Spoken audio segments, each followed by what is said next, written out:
pilgrim. That's what they used to call me.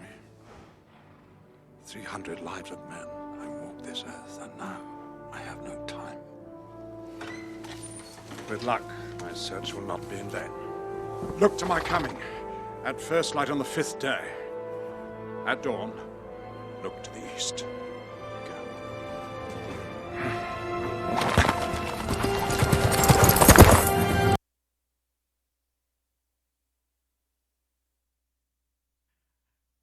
I have returned because the world needs me most.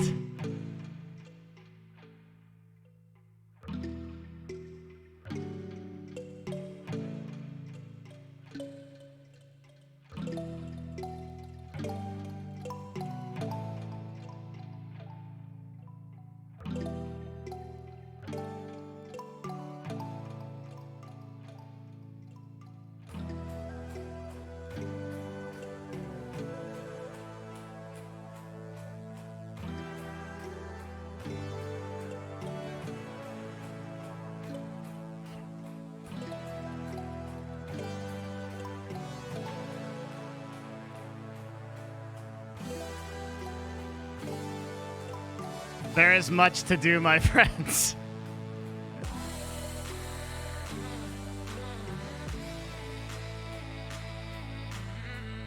I assure you, I am here out of absolute necessity. And that is all. The gaming world is on fire.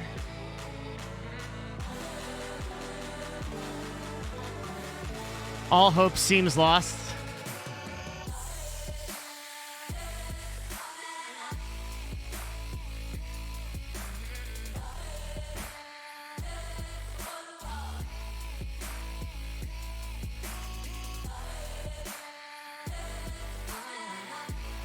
But it is not lost.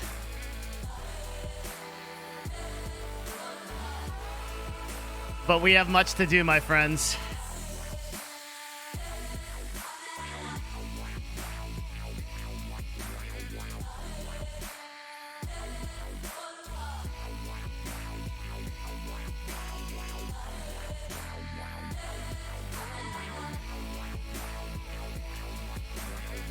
The last 2 days have been the craziest time I've ever had in the agency world. By a massive margin.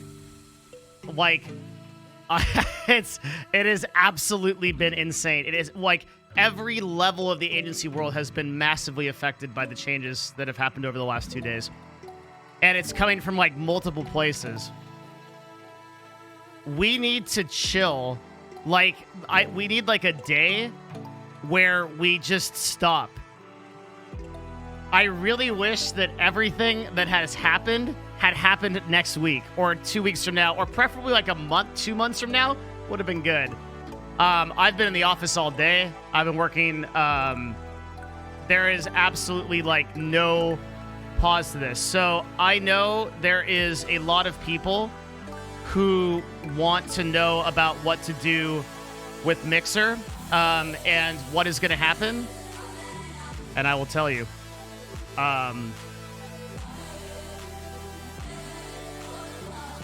There's literally no one better at this time. Like, I'm it. So I gotta be here. That's it. That's all there is to it.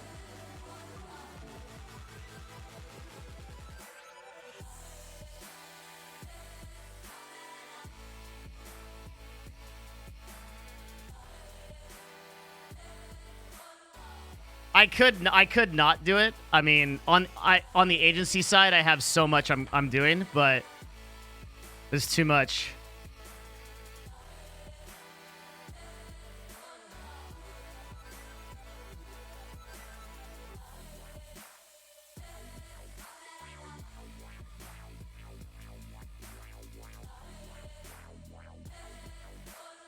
All right. Hi, I've been waiting for you all day. I had Hassan earlier, and I slashed around, and I could think it was, where's Devin? Yeah. Don't worry, I'm here. Don't worry.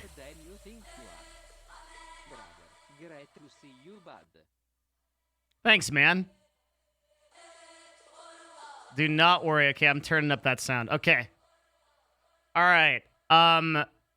So let me be super real for a second here. My first priority is helping the people that are displaced, that are in trouble. There's really two groups of people that are really in trouble right now. One of them is the group of people. So holy shit. One day off and the world explodes. $50 donation. You just made my day. Thank you, Tin Stuff. I really appreciate it. That's fucking incredible. Clap it up for Tin Stuff, please. That's fucking incredible. But no joke, yeah. I literally took Friday off. I've literally had like 2 days to play the league, which is one of the better leagues I've played. I'm having an enormously fun time. I would have been gone for a huge amount of time because I still am gone. I'm only here as a spirit, okay? I'm not physically here. This is only because of what's going on. As soon as I develop these resources, I'm fucking out of here. All right, that's nothing has changed. But there's two things we got to do. I don't know. We can get to all of them today. It might take me multiple days to do this. One is there are over 70 broadcasters that are affected by the dissolution of OPG overnight. All those broadcasters are in they have a lot of problems for reasons I can probably explain. So that's a shit show. So what I'm going to be doing over the next couple of days is I am going to build a resource list of agencies as non-biased as I can that will provide resources to those broadcasters. And this is something that has been highly requested and things that people want me to do anyway, because they have asked me for how to. These subscribers are insane. You guys are all subbing. Holy shit. They have asked me to build that list. I will be doing that. That's number one. Is I'm going to be providing a list for people to go to. Number two is OPG was the largest talent agency in the space. It imploded overnight when the CEO was tangled up in sexual misconduct, and it's over. Everyone left. The agency. There's only 3 agencies. I mean, there's more, but there's like 3 agencies in the space, I think, that are like, I'd say 4. Okay, Adder, us, Nerd Fusion, OPG, Loaded, and OPG was the largest agency in the space for streamers, and it disappeared in 6 hours. The entire agency, 16 employees, 77 streamers, gone. That's it. Yes, it's bigger than Loaded. Yeah. So it's all contracts gone, everything gone. It is a big deal. It's the biggest thing to happen in the Twitch agency world ever. So there are many broadcasters that are put out by that. I'm addressing them first, I think, is what I'm doing. And today also I will be doing a resource video for Mixer people. We'll be talking about that. Yeah, so OPG managed people like Co-Carnage, people like Dodger, people like very, very large broadcasters. Thank you for the 20. Holy shit, Goblins, holy shit. Thank you to both of you. Yes, Bike Man gone. Yeah, Taui, all of them. Sequisha gone. Yes, overnight, 6 hours, literally 6 hours. It is a huge deal. So for Mixer, my intent is to do 2 things. Number one, we need to talk about what all the Mixer streamers are going to do, because Mixer, this is like a worst case scenario for people that brought their brands on Mixer. It's so bad. And it's one of the reasons why I have said for so long that people need to diversify. And it's because this can happen. Like, you lose your platform. So some of you, by the way, have been tweeting that. Like, at Devin Nash, look, he said it, and I'm like, yeah, you go. We got the squad, dude. We got the people on Twitter that are like, I fucking told you this was fucking shit. I got like the whole squad, dude. It feels good. I woke so I went to bed at like 6 a.m. playing Path of Exile and like whatever. I woke up at at 2 o'clock, I had 54 DMs. I was like, okay. I was like, oh no, what the fuck happened? Like, and then like, my business partner, Matt, he calls me and he's like, so, shit's pretty fucked. And I'm like, okay, I'm going to the office and here we go. Yeah. Like, this is insane. You need a new emote for your predictive powers. It's like, so here's the thing.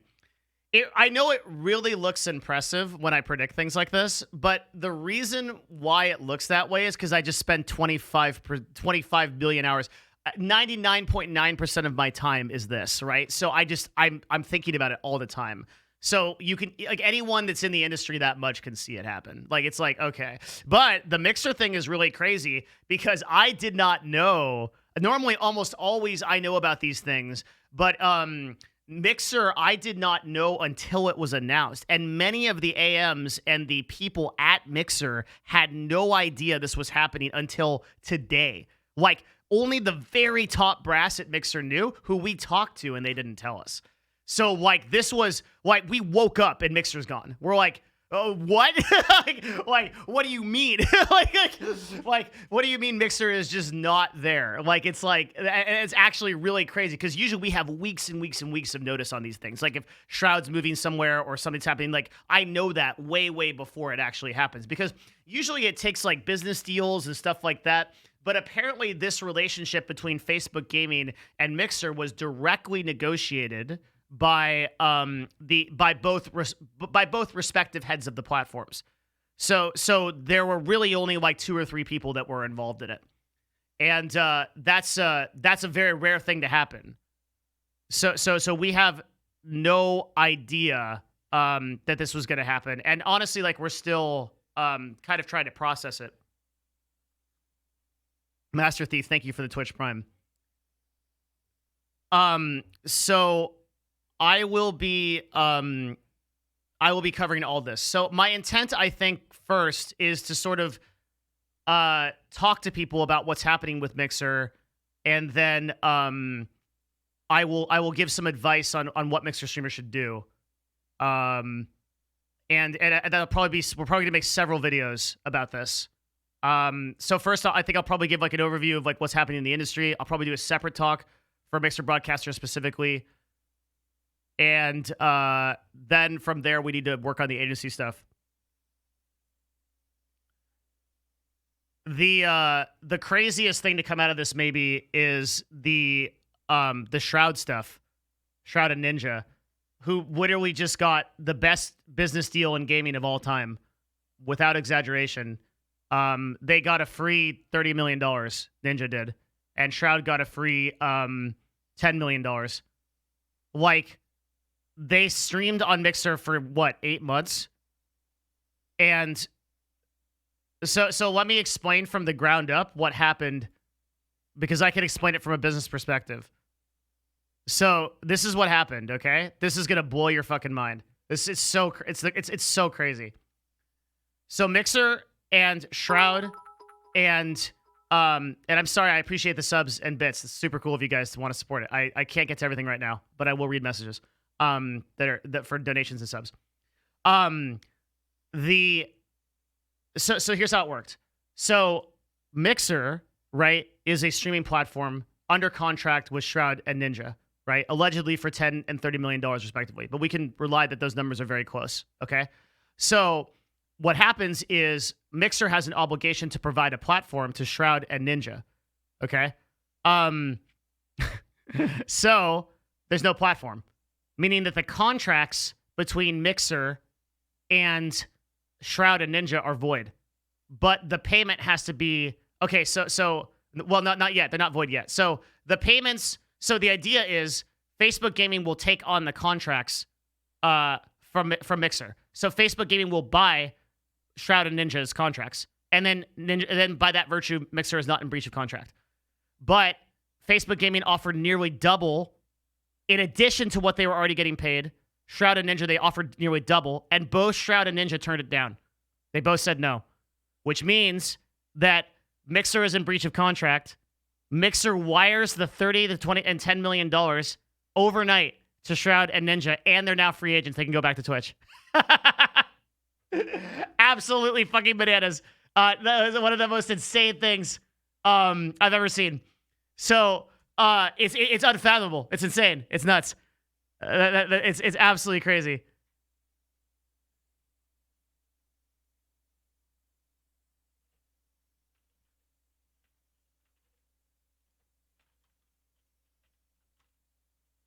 Absolutely insane. And I'm sorry, I'm literally getting like messages, like, I mean, dozens and dozens of messages.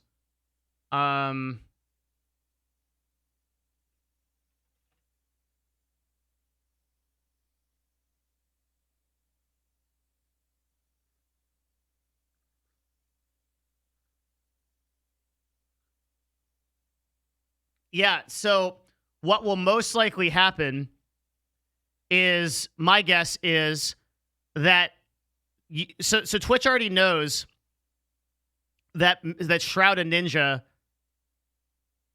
dropped their deal with they're not going to be signed by Facebook.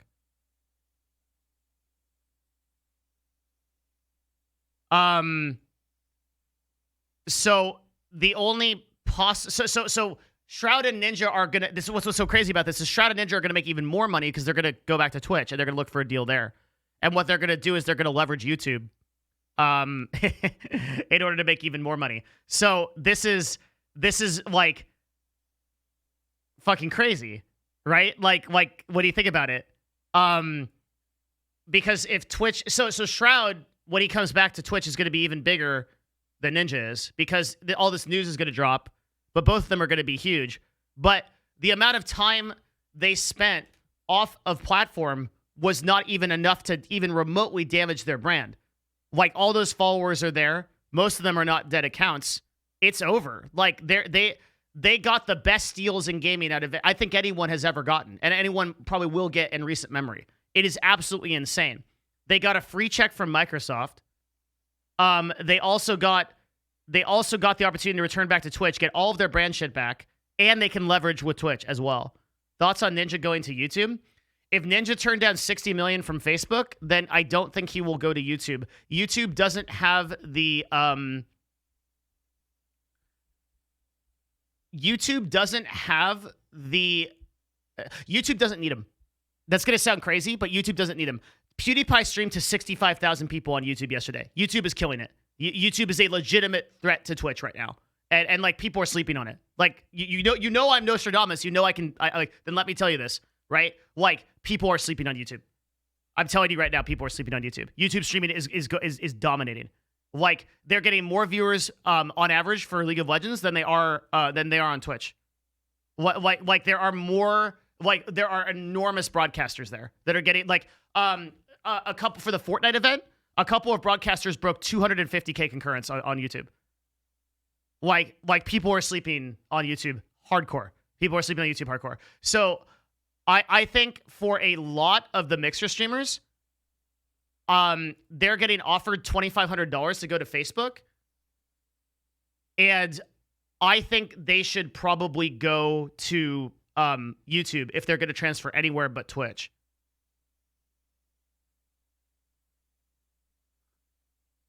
Laser Beast had 900,000 viewers for the... Yeah. Individual broadcasters had 500,000 viewers for the Fortnite event. That's not possible on Twitch. The reason for that is because several individual broadcasters... Think about that for a second. Several individual broadcasters on YouTube had over 500,000 views. Several individual broadcasters, right? Single people, not companies. Individuals had 500,000 viewers. As the exact same as a viewer is counted on Twitch, except they're not embedded, so it's even more real, right? So like the fact of the matter is right now that like YouTube is hardcore in a really good position. They don't need to buy Ninja and Shroud. They don't need to make that move. They don't need to spend. Facebook does. That's why Facebook made the offer, because Facebook and YouTube are growing at a really, really good rate, and both of them are very healthy. YouTube is taking over. YouTube is going to be some crazy ass shit.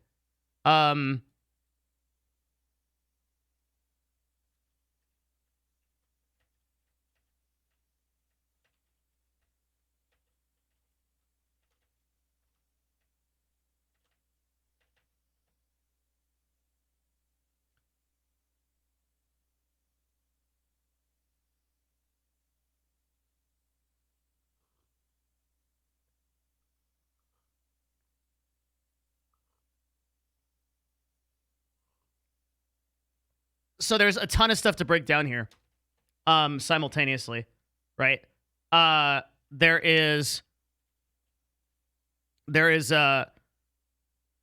Mixer shutdown, Shroud and Ninja move.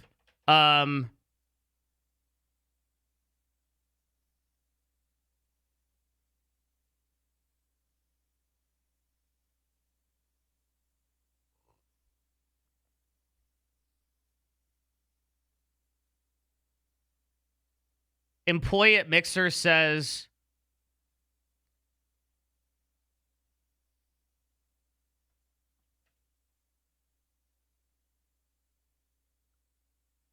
just so you know how much we didn't know this was coming. They asked me to send in my picture for our town hall to celebrate a 3-year anniversary. We have not confirmed that all Mixer employees will be relocated to other jobs. We didn't know this was coming. We found out right before you. Yeah. So many employees didn't even know that this was... We didn't know. I mean, that's what's the craziest thing. We know everything. What are your thoughts on Mixer announcing their shutdown a day after allegations of racism in the workplace? It has nothing to do with it. Shutting down Mixer was purely a business decision. Dude, case in point, the head of Mixer met with that dude that posted Mixer the Black Experience. He scheduled a meeting with that guy a day later. Like, they had no intent to shut this down because of racism. That's not why this happened. You got to be really careful with that narrative. That's not true. This happened because of an internal decision in Microsoft. Yeah.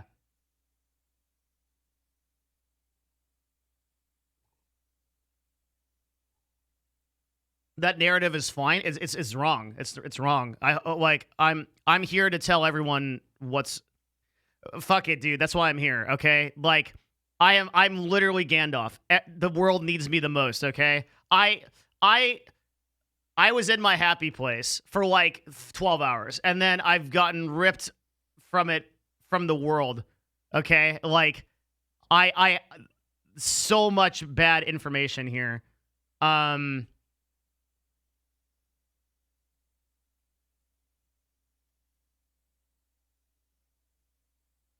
Yeah, many people at Mixer do not know what their jobs are or if they are going to have jobs.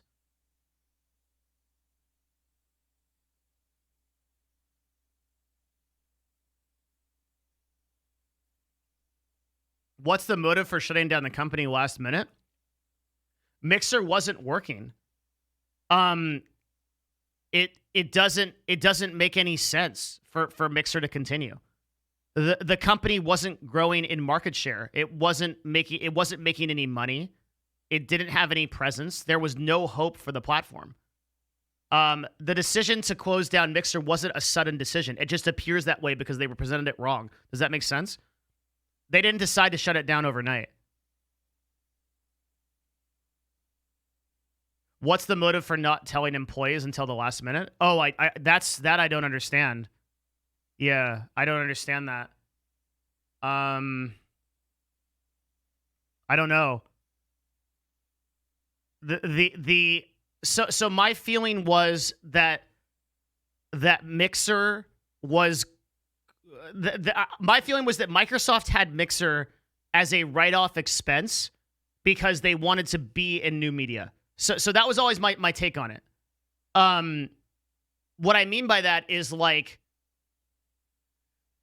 Microsoft wants to be in the, like, Amazon wants to be in, like, the video space, right? That's why Amazon Video exists, because they want it. That's what Hulu, Netflix. You want to, as a large company like one of the F500s, you want to have your footprint in these businesses. So you want to have a presence in live streaming. Even if your presence doesn't really matter and you're like 3% of the market in Mixer's case, you want to be there, right? So you want to have a presence there. Even if you don't intend for it to become like the next Twitch or whatever. It's just like, so I always justified Mixer as an expense that Microsoft makes to have that presence. And comparative to Microsoft, which is the most profitable company in the world, right? It's a very small price to pay to have to be able to say that you have a live streaming service. So, within Microsoft, there are internal key performance objectives that like everything has to hit, and Mixer just didn't reach them. So the discussion started at a very high level to knock Mixer out of and to figure out how to shut that down because it was going nowhere and it had no hope, right? The thing that is really, if you want to understand anything about the Mixer situation, right? The thing to understand is there is no way for this platform to grow. That is why the decision was made. Because on Facebook, you have all of the endemic users of Facebook. On YouTube, you have all the endemic users of YouTube. So there's 2 billion people that use Facebook and YouTube respectively, right? And Facebook and YouTube can pull from that audience to get viewership for their streams. But Mixer can't do that. Mixer doesn't have anybody like that. They're not going to pull from Xbox Live. You can't send a message or a notification to your grandpa on Windows 10 and be like, yo, grandpa, watch Shroud. He's not going to do it, right? So Mixer doesn't have the ability to pull anybody onto the platform. So they're fucked. They're not going to be able to grow. So Microsoft goes, all right, we have no endemic audience. We've looked at the stats, and we know that we have grown in the last 2 years by like 0.2% market share, and yet the company is costing us millions and millions and millions of dollars to run. So if you look at the way that Mixer is growing over time, it is growing, but it's just not even comparable. You can't chip into this market share, and YouTube is too threatening, right? YouTube is so scary right now. Like, everyone at Twitch is already fucking going crazy over this VP shit, Emmett Shear shit, which we haven't even got to. I think that has enormous implications for Twitch, by the way. Like, I haven't even started talking about that. I think the executive team at Twitch is like really, really in trouble. I think like you have two very prominent VPs that have outed Emmett Shear as a person who doesn't care about like those issues. So Twitch itself is in an uproar. Let's start there. YouTube is incredibly primed to obliterate the market right now. Absolutely enormous statements coming out from very respected people from within Twitch that are reporting issues that HR issues that didn't get answered, and very significant people in the industry that are commenting on these relationships. So Mixer had nowhere to go, right? So they can either keep their platform running and I guess just lie to people, or they can it's whatever. All y'all that were saying like, oh, like Twitch is going to be affected by this Twitch council stuff and stuff like that, that you guys don't even understand business. That doesn't do shit, right? Like, this is real shit. When VPs come out and they say Twitch is ignoring HR issues, when VPs come out and like it's a huge public issue, that's when shit happens. Like that. Like this is a big deal. So we're simultaneously seeing the largest thing to happen to Twitch at an executive level, the largest thing to happen to the agency world at any level, and the largest thing to happen to the streaming world at any level. And then simultaneously, there's all this other stuff going on. The fucking gaming cancellations over here, fucking COVID, fucking BLM, fucking wildfires, fucking hottest day on record in Siberia, fucking riots, fucking Trump signing fucking H-1B visas so people can't fucking leave. It's fucking insane. What the fuck? Just chill. I just want to play Path of Exile. Fucking calm down. Holy shit. It's insane. It's actually fucking insane. Okay? Like, I had one day. I wake up. I they're like, oh my fucking God. I had one day. Oh my God. A lot of people are sleeping on YouTube, don't understand it has 2 billion monthly active users and second most visited site on the internet. Yes, there is no contest that YouTube is the best positioned platform right now. That is the best positioned platform. If only I had made a YouTube video where I said that YouTube is the best positioned platform and will take over in 3 to 4 years. And I made that video about 6 months ago. If only I had done that. Wait a minute. I did do that. Oh, yeah. See? Okay. But yes, that's why. Yeah, it's insane. Chiocciola Devinesh, do you feel that the live streaming race is just gonna be between the three Yes. platforms, or will any new company come and make an impact? Yes, the live streaming race is only going to be between Facebook, YouTube, and Twitch. I would argue to you that it was always that, right? That like over the course of the last 8 quarters of business, Mixer has never had an imprint, right? Like there's relatively few people that are making that are making full-time income off of it. But no other platform really has a prayer. DLive is a fucking giant scam, which I've covered and is a joke. Caffeine has $120 million of investment capital from Fox and has done nothing with it in 2 years. It's just crazy. I'm glad people like you exist in management roles to give people a fair shot. The absolute filth in the industry needs to be removed. I mean, I don't know how much I can do. So I can tell you right now, like with the dissolution of OPG, Nerd Fusion can't onboard all this talent. We're a boutique agency. We take care of very specific clients. We can't do that. We're not set up to onboard 70 fucking people. I could do it, and then I would make a shitload of money doing it, but I'd be lying to all those people because I would onboard them under the auspice that we could sell them, and we absolutely can't do that. So we are not set up to absorb that. That's why as soon as possible I need to create a resource list of agencies that are trusted that they can consider, because the agencies need to pick up those deals before they get lost, because a lot of those deals that went through OPG are going to have to get renegotiated. You're seeing a lot of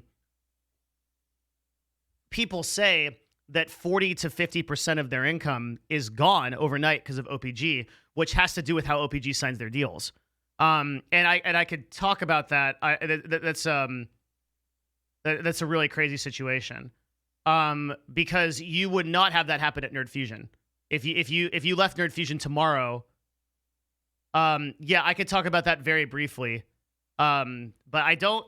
So I need to be very careful with this agency shit. And all y'all drama frogs that are asking me, what do you think of things like this? Obviously, you should know better. I'm an executive in a position in an agency. I cannot fucking tell you about what I think about Dramagate shit. I can't, right? I can only give you the facts on business stuff. Because if I do that, I'm implicating myself in a bunch of... This is my world. So I can't do that shit. Okay? Go read Twitter. Go read LSF. Go do that stuff. Whatever. I don't care. The thing I can tell you is the... And even this is kind of like scary for me to say this, because I've known this is happening for years, but I can't say shit about it. The way that certain contracts in the agency... Here's what I'm going to say, okay? The way that certain contracts... Now, I'm not implicating anybody in this, okay? Certain contracts in the agency world operate this way, okay? The agency signs a deal with the brand, okay? Then the agency creates a separate contract, which is called an LP, it's a limited partnership, okay, with the streamer, okay? So, for example, agency receives $100,000 from brand X for deal, okay?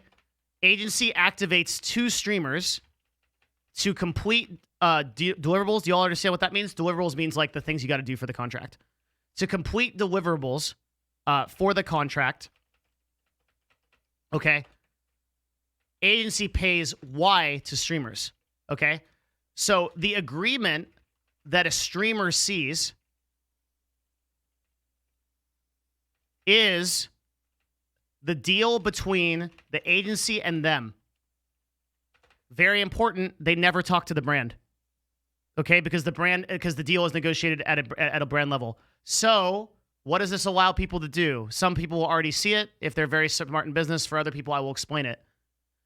If the agency receives $100,000 from the brand and the streamer never sees it, the agency can go to the streamers and say, hey, we're going to activate 2 streamers. We're going to pay you both $10K. Well, the streamer thinks that's a lot of money, right?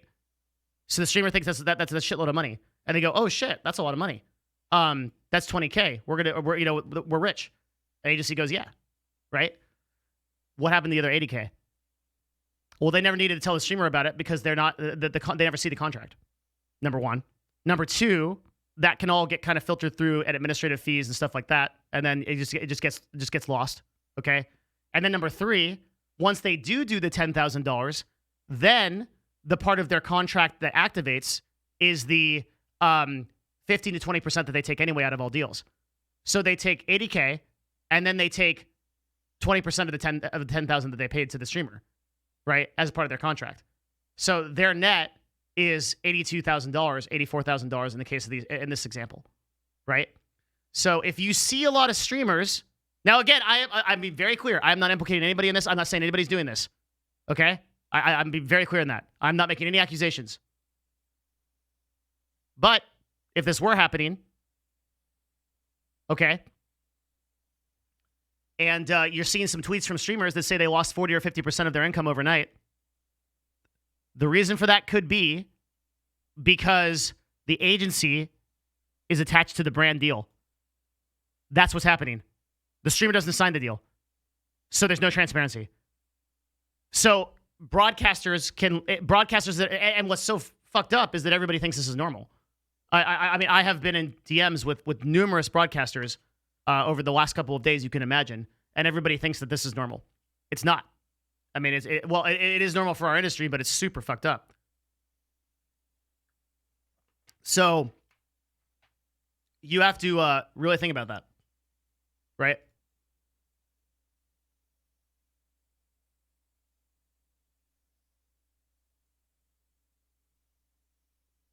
Explicitly explain what happens if the brand cancels their agreement with the agency. Yeah, we should talk about that. So let's say that something happens to the agency where this is the case. The deal dissolves because it was never between the streamer. If the company that established the deal,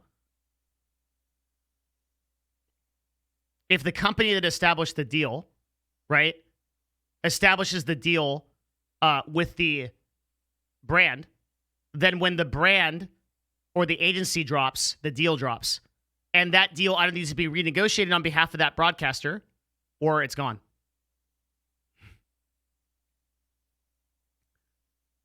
So when I say that this is the largest thing in the agency world, I really mean it.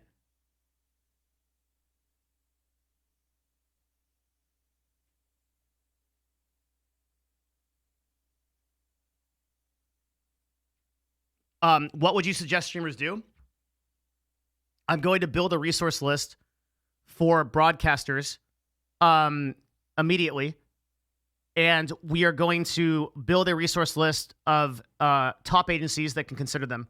Transparently at Nerd Fusion, I cannot onboard these people. I will be doing them a disservice. I can't take care of that many people. Again, we're a boutique agency. We can't do this. Transparently for everyone that's interested, right now,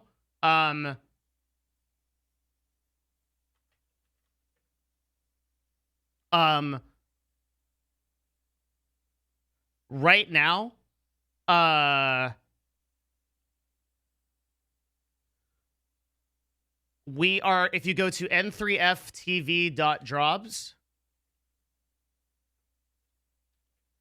which I will link, as of right now, we're announcing 2 positions. One will DR to me, one will DR to my partner, Matt.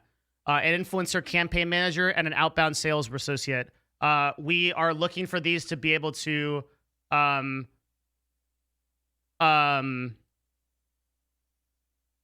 expand.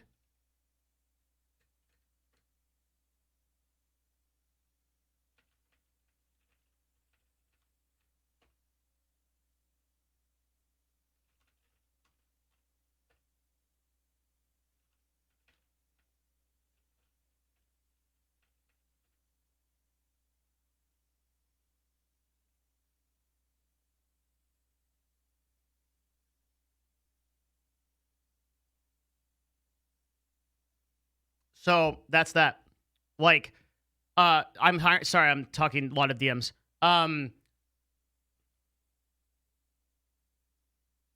Two positions right now. We're going to be announcing. I'll be putting this on Twitter as well. You can apply directly through Nerd Fusion. It will come directly to me and my business partner. Yes. Hey.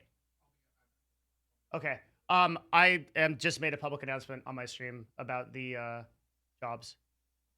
So we'll probably be getting a lot. Yeah.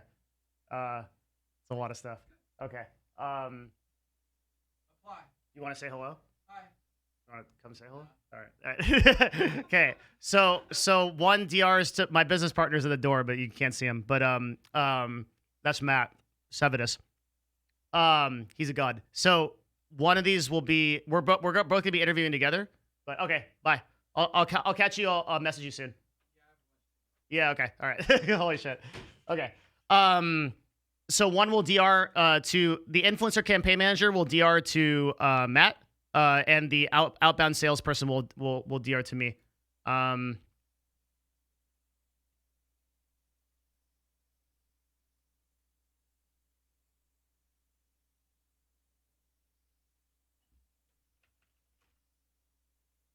What does Mizkif want?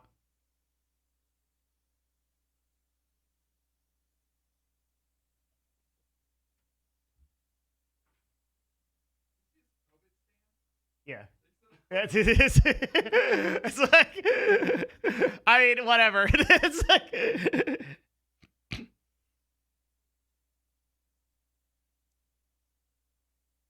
Mizkif wants to apply at Nerd Fusion. Okay, maybe. Miz wants to talk. He can call me. I told him that I can talk for a very short amount of time because I need to build these lists. But I can talk and answer questions if he wants.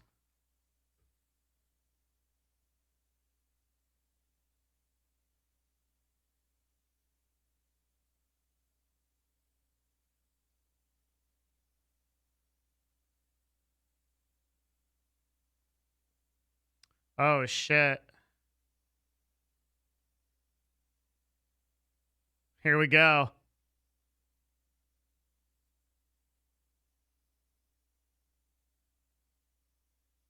So yeah, I will talk to them if they want. That's fine, but they have to you can tell them.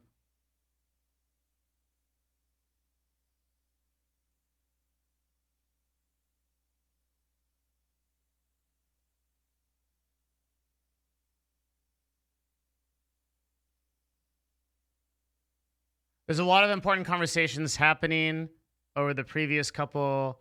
I've heard your voices. Shroud can't tell you anything that you don't already know. I think for the most part we can probably say more than what Shroud can say here. Yeah, like I could give you a better answer, I think.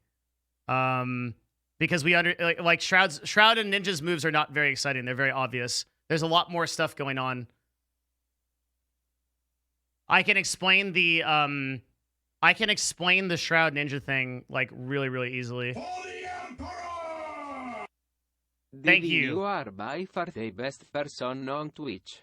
I love everything. Oh, holy you do. shit! A $200 donation. Much do you have some suggestions of some beginner books on marketing or business? Send me an email. Prove to me that it's you. I will give you my entire list of marketing books today. I can't do it right now because I have so much to do. But I will. I really appreciate your donation. That is fucking insane. And thank you. Yes, 100%. I will send you a full list of books on that. If you can, write me as specifically what skills you want to learn.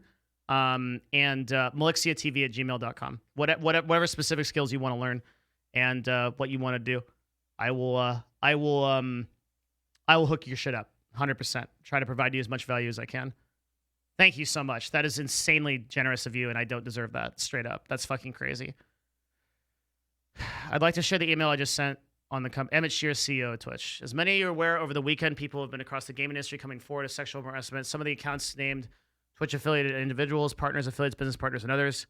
We are looking into all these instances. Will be taking action and cooperating with law enforcement. Action may include banning, removing partnership, removing people from promotional operations and activations.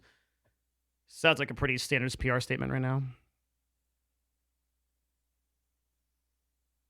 We won't be able to share details of everything we're doing out of respect for privacy of individuals involved, but please know that we are taking these accusations very seriously and we are working with urgency to address them on Twitch. We have support people, commended their bravery for doing so. I know that many others have not. The gaming industry is not unlike others we've seen, with systemic sexism, racism, and abuse that rewards certain people and disadvantages and even harms others. The status quo needs to change. Reckoning and industry-wide interactions are overdue, and this is another issue that we, the industry, need to address to create lasting and positive change. One of my aspirations for Twitch has been to build an experience that is community-oriented. We can't similarly solve this. Sounds very PR-y. I really don't like this so far. Please make use of the services we have. Employee Assistance Program, Ginger, and the sessions with X. I've spoken, it's probably like an HR person. I've spoken several times, and I want to be clear that I care deeply about this. If at some point you've heard my comments and felt that they don't care, I'm sorry that happened. I want you to know there's no way in my intent. I actually also know the teams of people who are responding. If you're aware you experience harassment, please report it to your HR BP, so your direct report. If you want to do so anonymously, you can do it through this. I want this to be safest place to create on the internet. This is a lofty goal. Yeah, fuck this. This is some PR bullshit with no action attached to it. Emmett Shear should step down. I'm sick of fucking being a bystander in this process. It's very, very clear that he cannot run this company at the current way that it is structured. And Amazon needs to step in and remove him if he won't step down. That's my opinion. You have several VPs coming out and saying that Emmett has ignored HR issues for years. Simultaneously, he's demonstrated that he absolutely cannot take care of any community-based issues, including the rampant issues about bans, the rampant issues about inconsistency on Twitch. 100% Emmett Shear should step down. There are way better CEOs that can run this company at this point. And I'm just tired of not talking about it. I think it's blatantly obvious at this point. He takes absolutely zero ownership in this announcement, and it's very frustrating as a leader to see a person doing this. Like just plain just pandering. Like, oh yeah, like, you know, like HR is really important. Just want to add context. Ginger is the app we can use. Yeah, Twitch staff, stay the fuck out of this conversation. All of you, don't say shit, dude. Don't. It's not worth it for you to put your jobs at risk. This is not your problem. Let me do that. I got this. Yeah, the Twitch staff and chat shouldn't say jack shit. Yeah, I'm here to ask about PoE. That is why you should be here. Yeah. Mm-hmm. You'll be fine. Dude, it's like the scene in Heat where they rob the bank. One of my favorite movies with Robert De Niro and fucking Al Pacino. They come into the bank. They just the thing they say. Did anybody watch that movie? They like come into the bank. They're like, we don't want to hurt no one. Don't try to be a hero. This isn't your money. This is the federal. This is the government's money. Your money is protected by the government. Sit down. Rip Dono. Don't try to be a hero. That's what this is, Twitch chat. Your money is protected by Amazon. You don't have to wade into this fight. You're good. Whether the CEO drops or not, doesn't matter.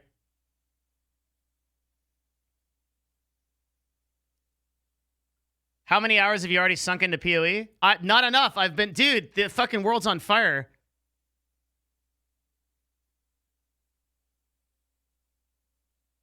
Yeah, dude, Mizkif like wanted to talk to me, and then as soon as something bigger happens, he jumps onto someone else. Feels bad, man. That's annoying. But Shroud can't help him. I can already tell you everything that's going on with Shroud. Like, he literally messaged me like 5 times. I said, sure, I really want to help some broadcasters, and like I'll do it. Like I'll talk to you for a minute, and then he just ignored me as soon as Shroud came in. It's like, whatever.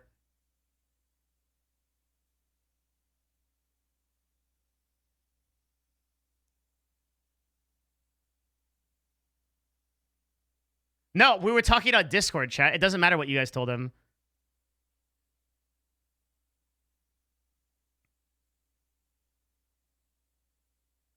Yeah. Would you ever consider the job, assuming you were chosen hypothetically? I can't do. I couldn't do the job.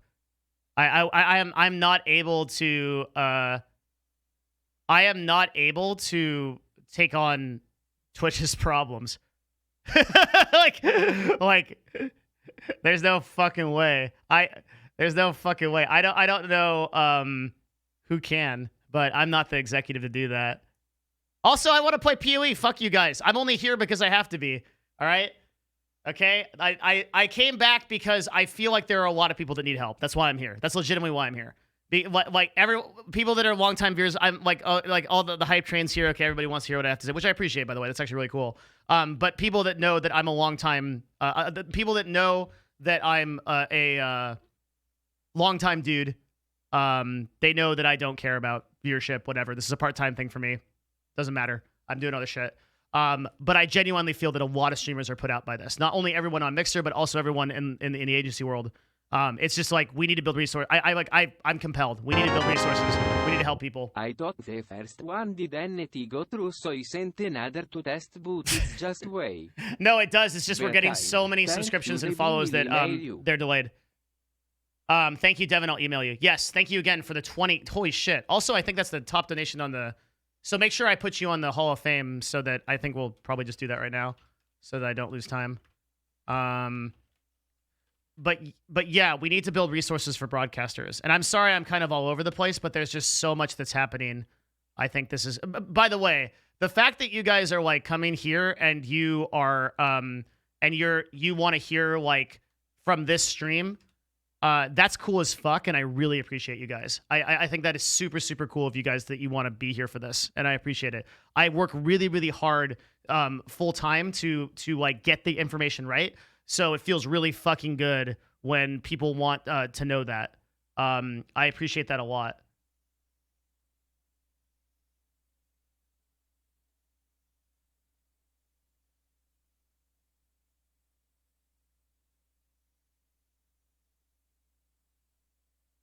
Well, in the sense that my full-time job is to acquire information about the industry and to like and to make decisions based on it, right? So in that sense, I can hopefully provide a lot of value. Jesus, Jay Sharpie, thank you for the 1,000 bits. Hey man, will you go on hiatus? Can you have your YouTube guy upload the full VOD of your No. interviews on YouTube, Oh. or am I missing them somewhere? Oh, okay, I see. As a truck driver, I can't catch them live. Okay, while you're in hiatus, can you have your YouTube guy upload the full VODs of your one-on-one interviews on YouTube, and I'm seeing them somewhere? Yes, there's been so much support for the stream that we can do that, and I uploaded Arcadum's talk, and I will upload the talk with I don't even remember. Yes, we will be doing that though. That's something I'm going to be doing. Okay, what is this TTS? It's the best TTS.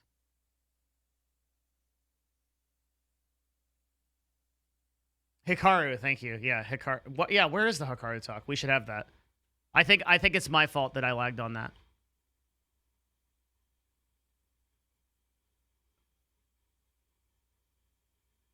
Arcadum talk was awesome, but I want to make at least 3 or 4 videos about this.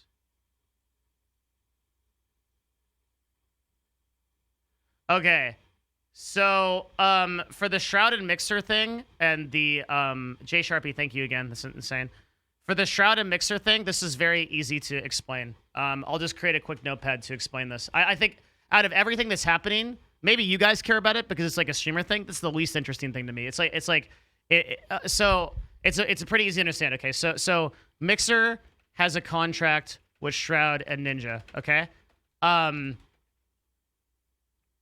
Allegedly, and I think these are safe numbers, right? I obviously can't tell you. Shroud is 10 million total, and Ninja is 30 million. I'm just using the numbers that Slasher has. Okay. So, let's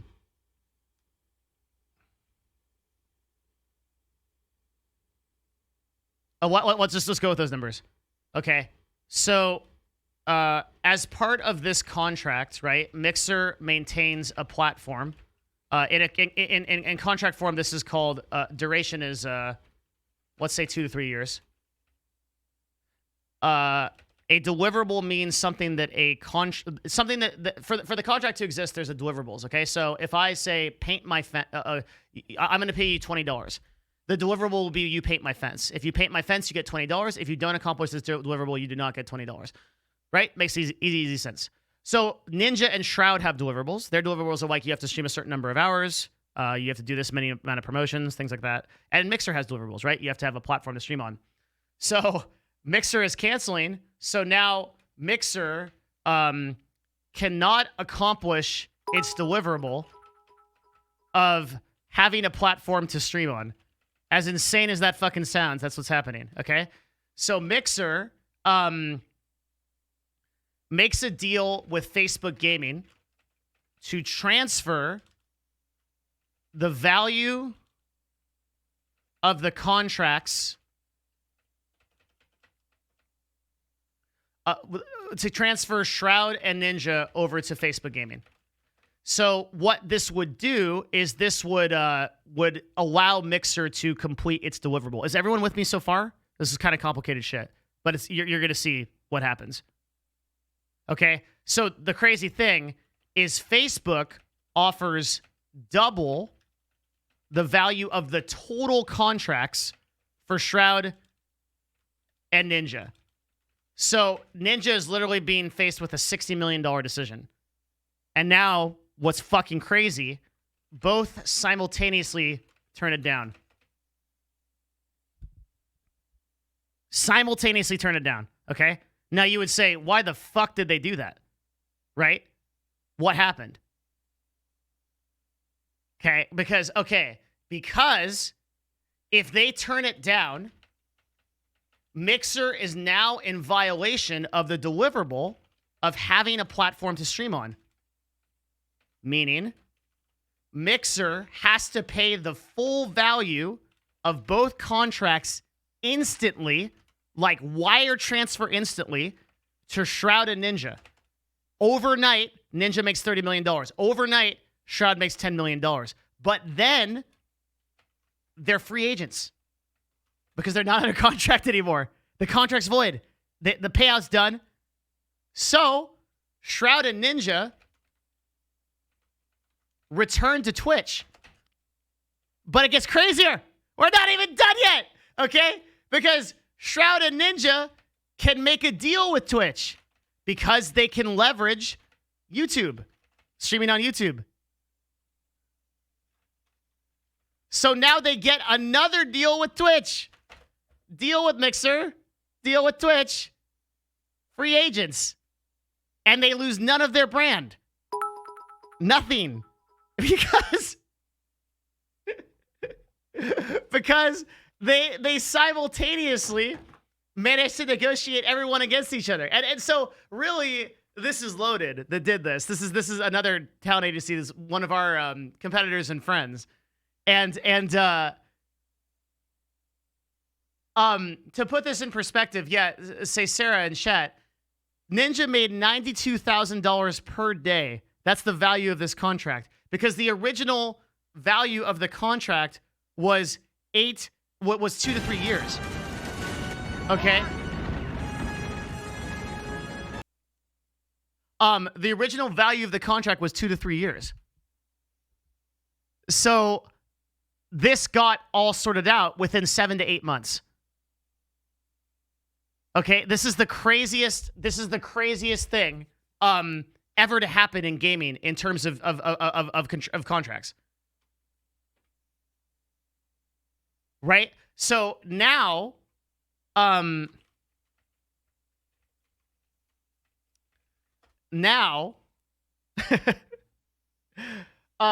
and Shroud come back to Twitch. Shroud is bigger than ever, right? Because not only does this hype hit him, but he also has like all of his followers from before. He picks right back up on Twitch. He's getting the subs. His first day on Twitch, 200K viewers. No problem. Right? Or, right, they could leverage a deal with YouTube and make even more money. But And I don't think Twitch knows this. I think Twitch is not going to consider this.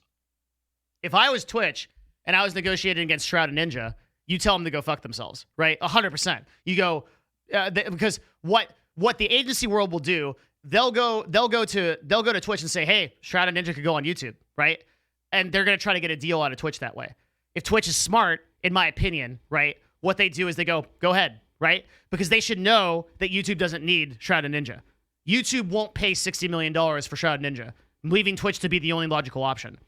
So they could pay some nominal amount to have Shroud and Twitch on the platform just for security. Shroud and Ninja on the platform just for security, and there will be a Twitch deal that happens there. But they don't need this thing where they might have to theoretically compete against YouTube is an illusion, because YouTube doesn't need them. YouTube is killing it right now. YouTube had 65,000 concurrent viewers for PewDiePie in 1 hour. YouTube had 500,000 people for Fortnite streamers. Imagine that. 500,000 viewers watching individual channels on YouTube. I told everybody that people are sleeping on YouTube. I've said that for the last year. If you've been in here, I've said that. And YouTube is killing it. YouTube doesn't have to pay anything for streamers right now. They're growing the fastest by both percentage and flat rate, even when accounting for Twitch's market share. They're killing it. They're blasting through the world. And all the problems that people think that YouTube has, which are like, the UI is bad, it doesn't look good. Okay, these are problems that are very easy to solve. Compared to if you want to know what Mixer's problem was? They don't have users. That's a big problem, right? Like, if you don't have users, that's a really big problem. That's a very hard problem to solve if you don't have fucking users. Like it's like our problem is we don't have streamers. So like that's a really hard problem to solve. Okay, the people that are like, oh, UI problems. Like, do you know how easy that is to solve? I get a couple interns and then jerk off and make an interface. It's so easy, right? From a company standpoint, it's nothing. So the only thing that is stopping YouTube from dominating is good discovery, and that's something they can do.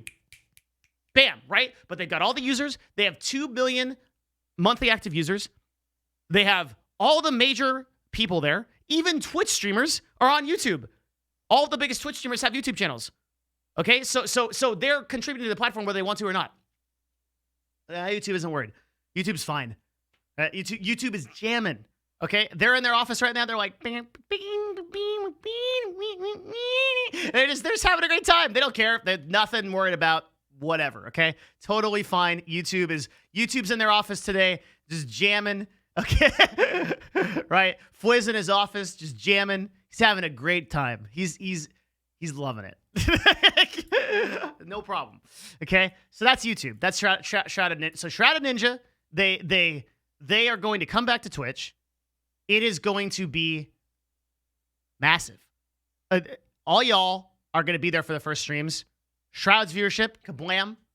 Best FPS gamer on Twitch, right? Viewership still stays. Ninja, kablam. Right? Ninja's going to take a bit more of a drop. My anticipation is that Shroud is actually more successful than Ninja. I think that's going to happen. I think that Ninja has to find a way to recuperate the younger audience that was interested in Fortnite, but he will still be a very big influence in the Twitch world. He's just by virtue of his brand. But Shroud will take the day. And Shroud will get the value of the Twitch contract, the full value of the Mixer contract, and Shroud and Ninja. Shroud is 26 years old. Okay? Like, his career hasn't even begun, and in 8 months, he made $10 million, and then went back to a platform without losing any of his brand.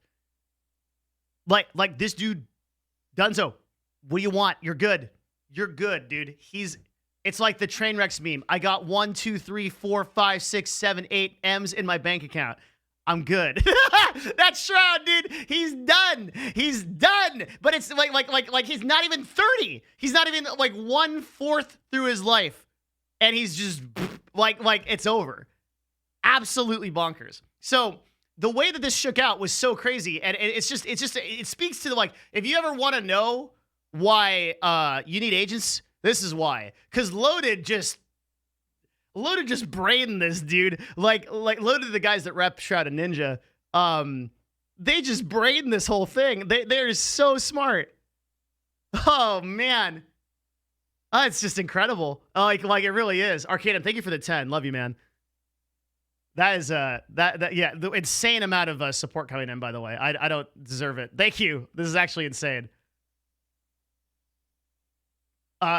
Captain, very much thank you for the 5 gifted subs as well as the bits. That is insane, man. You're the only good source on Twitch and we love your content. Dude, thank you. So does that explain the Shroud Ninja thing? Are there any questions? Let me check chat. It's pretty straightforward. Also, can I do a quick shout out to my crew? Quick shout out to my crew. Watch Mr. Shutting Down bolsters Devin Ash's warning that every content creator needs to diversify. He's been talking about how bad it was if you have all your eggs in one basket. This is my Twitter crew. Thank you guys. All right? Shout outs to you dudes, okay? Hitting the signal. Hitting the bat phone. That's what I'm talking about. All right. I heard you helped Arcadum. Oh, yeah. If he wants to. I didn't say anything about that, but. Dude, Arcadum. I got him, okay? Best DM on... I gotta be careful, I'm affiliated with Arcadum. He's a very good DM on Twitch. Unbelievable person, heart of gold, literally, okay? I fucking got that guy. That guy, like, he needs anything, I'm coming in swinging. That's it.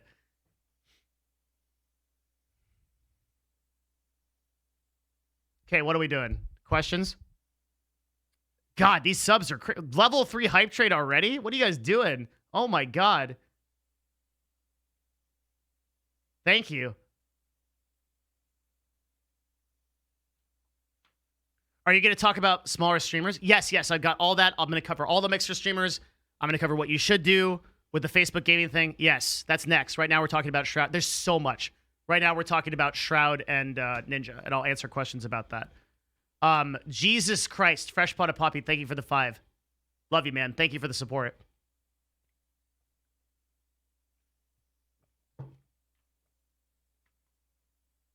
Okay, so let's talk about that, because like people are okay. Let's get rid of that misconception. Arcadum, did he do another 10? Okay, so the whole idea that Shroud and Ninja were losing by moving to Mixer, even if the full duration of the contract had gone from 2 to 3 years, they weren't losing. Right? Everyone understands that, right? Let's say that the deal really was worth $30 million. We know it's really close to that. I can't tell you the exact amount. Okay? I mean, Slasher, he's reliable. Good dude, right? Knows his shit. Has very good sources. So, I'm just going off of Slasher's source.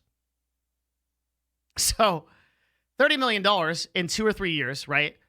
And your only real objective is you can stream less hours, right? Because the important thing to remember, right, is what Ninja wanted to do was Ninja wanted to be a brand that was bigger than a streamer.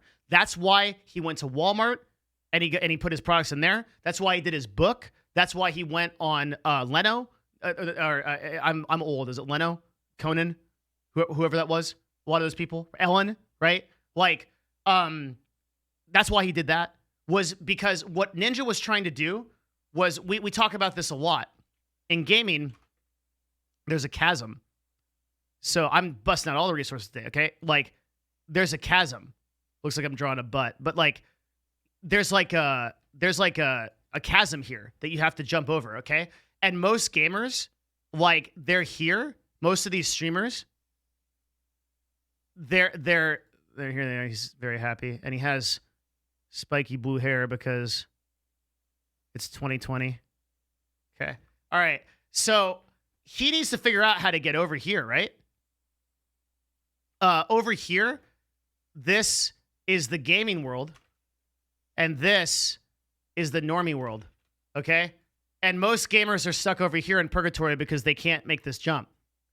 Ninja's objective was to make this jump. He wanted to come over here. And of course he wanted to do that because there's a way bigger audience over here. This is like way more people. So Ninja, to do that, you can't be streaming 250 hours a month on Twitch. You got to be going to where the normies live, which is like Ellen TV, right? Like Walmart, right? All the places that Ninja went. So that's why Ninja made that play. Ninja got paid to take his brand over to another place while he focused his brand on building the normie world. Perfect move. Okay, Shroud. Shroud is let me tell you something about Shroud. Shroud is a government experiment. Okay? He escaped from Area 51 about 5 or 6 years ago when the United States government was experimenting on trying to create a super soldier that plays FPS games at the highest level. That's what Shroud did. Okay? So Shroud used his FPS skills to take a gun from somebody guarding him, and then he straight up played Call of Duty in real life, escaped the base in Nevada, and then escaped to the streaming world, where he now exists as an FPS gamer. Okay, okay, I know I'm a business person. Out of all the explanations I could find, that's the most reasonable for why Shroud plays games at the level he does. So, Shroud is a escaped government experiment that now streams on Mixer. Okay, so that skill level allows him to maintain an audience no matter what he does. He can maintain bigger audiences on certain other platforms, but he's going to be enormous no matter what, right? And more importantly, FPS as a genre replenishes itself 3 times a year. Apex Legends content, new Call of Duty game guaranteed every year, right? Bam, bam, bam. Okay, so every one of those is a imprint in viewership. Okay, so Shroud gonna be good no matter what. So sure, I'll collect 10 M's and then I'll bounce over to Mixer for a while, because when I come back to Twitch, I'm gonna be 28 years old, right? Like when I come back to Twitch, walk back in, you're good, right? Like he's insane at FPS. He's literally just going around the Monopoly ring, you know, like, and he comes back, he's even bigger than before, because the announcement is like, even if this hadn't happened, right? Like even if this hadn't happened, the 2 or 3 years plays out, he makes the decision to go to YouTube or Facebook or Twitch, depending on the market, right? He gets the best offer there, and he sits, and he's good, and he plays games, right? And he's not 30. He's not even 30. So that's why Shadow Ninja made these decisions, right? It wasn't an L for them. Like, people, you guys, like, okay, look, way too many of you care about viewers. You care about number of concurrent viewers. That's not the game, man. It's not, like, if in the agency world, like, if I had to make a list of things that I think are important to, like, what a broadcaster is, concurrent viewers is, like, down near, like, 5 or 6. It's not as important as number of subscribers.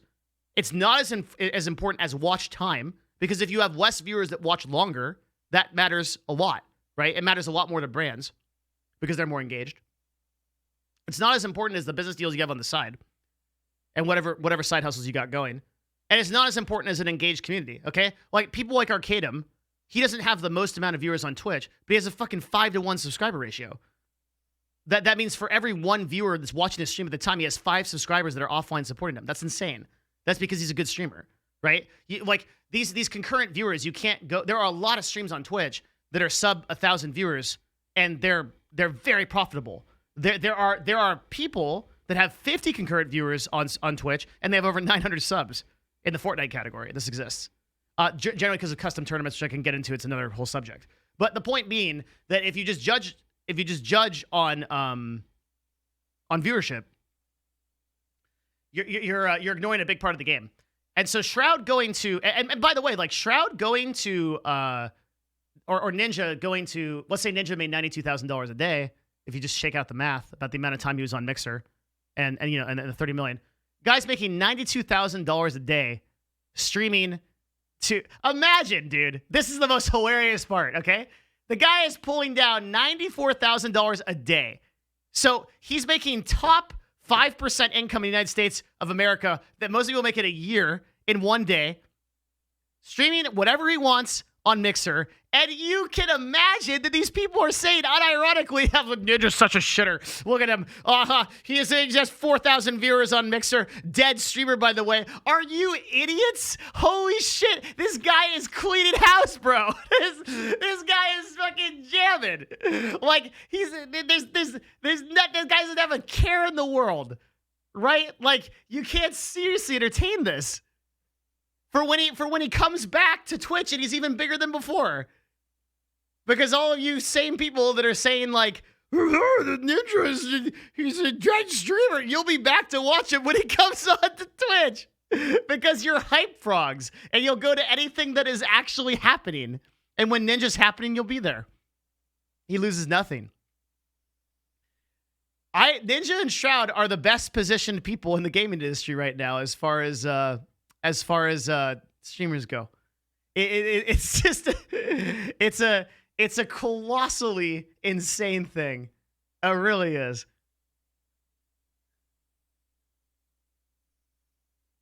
Where do you expect them to go?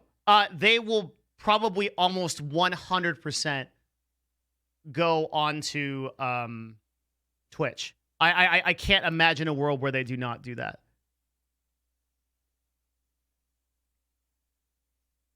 I just read the title of the stream. The world needs me most, yeah. My favorite was my announcement on Discord, dude. When I was like, go read my Discord announcement, !Discord. You should all be in it anyway. Level 5 hype train. Harris thinks YouTube might get Ninja. Nah, he doesn't get it. Why will YouTube offer Ninja? YouTube will offer Ninja something, but it won't be what Ninja just turned down from Facebook. Because why would YouTube want to pay that amount of money when they're already killing it? Yes, you guys should join the Discord. The Discord is popping, dude. We talk about this stuff 24/7. It is actually a legit good Discord. Discord.gg/Devin. It's in the title, and also I linked it in the chat. A lot of good people there. All kinds of really good categories. Also, I talk there all the time.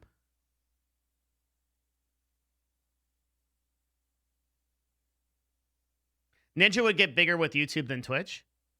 Yes, there's some debate that could happen.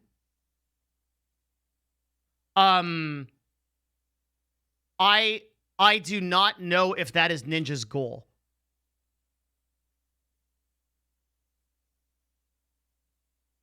Right.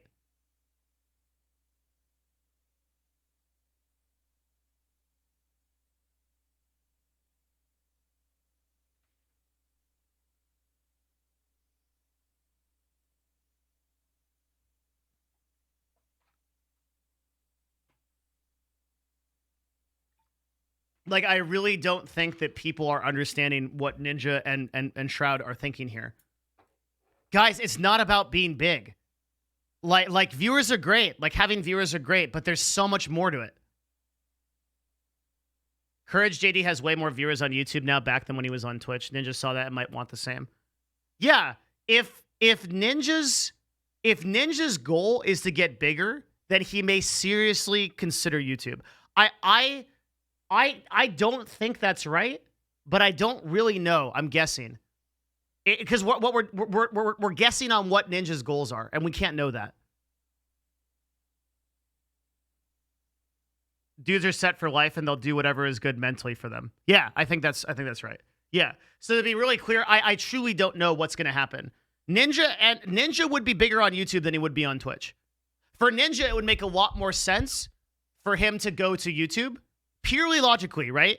Ninja going to YouTube, he picks up his audience there, his subscribers, and the Fortnite audience there. There's already been examples of many, many broadcasters on YouTube that are killing it with Fortnite content. And I think that's going to stay. So if Ninja goes to Ninja has 20 million subs on YouTube. So if he goes to YouTube, if his goal is to be bigger, that's it. He's getting it there. Shroud doesn't matter. If Shroud goes to Twitch, he'll be huge. If Shroud goes to YouTube, he'll be huge. Here's how it would play out. If I was Ninja and I cared about having a lot of viewers, I'd go to YouTube. If I was Shroud and I cared about having the biggest deal and being the best positioned, I would go to Twitch. That's probably how I'd play it.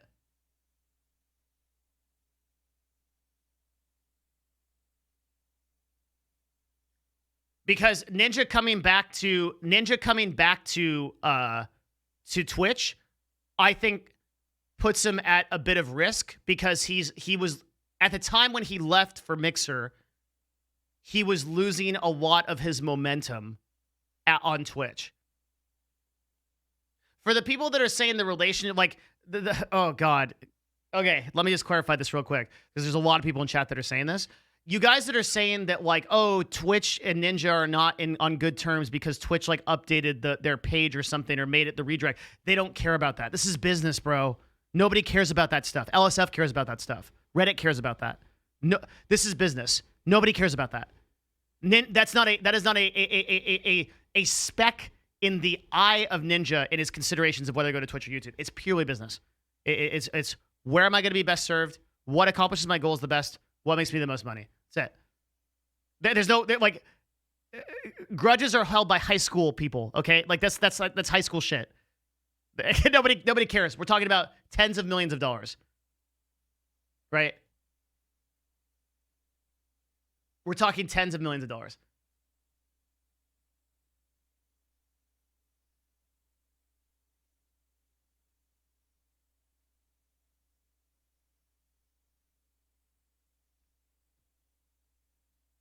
Okay, like Twitch could have redirected twitch.tv/ninja to a fucking picture of Emmett Shear's dick, and it wouldn't matter, okay? Ninja wouldn't put that in his considerations for coming back to the platform or not.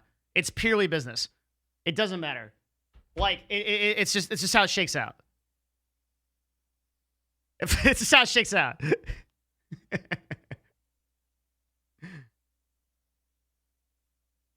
The guys in chat that are saying they're going to make the best decisions just based on, like, what they feel is good is 100% correct.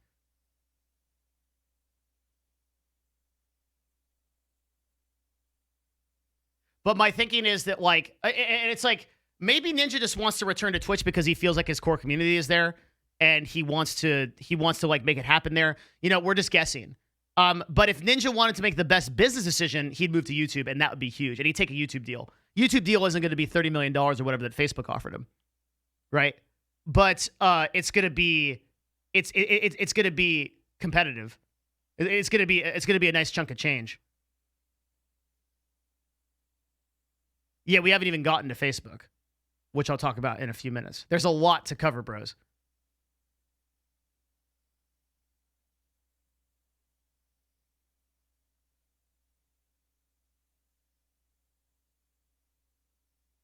I'm still answering questions about Ninja and Shroud. Just want to make sure we completely got that covered.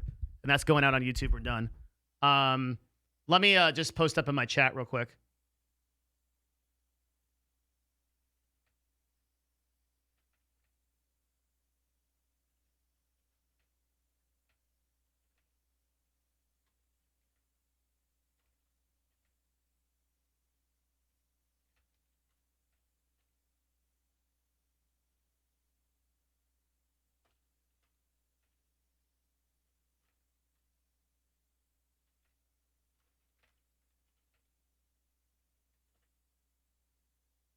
Okay.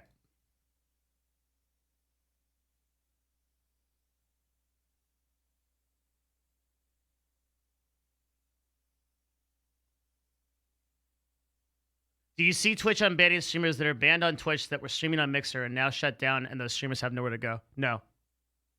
Twitch won't make any decisions on unbanning streamers based on the merit that Mixer is shutting down.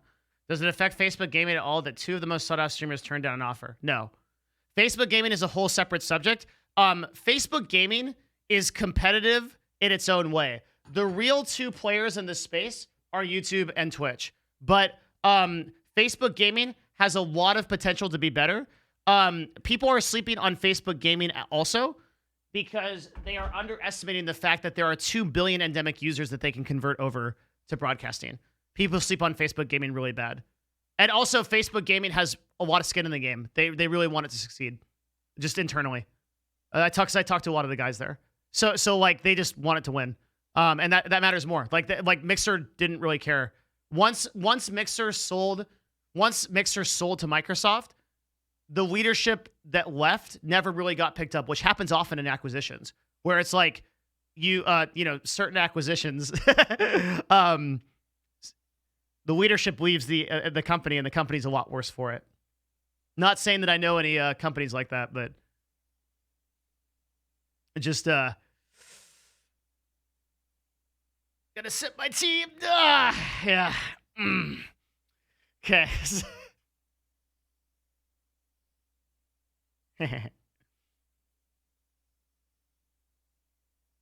Okay, questions.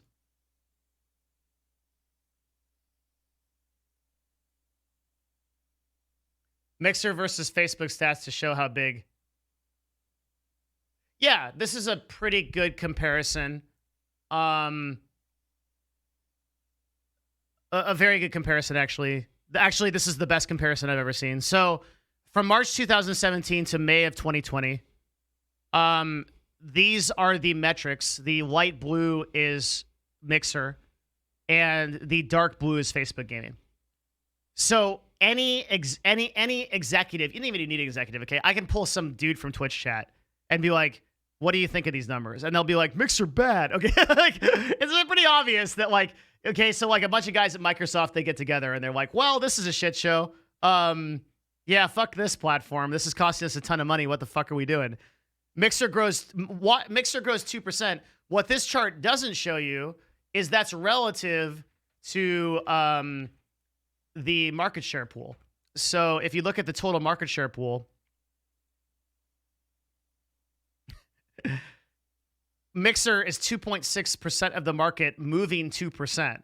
Facebook is already 3% of the market, moving to 8.5%, 345% growth, right? So if you look at that in your Facebook, you say, damn, there's some real potential here. But you look at that in your Mixer, you're like, we're dead in the water. And from what I've said a bunch of times, the number one problem for businesses is user acquisition. If you can't get users, that's it. And Mixer had that's Mixer's largest problem. But we're talking about Ninja Shroud right now, right? Because I could talk about Facebook Gaming and Mixer, but that's a whole nother subject. But it feels like you guys want to talk about... Do you guys understand everything about Shroud and Ninja? So you guys want to talk about Mixer and Facebook now?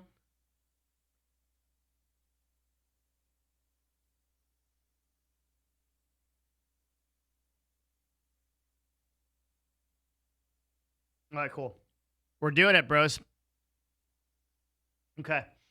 So that's the Ninja Shroud thing. Already sent that to YouTube. Hopefully they're on it. I might... We need some serious editing work done.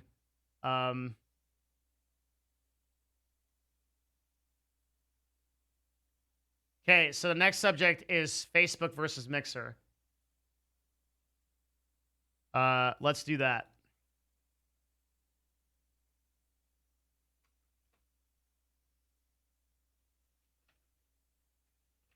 And then I think simultaneously, what happens to Mixer streamers, and if streamers should go to Mixer, because Facebook right now is offering $2,500 for anybody that switches over. Any affiliate or partner? Is that true?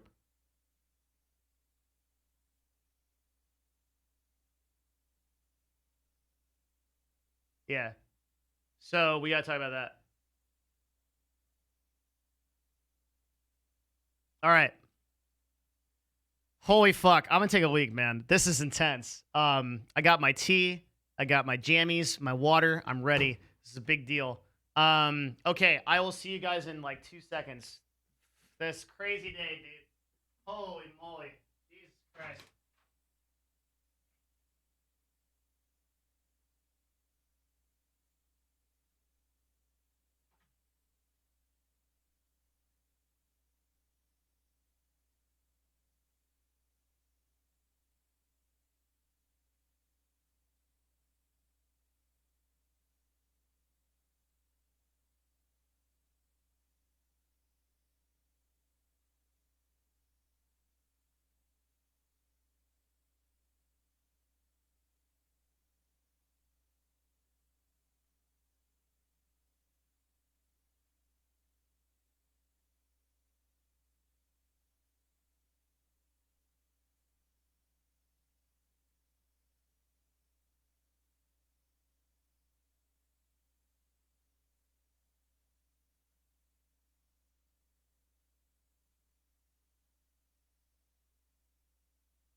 Okay, hold on. I gotta like maintain my my shit.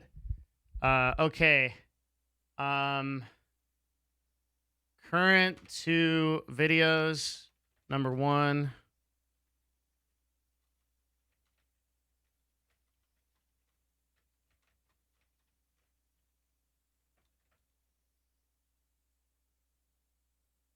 Give me a sec, because I'm doing all the logistics in the back here too.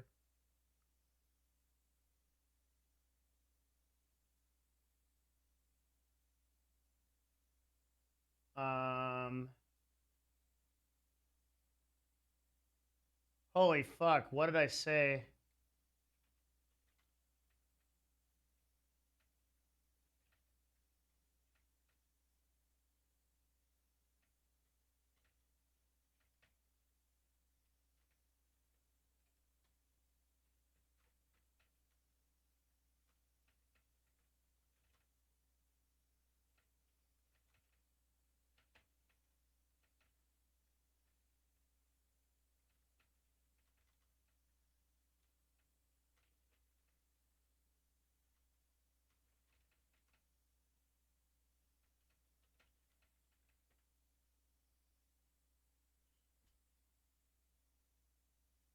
Paying OT bonuses for all thumbnails and videos. Yep, let's pick it up.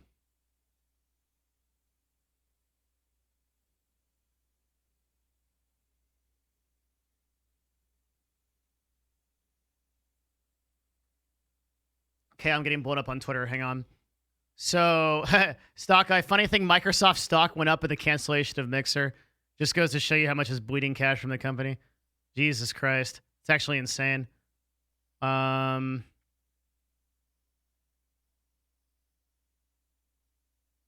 Holy shit. It's actually crazy. Oh, Shroud. Really? Is he actually here? Or you guys are memeing about the ninja thing, right? Or the Shroud thing? You guys are memeing?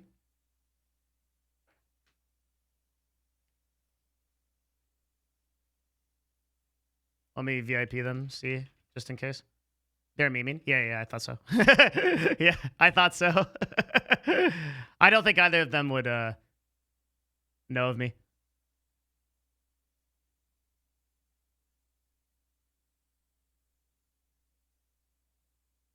Yep. We are only minor powers. But they might watch the video, and I think the video is very like what would be very cool is if they watch the video and that informs their business decisions. But honestly, they have an awesome agency and a lot of people behind them, so they're doing just fine. I have a lot of trust in them. Okay. Arcadum, thank you for the. I can't keep up. It's actually too insane.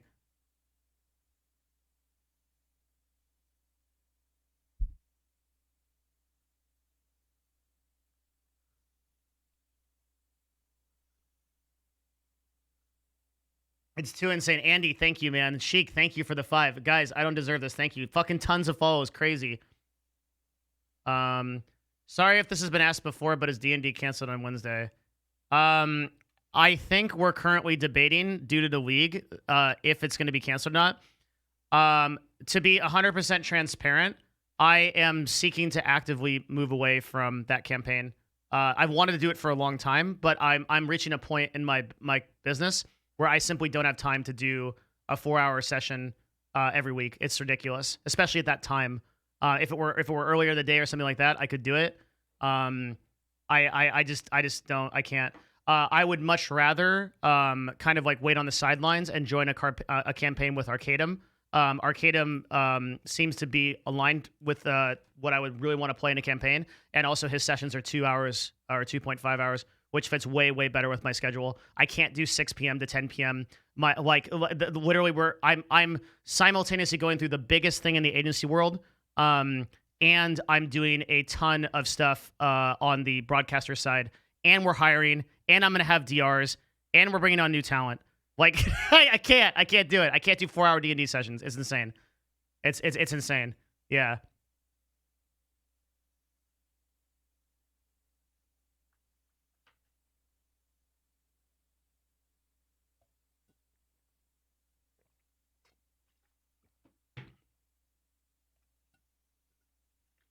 Arcadum has been bringing up playing with you in his streams. Yes, let me tell you that makes me very excited. So that's it.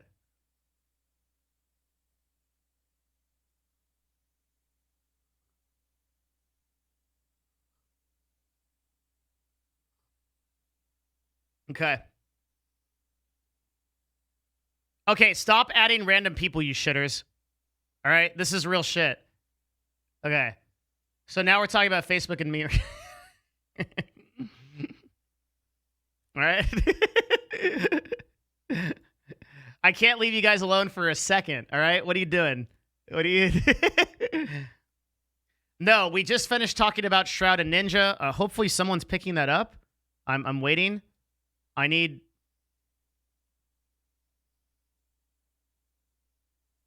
I'm gonna be pissed if we don't get these. I'm gonna hire like 80 video editors.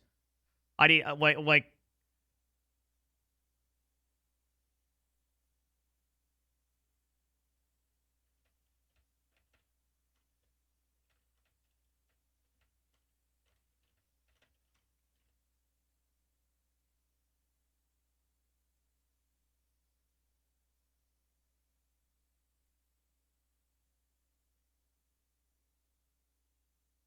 What's up, Gunrun? Dude, there's a lot to talk about here. Shit's going crazy.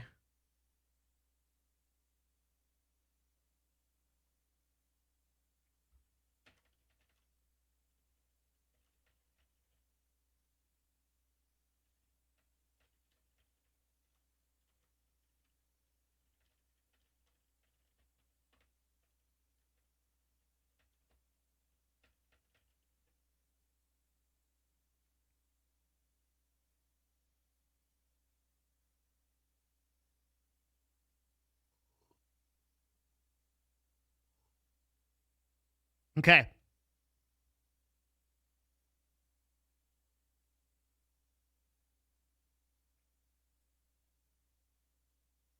Stop stalling. Listen, bitch. I woke up this morning at 2 p.m. I had 54 DMs.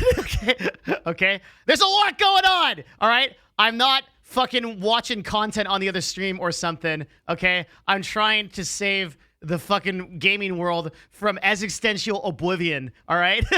Okay? I'm not a full-time streamer. Fuck yourself. Okay? I'm here to help. I'm here to help. Bilbo Baggins! Do not take me as some conjurer of cheap tricks. I am not here to hurt you. I'm here to help you.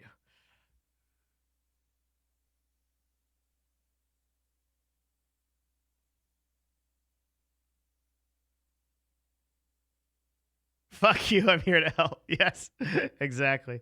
All right, let's rock. Facebook versus Mixer. Okay. People thinking that I'm fucking selling items on PoE on the other screen. I wish, okay? I wish. I'm not even logged in. I fucking swear to you. I could show you all my other screens. I'm not even logged in. I have been playing so few hours, dude. It's actually insulting. What's gonna suck too is like all my friends are playing like 12 hours a day and they're gonna quit the league long before I do. Because I'm gonna be playing for like 2 months at least. Whatever, dude. Twitch PR in high gear. Oh, is this new?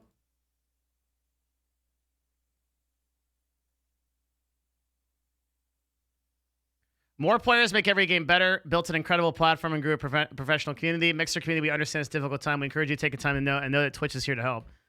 I don't know, dude. I'm so put off by Twitch's PR. Maybe I'm like the only person, but I just like, I read the Emmett Shear thing and I don't like it. I don't have anything else. Like, I don't know. It's not like a really good thing to say, but like, dude, like, come on, man. Like, I'm just tired of this. Like, it's so easy, dude. Like, look, like, okay, without even looking at this, hang on. Without even looking at this, I'm going to do, like, I'll make a PR statement for Twitch, okay? Here we go. I'm CEO of Twitch, all right? Hi. We've recently had a lot of issues about sexual misconduct, harassment, and other issues that are affecting the platform. We understand that these are really important issues, and we're very committed here at Twitch to being able to help with these issues. We support all of the bravery of the women that are coming forward and talking about these issues. We know that gaming as an industry is affected by very difficult situations like racism, abuse, systemic sexism, and other issues that are plaguing the industry. We are committed at Twitch to taking care of all of our broadcasters and making a big difference to people, and standing for the rights of these people. And it's my personal aspiration as a leader at Twitch to make this aware at an industry level. We are committed to solving these problems on every level. And as a platform, we are dedicated to taking care of the broadcasters that matter and to making Twitch a safe place for all people to participate on the internet. This is a big goal. This is a big step for us to do. But we have these resources and services that we're willing to provide you to be able to make this a safe place on the internet for everybody to be and the most enjoyable platform to stream on. Okay, like it's just like I can do it, right? Like anybody with media training can do it. It's nothing. It just you can just say a bunch of shit, and then like you're just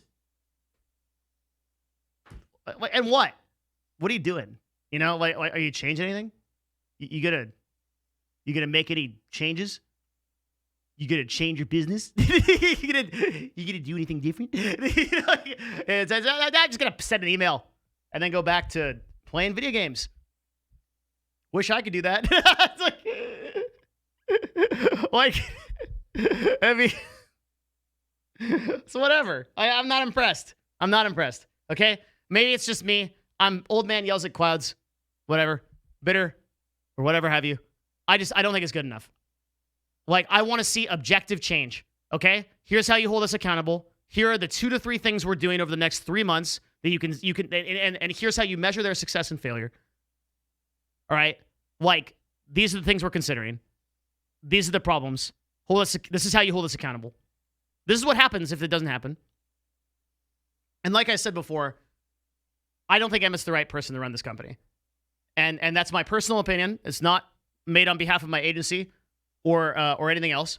I love Twitch as a company. I love many people there. I've been on the platform for 8 years. And I don't completely dislike Emmett because one of Emmett's core philosophies is to allow dickheads like me to tell people on this platform that he shouldn't be CEO of this platform.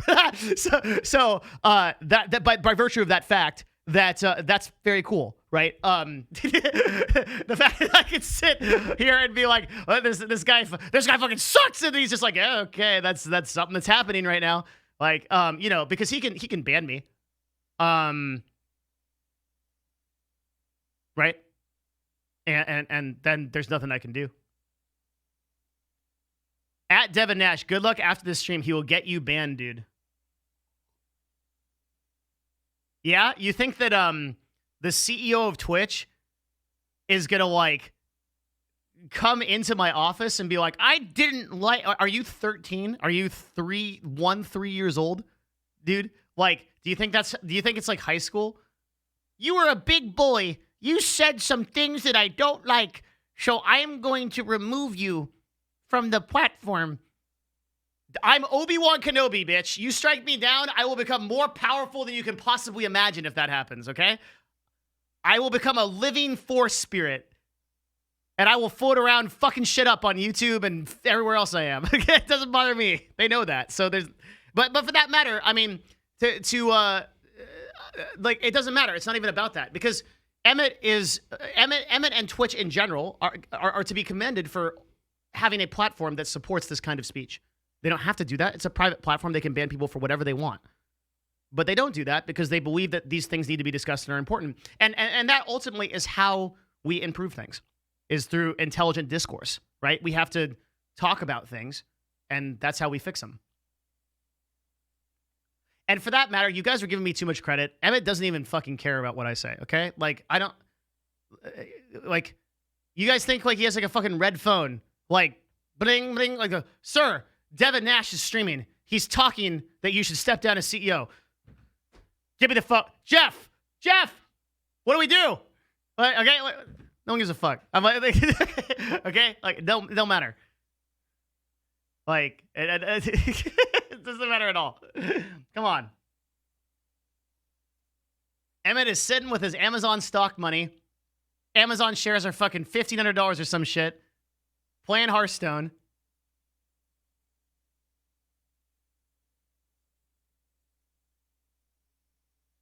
He's fine.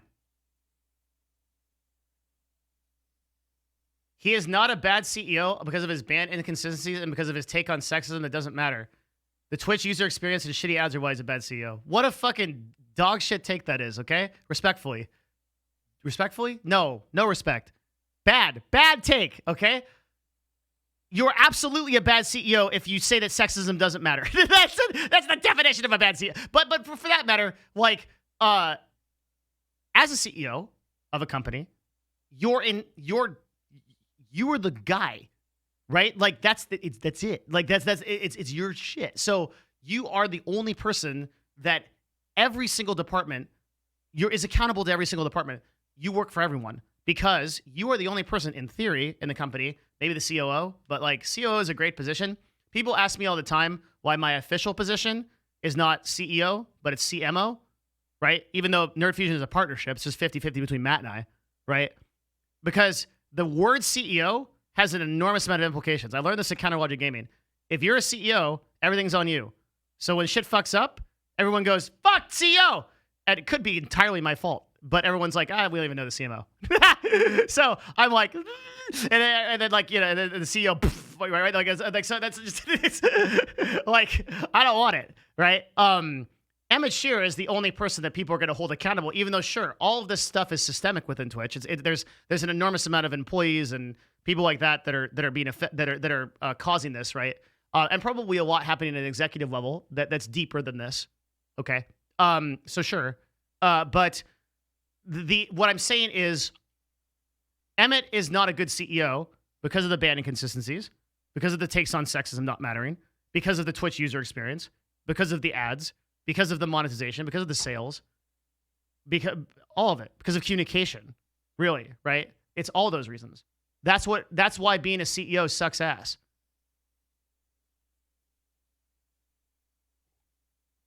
Because you're accountable to everything. And to be quite frank, that's why Matt, my business partner, is a much better CEO for Nerd Fusion than I am, okay? Because when something goes down in the agency world, okay, I'm like, oh, fuck, it's everything's gonna blow up, it's oh, shit, oh, God, we're gonna die. And then Sevidus is like, now what's up, man? Okay, let's just chill out for a second. Let's figure out what to do. Let's come up with a logical course of action. Everything's gonna be fine.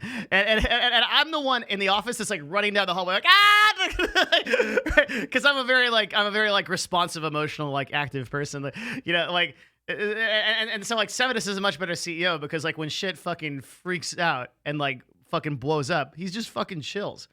He's just like, I've never seen the guy freak out about anything. He's good. Like, I'm the guy that fucking like melts down. The last few days, I've just been 24/7, like the whole time.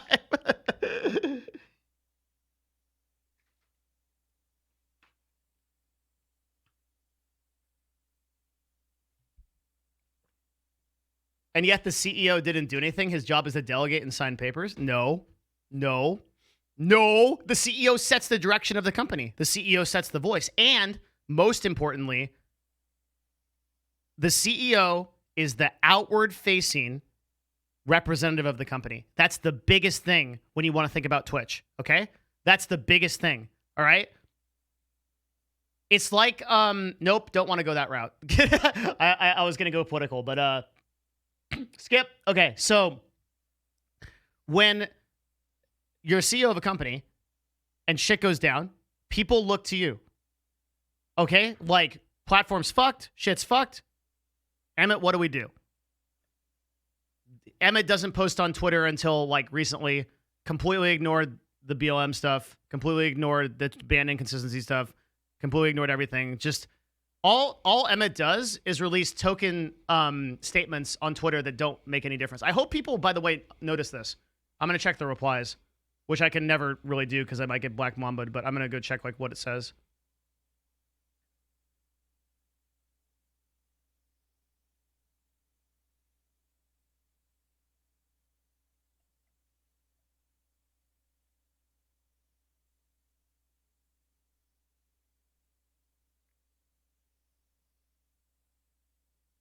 Yeah, I mean, there's some people that get it. Prove it. Yeah. Empty words, what's your action plan? Seems like a lot of people get it. But that's what it is, right? Like, we look to leaders.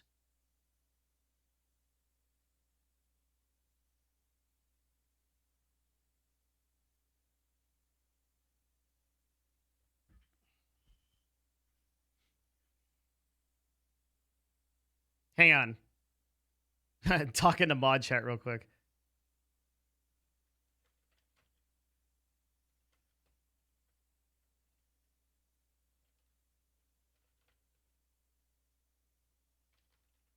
Okay.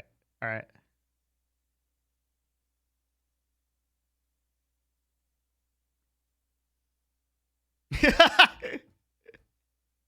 Okay. We look to leaders because during times where we're all uncertain and everything seems bad, we want leaders to tell us why it's going to get better. That's the role of a CEO in a company that is very important to do. You don't take a role as a CEO in a company that is this big and outward facing as a public platform and not have that capacity. The problem with Emmett Shear is that Emmett Shear is a fantastic engineer. He built undoubtedly what is the best CDN, that's content delivery network, for live streaming. Like, it's the best, right? Like, if you want to live stream, Twitch is technically the best place to do it. When I say technically, I mean like in terms of uptime, consistency, bitrate, exposure, discovery, like all these variables come together, right? Emmett Shear built a beautiful platform, and he should be championed for that, okay? But in the current climate of Twitch, that is the role of a CTO, not a CEO. Because now that the CDN is established, it's under AWS, like Andy Jassy's got that shit, right? It's a really, really powerful platform. It's done. What people care about is community and culture, and that's the role of a CEO. And I've said this for a long time. Twitch's biggest problem is that they don't have a spokesperson. There's no one person you can really point to at Twitch that is going to give you the answers. It's kind of Marcus. DJ Wheat is like the only one, right? But he's very limited. Like, Twitch's biggest spokesperson is fucking me. And that's the worst. I can't imagine a worse spokesperson, right? Like that's terrible. Holy shit. They need someone within the company that is like coming out there and explaining what is going on and how it's going to get better, right? And needs to be at the forefront of addressing those issues. And that is a very good role for a CEO to have. And if you're just posting tweets that are like, we here at Twitch really are committed to, it's empty. It's just it's a vacuous feeling. It just feels bad. I don't feel at all like my problems at Twitch are solved. I don't feel like Emmett Shear is like on the front line of the battlefield, like taking on my fight and like really cares about me.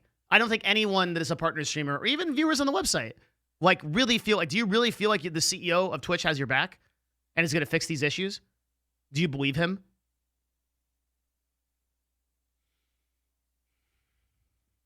Why not? Because he has no action plan. He has no information about how he's going to do this shit, right? Like, I believe that Amazon is going to come out of Emmett Shear's toilet with the Jeff Bezos special forces, and they're going to be like, what the fuck? And then Emmett Shear's going to be like, uh-oh, right? Like, I think that's going to happen. Yeah. So guy in chat, Red Mob, says no normal viewer even knows who he is. Yeah, and how fucked up is that? Because a lot of YouTubers know who Susan is, right? And Susan regularly does stuff with Susan's the CEO of YouTube. Regularly does stuff with YouTubers. Regularly does town halls. Regularly does fireside chats, right? We all know Jeff. We all know a lot of these. We all know Jack from Twitter, right? Normal Twitter users know Jack. Jack posts on actually, that's probably the best analogy, right? Like, Jack uses his platform every fucking day. He's on there. He's at Jack. He responds to normal users. He posts things. He's Jack. He's just there, okay? Emmett Shear hasn't streamed on his fucking platform in 8 years. And the last time that Emmett Shear streamed was a test stream for an engineering thing. It wasn't even about streaming. The number of streams that Emmett Shear has had talking to his community is 0. The only time he appears is at TwitchCon.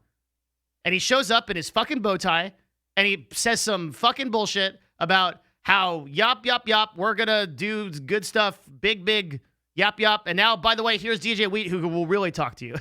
You know, like, okay? And then goes back to doing his shit. That's Emmett, right? Like, what the fuck is that? Like like with Jack, you know exactly who Jack is, right? He's on Twitter every day. He uses the platform. He takes stances on things. He says, "Yo, like we're gonna cancel this, or we're gonna do this, or we're gonna make this move, or I'm gonna go do this," right?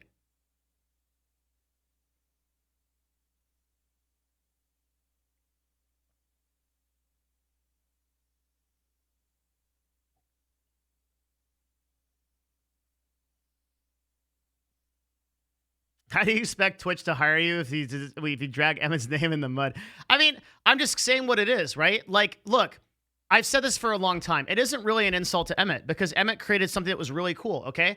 But there's a concept in business that I've explained before, and it's called 0 to 100, okay? 0 is idea in your basement. 100 is your Microsoft, okay? Biggest business in the world. There are different leaders for different points. I'm a 20 to 40 guy. Okay? That means that 10 to 40. Give myself a little bit more credit.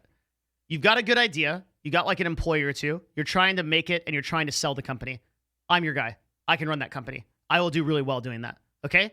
You put me as the CEO of Twitch or put me in a 60 to 50 to 100 business. I have no fucking idea what to do. I'll fail. Because I'm that sort of guy. So I can take a company like CLG to sale and I can sell it. And then and then we're good, right? I was not the guy to run that company after it, and I couldn't be that guy, and that's why I stepped down. So in the same way, Emmett was a really good 10 to 50 guy. He built the CDN, he built the engineering system, he got the company to sale, he sold to Amazon, and at that point, that's it. Doesn't make him a bad CEO. It just makes him the wrong CEO for this point in time in the ecosystem of Twitch and culture, because Twitch is now a 60 to 70 business. It's a live streaming platform owned by Amazon for 1 billion users. So the guy that built an engineering system that was extremely impressive and built a great company is not the guy that's going to take it to the next level. It's a different guy or girl. Yeah, I don't know who, but that's the way you need to look at it. So it may seem like I'm shitting on Emmett Shear quite a bit, but I'm just trying to call it as I see it, right?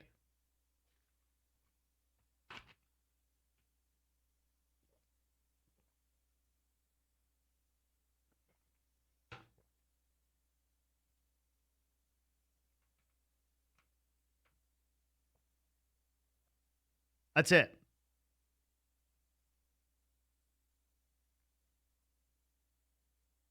There's very, very, very few 1 to 1,000s or 1 to 100s, right? Like in the world. Bill Gates, Jeff Bezos, Richard Branson. We can put them on one thing. We can put them on Jack Ma. We can put them on like one hand. How many there are?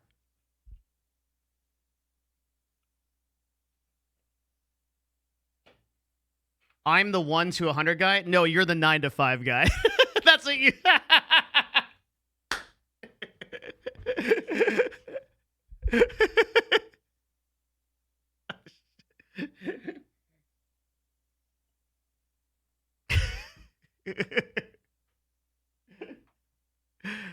Oh, man. I'm sorry. I'm sorry. Jesus.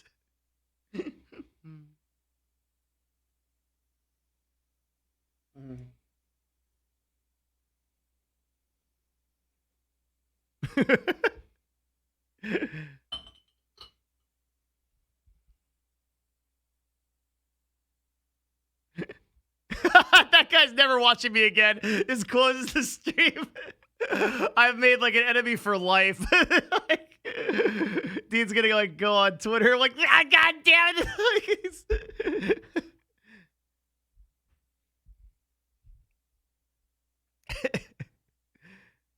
So yeah, Emmett's not the right person to run the company anymore. Again, it's not like a direct slight to Emmett as it were. It just is what it is. You know.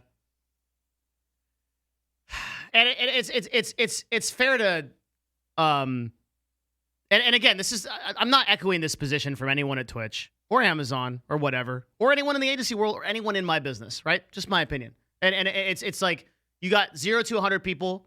You got 1 to 50 people, 50 to 100 people, 1 to 10 people. Some people that can start a really good idea need someone else to take it over.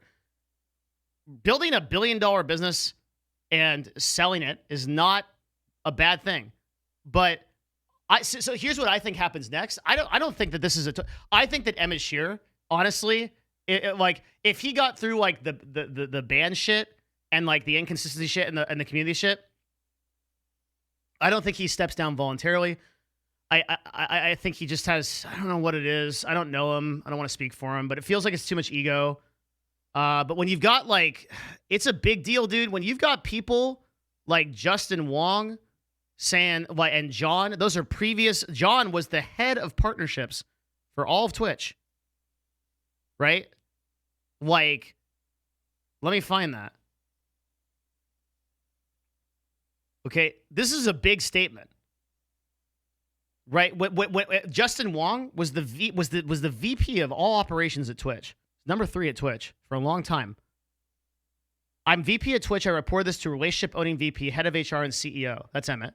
All assured me it would be handled. Next year is the same VIP space at the same Twitch event. This is in regards to somebody that was like, I guess, a sexual predator at an event.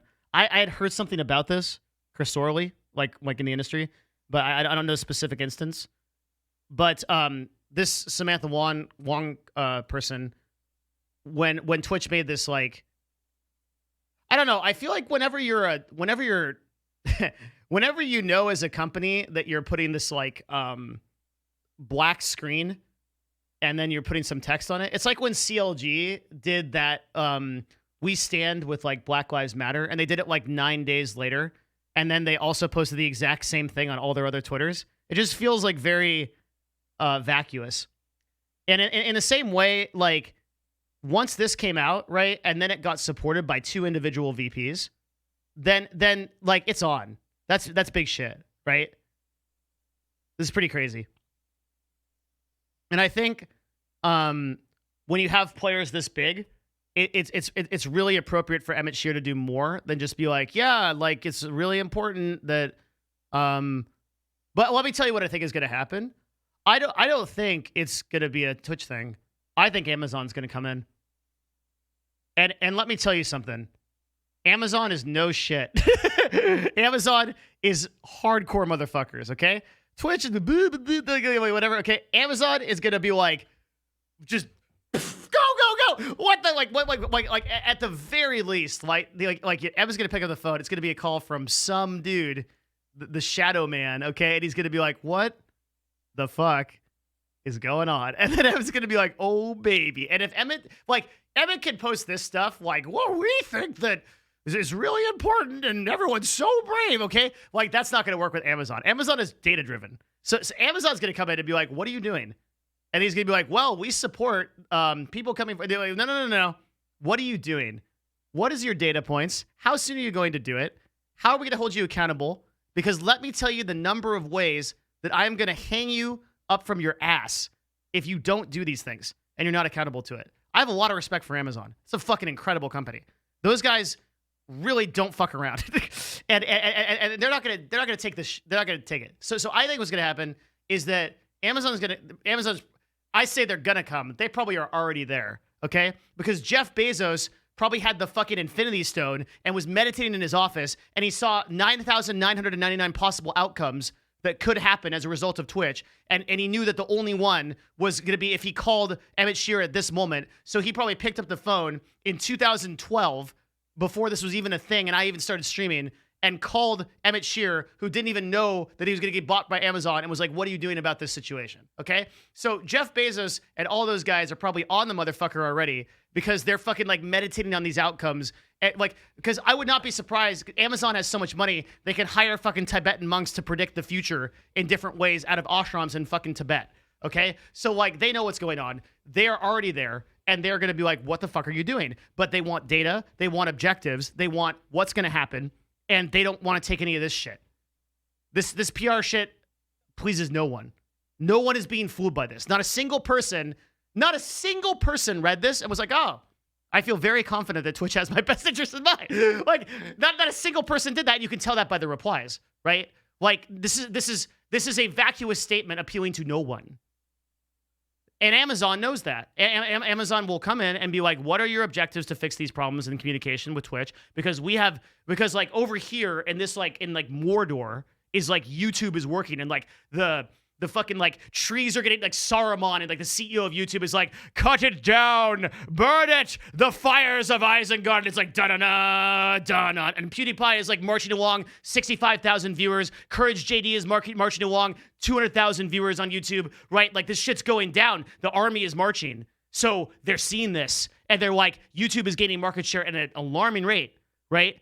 Twitch is losing market share over the course of the last two quarters. You have to pay attention to this shit. You cannot ignore these things. Amazon stays at the top because they never ignore these things. They're the best of the best. So they will come in. And then at that time, I mean, I think it is a very logical outcome that Emmett Shear steps down. I think that is something that we may see in the next month, which is fucking crazy, right? Unless Emmett can convince Amazon somehow that he has a very tactical plan for execution, right?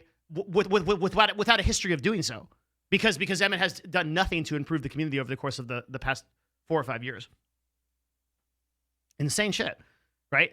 It's big. So that's the Twitch stuff. I think that's what's going on with like the Twitch and YouTube stuff.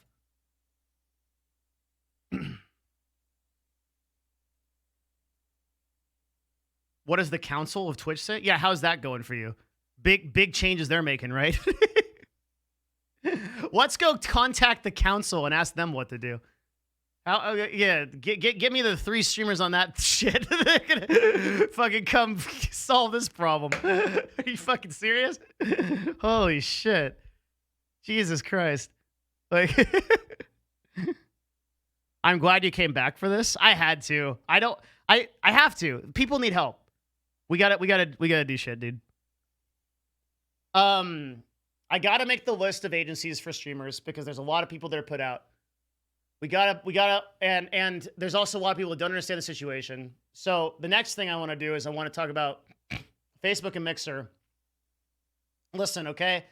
After this, can we just stop?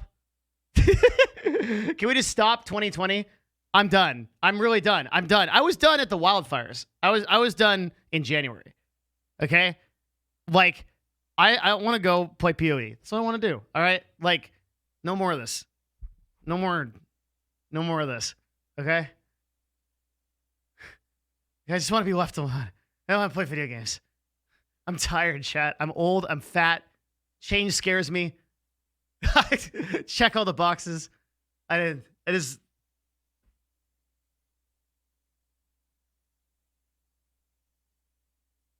I want to go.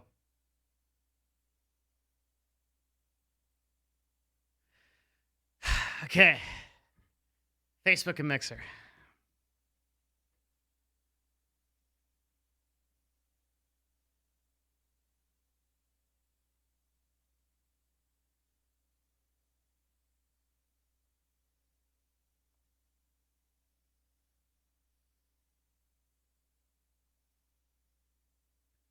Completely off topic question. Have you played any The Last of Us 2? I do not play bad games. Or I try not to, so no.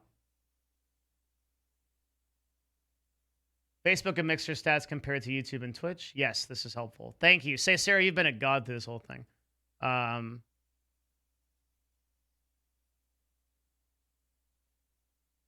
you playing SSF HC and PoE? HC trade.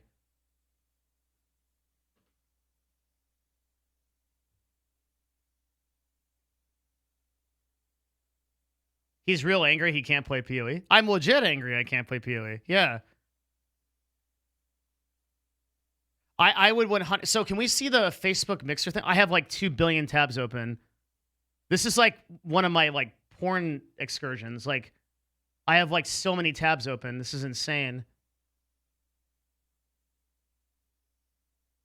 Shut up, idiot. All right, hang on.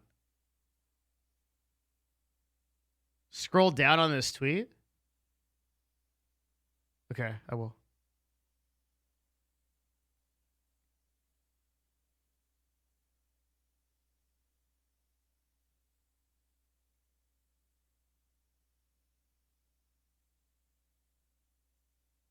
Nedley, thank you for the 5. Thank you, thank you. It's the 9 to 5 guy. Yeah. Hang on.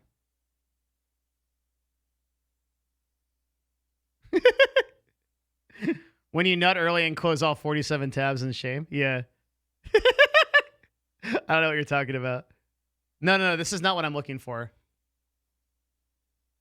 But that does confirm what I already said, yeah. Of course it wasn't. How can people think it was?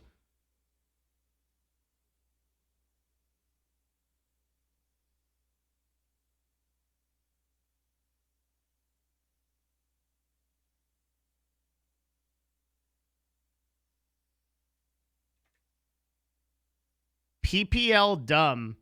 Yeah. Maybe that's like, that would be the Zen way for me to do this stream. Okay? I just come on, I hype it up, the music starts, stream starting, I switch to screen, full screen, PPL dumb. That's it, we're done. We saved 6 hours, back to PoE. If only, man.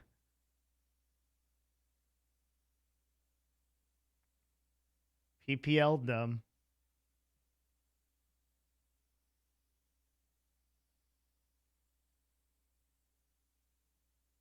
Well, what I'm looking for is the...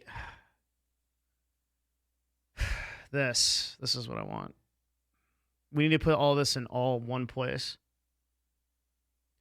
Are you going to make a video for the OPG thing? No, I can't really take a position on that officially, because what I can do is I can build a resource list for broadcasters, for potential agencies that they can find that will take care of them and cover those issues. That's what I'm going to do.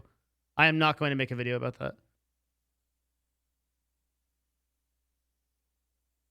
I think that would be unethical of me to do, being that because of my position in the agency world.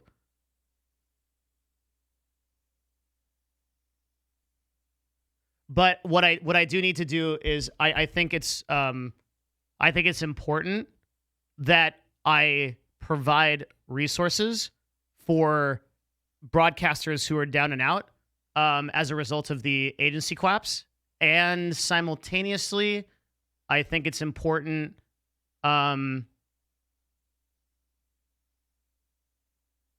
that we talk about it. But I'm not. It's not my deal to like throw people under the bus and shit.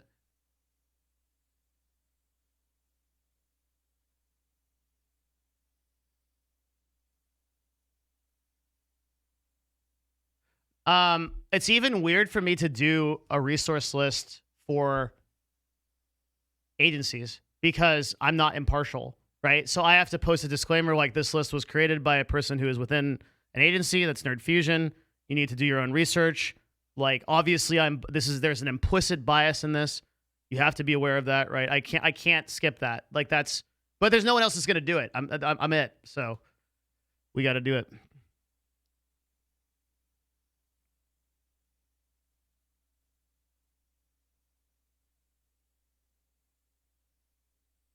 Why even bother then? Because people are on the down and out of...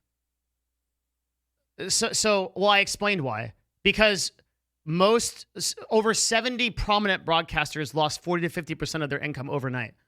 Also, there's a huge amount of people that need agencies that don't know where to look. And so, I have to provide... I'm the only person that can provide those resources. I'm the only person that will do it. Sometimes in live chat... Here's the thing, man.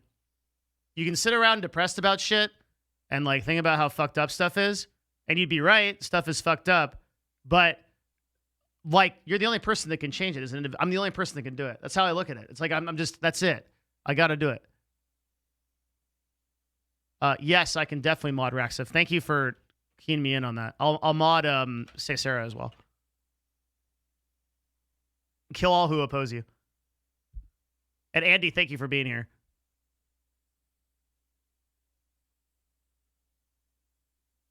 This is Devin's Dharma. Yeah, that's right.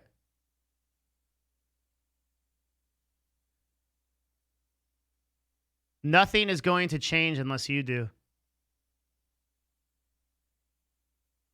Where can we find this list? Well, you will be able to find it in all places that things can be found. I mean, we did the same thing for DMCA, right? Like, the bottom line is, like, I'm streaming part-time. I don't need to do this, but like, it's really important that we get this information out there. No one seems to be doing it, and the people that do it, they all are like, a lot of people are bad faith. Like, they have some agenda. They want to sell something. It just feels bad. So we have to provide the right resources. Whatever.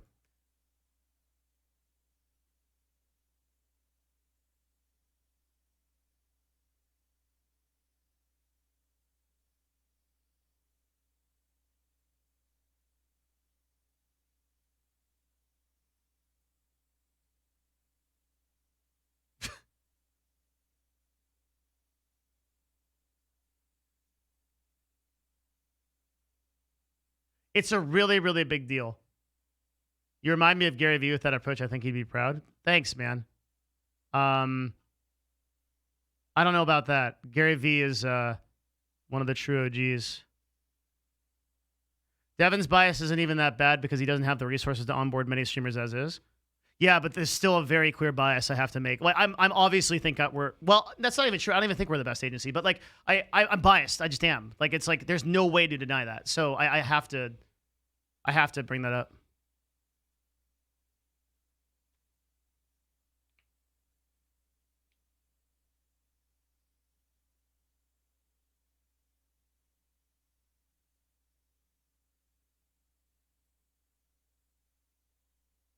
I feel like in our industry, and this is what I'll just do a brief talk about this. We'll get to Facebook and gaming, but like, our industry is full of shitters.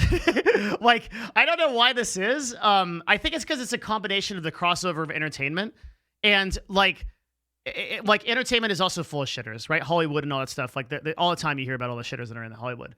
It's because like whenever you combine like fame and like a lot of money and like greed and stuff like that, you get a lot of shitters. And like, I think one thing that's happening with this, which we haven't talked about yet, with this whole like, I don't know what you even call this, because it's like this outpouring of people telling stories about their experiences with gaming creators and influencers, is you start realizing that there's a lot of manipulative, shitty people. And why would that be? Okay, well, because you're a gamer, you don't develop many social skills, you start a channel on YouTube or Twitch or whatever without much awareness of what you're doing, you end up in this sort of like venerated position. Like, people like look up to these influencers, and now you have an enormous amount of power and you have an enormous amount of pull. And it's like, yeah, dude, like you never really spent the time to introspectively develop yourself, or to meditate on yourself, or to like do the, like, to really set like an ethical boundaries of like what makes you a good person. And so you you use it to fuck chicks and make a shitload of money and like enjoy yourself and whatever.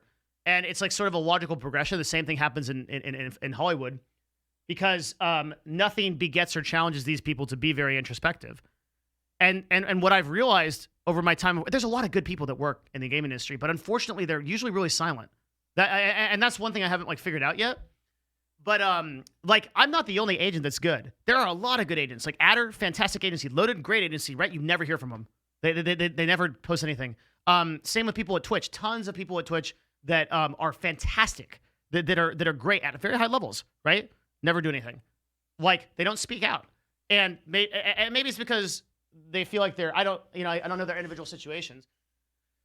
Maybe they feel like they're pressured to not do so or whatever. But I think where I exist is I am truly okay with all of this ending, right? If I get canceled and it comes out, it's like, we decided we don't want Devin on the platform, or we're not okay with what Devin says, right? And I'm done with the influencing world tomorrow. I am truly in my heart 100% okay with that. That's totally fine. I don't need to stream again, right? I'm here because I hope I'm providing value to people. And if I'm not, then I'm not. Chop wood, carry water, as my master used to say, right?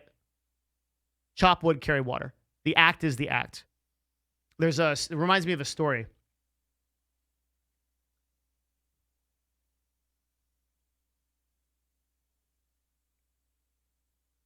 That I really enjoyed. Oh, somebody told me. So this is a Zen story.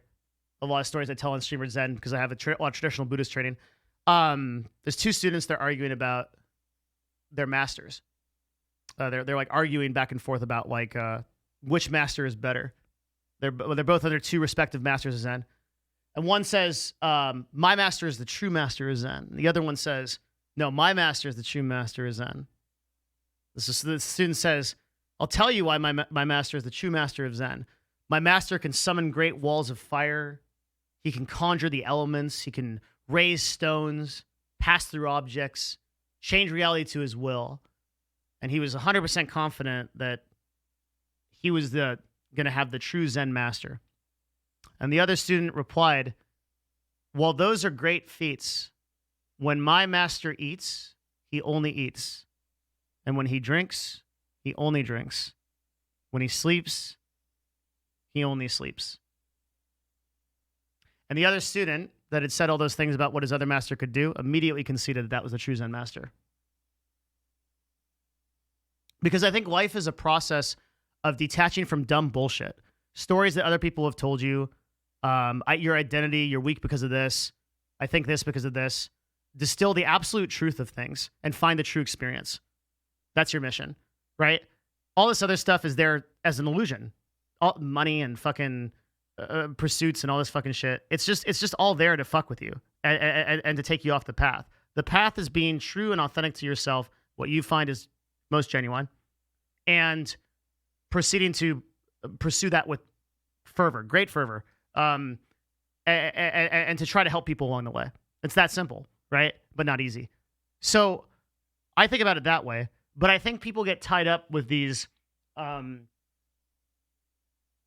identities, right? Like I'm looking at these people that are going down for these crazy fucking stories, like weird shit with girls, very very bizarre like cases of like treating women very badly or treating others in the industry very badly, taking money from people, skimming off the top of deals, right? A lot of shit coming out right now. There's going to be more shit, by the way, over the last couple of days. I have some idea of what's coming, and there's a lot more coming. And I think people get really, really wrapped up in their like identity, that like this stuff like really matters, and like they need to like that, like you have to be so far into your ego to want to dominate another person and to take over somebody's life. You have to be really, really deep into your own narcissistic like outcomes to be like, I'm so powerful that I can take this person, that I own this thing, right? Like that I own this relationship, or I own this person. That sense of things is because you are lost in your ego. You're lost in yourself. You think your like position matters, or you're like your status matters, or your money matters, right? These are all very ephemeral things. They can go away in an instant. Look at what happened to Mixer. What we're going to talk about next, right? Mixer's fucking gone. Everything that people built there is gone. Brand, gone. All your followers, gone. All of the things that you built, all the money that you made, gone. What's it worth, right? What's anything worth? In one of my favorite movies, Kingdom of Heaven, right? At the end, Orlando Bloom, right? He's Lord Barian, I think. He's defending the city of Jerusalem. He comes out to surrender the city to Saladin, great king who's leading the army against him. And he says, what is Jerusalem worth? And Saladin says, nothing.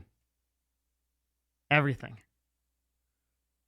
Doesn't at the end of the day, it's all ephemeral, right? It's whatever you put attention onto it. But these people, they get caught up in their stories, and it causes them to be more too absorbed, and then they cause great acts of evil. You can't be attached, man. You got to be willing to let everything go at an instant. It doesn't matter. You just take within yourself. It's all fucking illusory anyway. It's all on its way out. Everything. But I know most people don't come here for that. but I felt like I think it's important to talk about. That's my one spiritual take of the day. Okay, you guys can permit me that, please, and then we'll go back to the mixer stuff.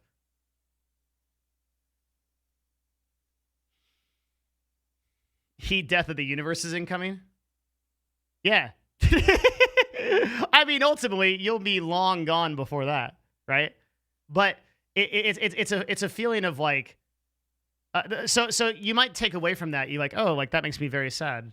But it's what makes experience so beautiful, that everything is so temporal, right? That everything's so temporary, that everything's in flux.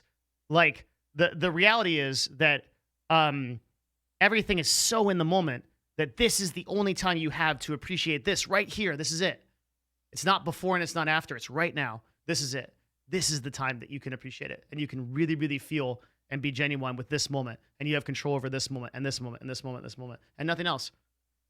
And when you get out of all your other bullshit, which is takes a long time, get rid of your identity, get rid of what you think makes you weak, what your parents told you about what you can and can't do, what Devin Nash told you about you can't be a streamer because statistically it's unlikely to be a streamer. Okay, what Twitch is telling you, what fucking LSF is telling you, fucking Reddit, everything, right? When you get out of all that, bam, you're here. And that's it. And then you decide what's important to you. Thank you for the 20. Appreciate that. Honestly, I'm hoping on immortality. I haven't gotten past the nihilism yet. Yeah, that's the typical software developer take. I'm going to be part of the people that is going to be uploaded into a computer. Guess what, dude? The stars are going to explode, okay? We're heading towards the entropic death of the universe, okay? You may last some time, but you won't make it out. I promise.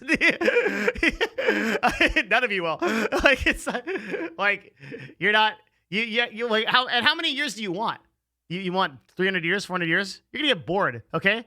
Listen, dude, I'm old, and fucking all you fucking people piss me off already. I'm pissed off already, okay? Give me another 200 years, fuck this place. I'm out, dude. Get me out of here. Holy shit. All right? Siberia's fucking melting, okay? I've got this fucking guy in office, like, he's going crazy. All right? There's riots in the street. Like, dude, I'm good. How many more years do you want? All right? Like...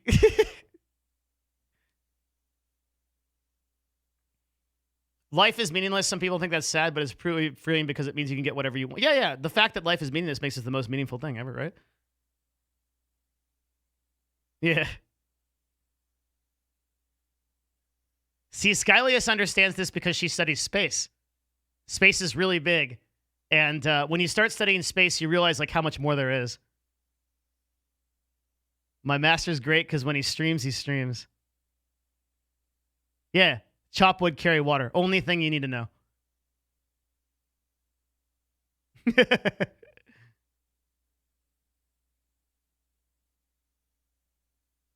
I love it. I love it. Yeah. Space is really big, Devin 2020. You know what the message is? So my business partner, Matt Sevidus, brilliant man, PhD in astrophysics. He's awesome. I could live 2 more lifetimes, wouldn't be as intelligent as he is. Okay?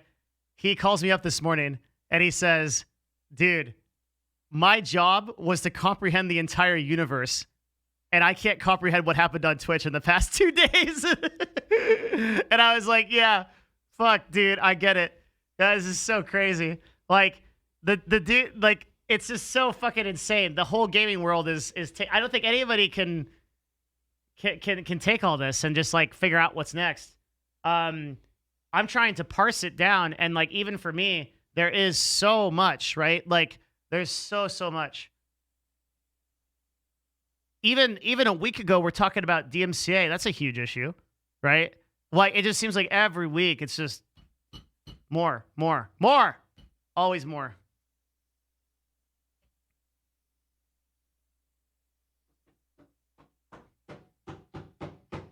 Woo! Guys, thank you very much. By the way, you guys are awesome. I really appreciate you guys being here. Serious hearts. Like, we're not done. We're gonna talk about Facebook Mixer next. I'm very grateful. I've gotten so many nice messages. and so many gifted subs, which I will go back and I will update for our Hall of Fame. Everybody, I really do appreciate it. It is actually insane how much you guys want to support the stream, and I appreciate the love. Champ Valentine, thank you. Scorchy, thank you. Hydro, thank you. Samadhi, yes. Nedley TV, thank you. Thank you very much. Thank you to Andy. Thank you, Sheik. Thank you, Arcadum. Thank you, Unlimited Rice. Fucking huge, dude. 212 coming in there. Ronan, Kafira. A lot of the OGs. Tora, Baka, thank you very much. Holy shit. Captain, God, you guys are crazy. I really appreciate it. So next we'll be covering the Facebook and Mixer stuff. After that, I don't know. We'll keep going. It's a lot of stuff, but you guys are legit. I appreciate it so much. Whew. Okay, so Facebook Mixer. Do I need more tea? What time is it? 7:57. Holy shit, Levi.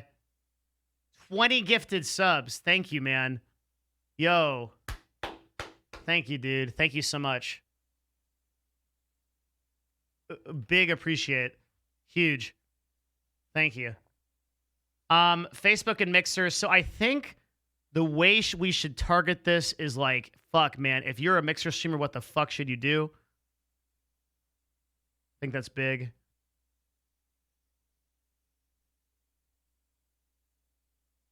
Hang on, I got to answer my YouTubes.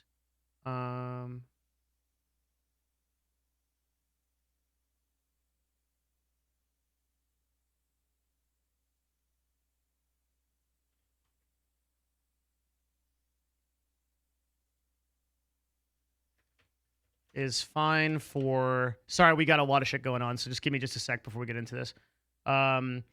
Is fine for... and then the next one is Facebook Mixer. Wait.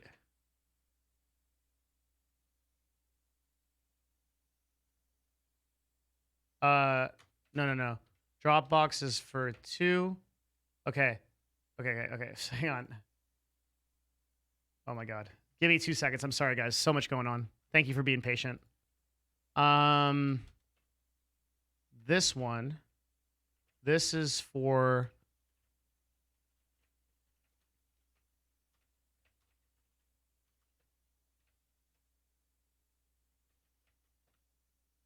And then this one, we're just doing thumbnails and shit. Because I want to make sure these videos are out tomorrow, so everybody has them. This one is...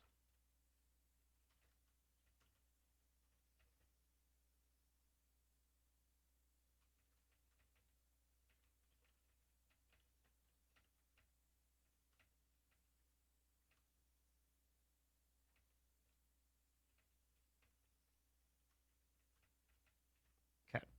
Just interacting with the team.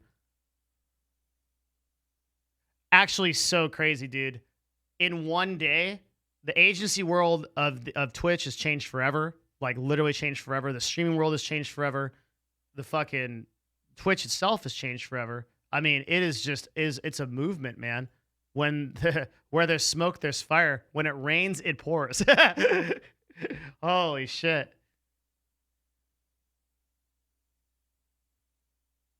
Okay, I'm gonna grab some more tea real quick and some water, and then we're gonna get on this Facebook Mixer thing.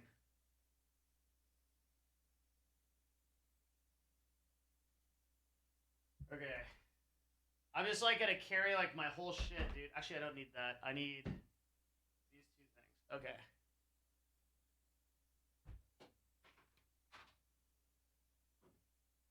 Okay. No streamer, don't go nuts.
Okay.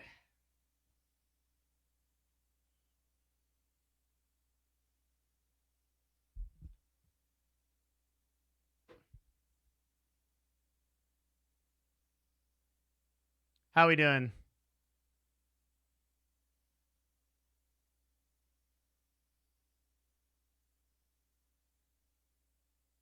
What? No, it's not. Fuck you. It's not muted. Listen, chat. Okay, I'll have you know that I graduated as a Navy SEAL in mics, and I have over 335 confirmed kills, okay? You want to see my fucking mixer board?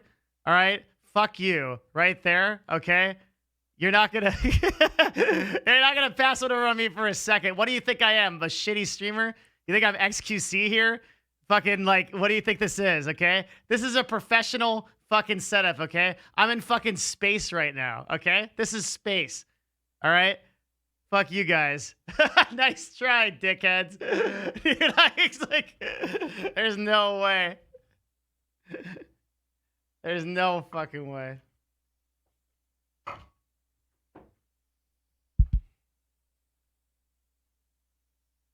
Cam muted.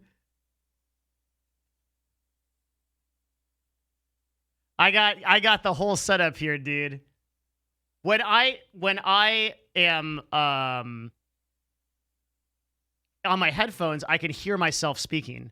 So I know I can hear exactly what you're hearing right now, which is how I also know how to mess with sound, right? So if like I am playing music, it's exactly as loud as I want it to be, right? Because I'm hearing exactly what you hear. Right? So right now I'm talking at negative 10 dB and the music is negative 30 dB. Right? And now it's half as much. It's negative 40.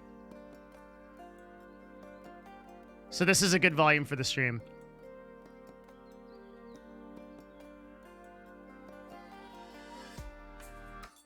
It's got to be really uncomfortable listening to your own voice. You actually get used to it. It's like really fast. I thought it would be really annoying, but it's not.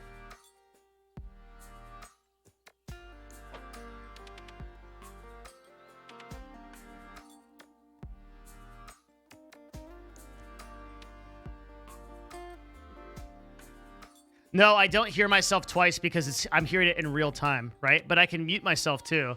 And because of the way that I have things set up, so I have individual channels. So if I'm talking on Discord, right, I can raise the person on Discord, but it won't raise my music. And I could also do that to my voice as well, right? So I could see the relative values of everything if I have separate channels or inputs. That's what this is for. And this is all done wirelessly. This is broadcasted wirelessly. So this is on my PC.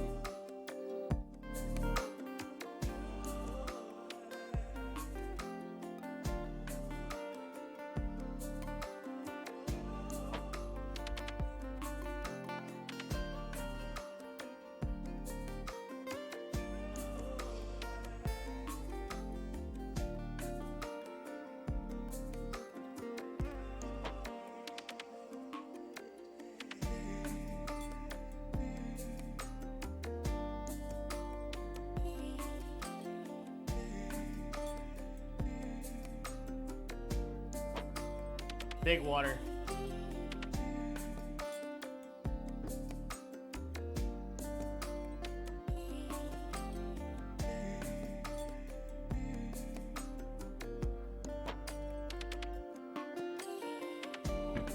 Are your headphones totally soundproof so you can't hear yourself if you mute yourself? Yeah.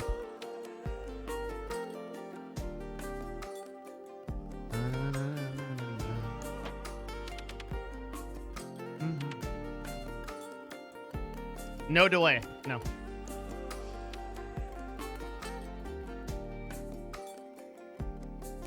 The talk that's coming up will be uploaded to YouTube, yes. About Facebook and Mixer. Well, most of it will be, but like some stuff like Q&A doesn't get there, so it's good to watch live.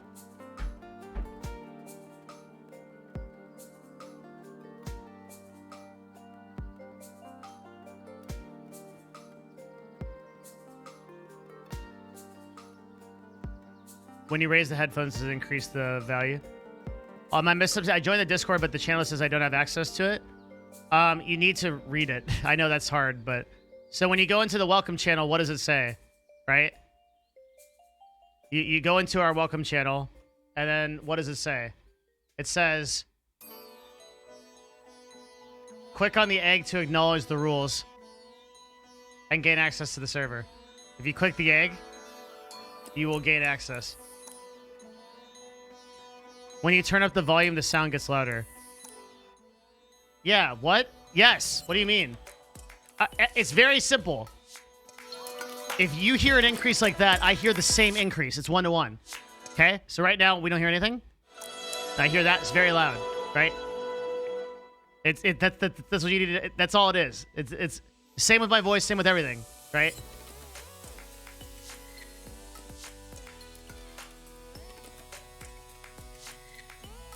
Is that why we can gnome you with donos? That is why. Yes.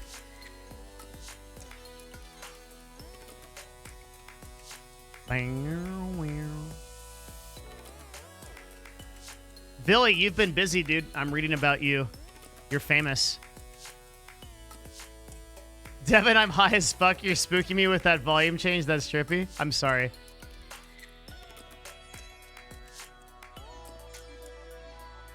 PPL dumb, dude. Did you hear that Facebook Gaming is required NDAs to enter the gaming partner program? Yeah, that's odd. That's very odd. I don't understand that move. Before you start talking about Fixer Facebook, it seems a Facebook contract is only for Mixer partners and 90 days exclusivity, and they have to sign an NDA. Wow. Okay. The real question I have is, when does Mixer shut down? Did they announce a date? That seems like the biggest deal.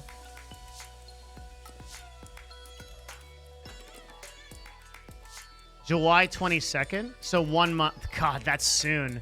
Fuck me.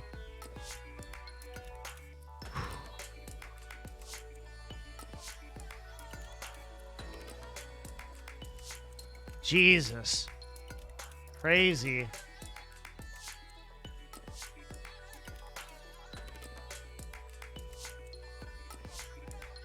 Is Facebook a better place to start streaming than Twitch, in your opinion? We're going to be covering all that in the next discussion. Just give me a break, dude. I've already covered 2 really big topics already, and I'm on number fucking... I gotta, like, do my tea and stuff. Like, I'm trying, man. I'm doing my best right now. It's a lot today. Oh, yeah. That's actually what I want, 100%.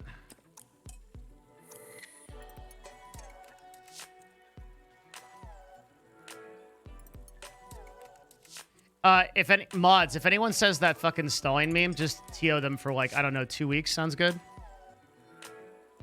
That meme is dumb, dude.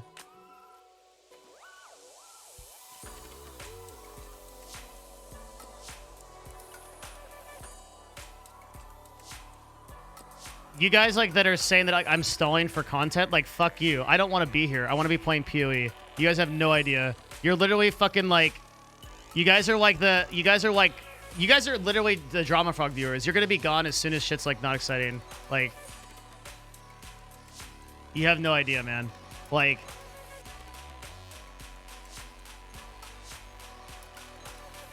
imagine covering a Facebook NDA versus me being in Ray class. Are you serious?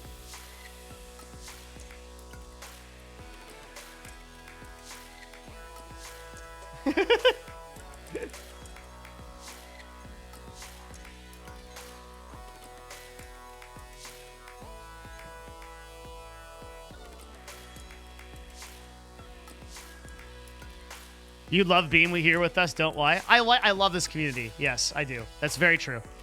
I like playing games more. It doesn't mean I don't like... It's like, look, you can, like, love your child, and then you can also, like, love something else. You know, it's like not... It's not an insult. It's not like a...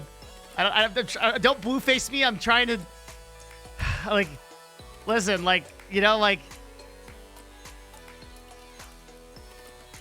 I had this talk with my girlfriend. She's like, she looks at me with these big eyes, and she looks at me yesterday, and she's like, do you love me more than PoE? And I was like,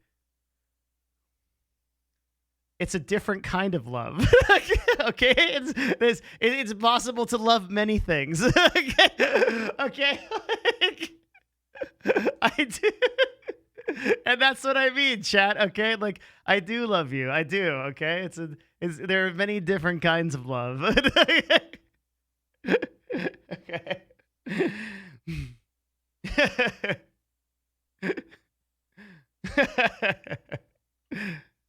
All right.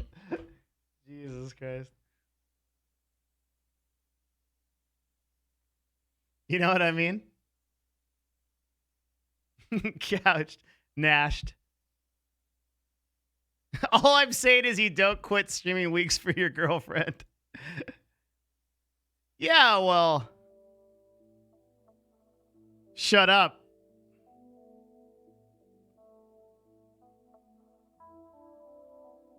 The tea I'm drinking today is Gao. I can't pronounce it. I don't know. You can read it. Hang on. I gotta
90-day exclusivity on platform.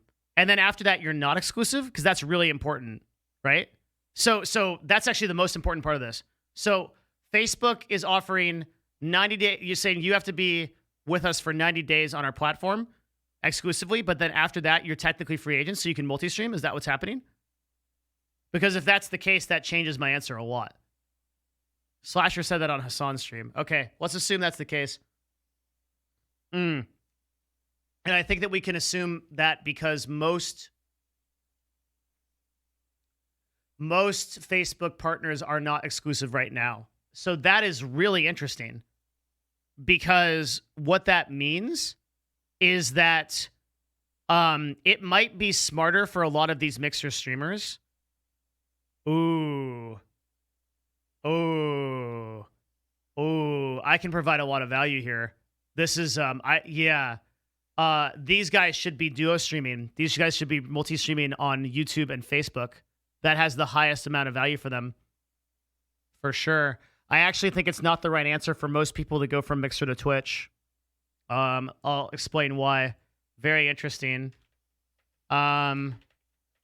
Most people are going to assume that, but I don't think that's right.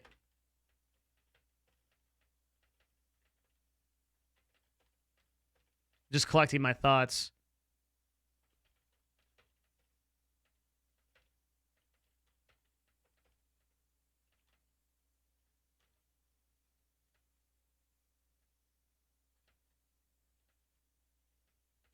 Big info here. Big dick. This is big.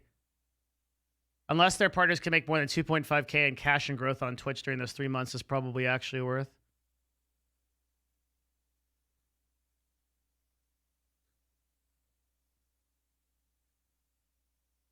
No, the thing is, you can't stream on Twitch. Twitch partnership is exclusive no matter what. So my argument is going to be that where Facebook and YouTube are at in their current life cycle, their ecosystem, it's actually probably a stronger choice to join up with them. I'll explain everything. I'm just collecting my thoughts right now. I will literally explain everything. We're just researching.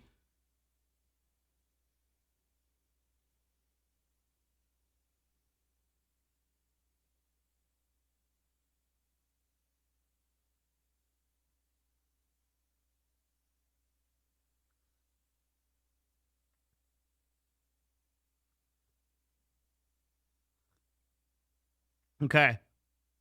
We're offering partner status to watch Mixer partners, inviting streamers to participate in open monetization. Okay.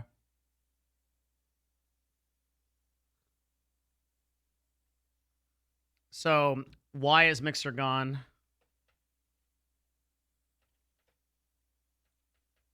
Just structuring my talk here, and why it matters, what streamers should do, what's next.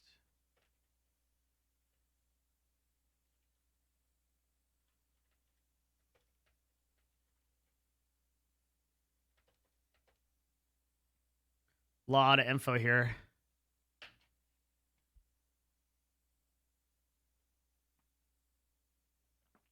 If you've grown your stream to 100 concurrent viewers, you can organically move to Facebook and YouTube versus Twitch. Is Twitch better at the top end of the spectrum? Well, so I'm going to give you a really crazy take, but it's true. Right now, the stream, if you take the world as a whole and you take all of the streamers, where are the most popular streamers that have the most viewers? Where are they? What platform? Oh, wait. It's YouTube. Yeah, that's right. So you have 65,000 people concurrent from PewDiePie's stream. Courage JD is getting 200,000 people. You have Fortnite gamers that are getting 500,000 people. So there are larger streamers on the top shelf on YouTube now than there are on Twitch. And you also see that happening in tournaments too. So like League of Legends LCS regularly has more viewers on YouTube than it has on Twitch now. So like the perception that Twitch is very good for broadcasters at the top is a true perception, but that's a perception that is quickly changing. And now like YouTube is going to be competitive with that. A game like Tarkov has only 281 viewers, but I see your point. Yeah, sure. It's by category, but a game like Tarkov only has 281 viewers because there isn't a streamer representing the Tarkov audience that simultaneously has an audience there. So, for example, if someone like Pestily streamed on Tarkov and he has a very active channel, right? He will get a lot of live viewers on Tarkov. So that if anything is actually more. I'm glad you brought that up because that is actually more of an argument for YouTube because there's not enough saturation for those streamers to take over those categories. If any of the Tarkov YouTubers switch to live streaming on YouTube, they're going to get a shitload of viewers.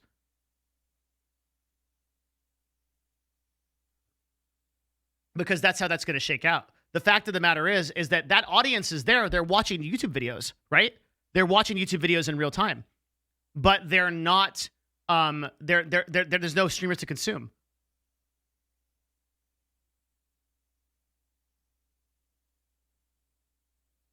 You have to keep in mind that anything that is gaming on YouTube is amplified by virtue of the number of users there. That's like the most important thing to understand about YouTube, right?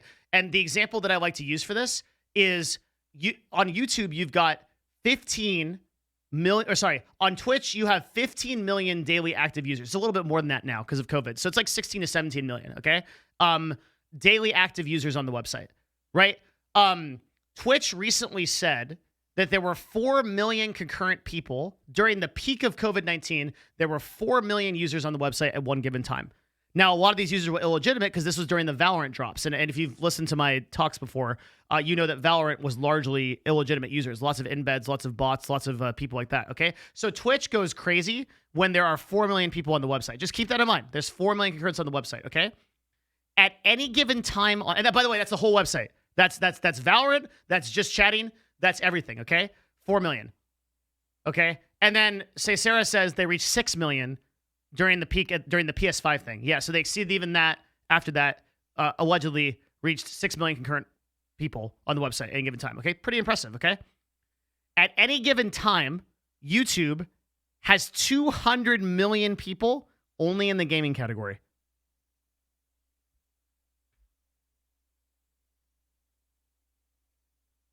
$200 million. So the heights that Twitch has reached as a result of having 6 million people. Source of that, by the way, is the head of YouTube. That's Fwiz, right? It's not even comparable. Not even comparable. So like this idea that like you have to think that all of those users can be transferred over to broadcasting without that much difficulty. You already like watching YouTubers play games because that's why you're there. So watching them on a live stream is not really a stretch. How do you know that YouTube is 200 million? I just told you. It's Fwizz's stat. He posted it. Fwizz is the head of YouTube gaming.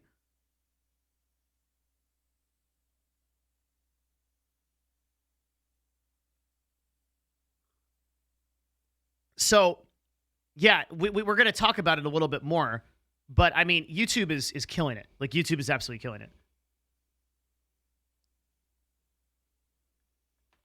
All right, but that's outside the scope of what's going on.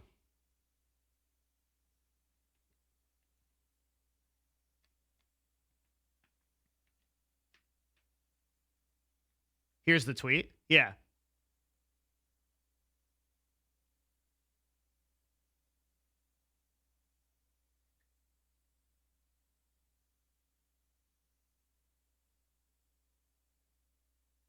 Yeah, there you go.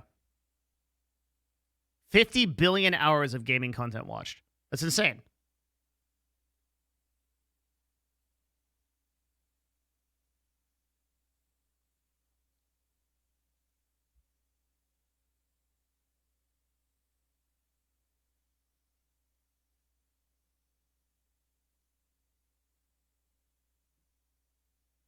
Stop. Don't well actually me. I just hate these people. Jesus Christ. Stop gatekeeping. Like for the purpose of the analogy, you know what it is. The tweet was 2 years ago also. Yes. And we know that the YouTube has grown 345%. so yeah, stop well actually me, stop gatekeeping. I'm going to time you out. Shut up. The analogy is very clear, right? That YouTube is vastly greater. So yeah, we were comparing stats. That's true. So I'm comparing stats that Twitch, that was 2 years ago, for YouTube. Meanwhile, Twitch hit the 6 million number literally last week, 2 weeks ago. It's there's no argument here.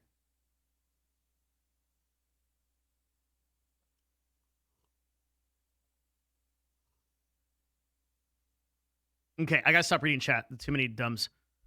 PPL dumb.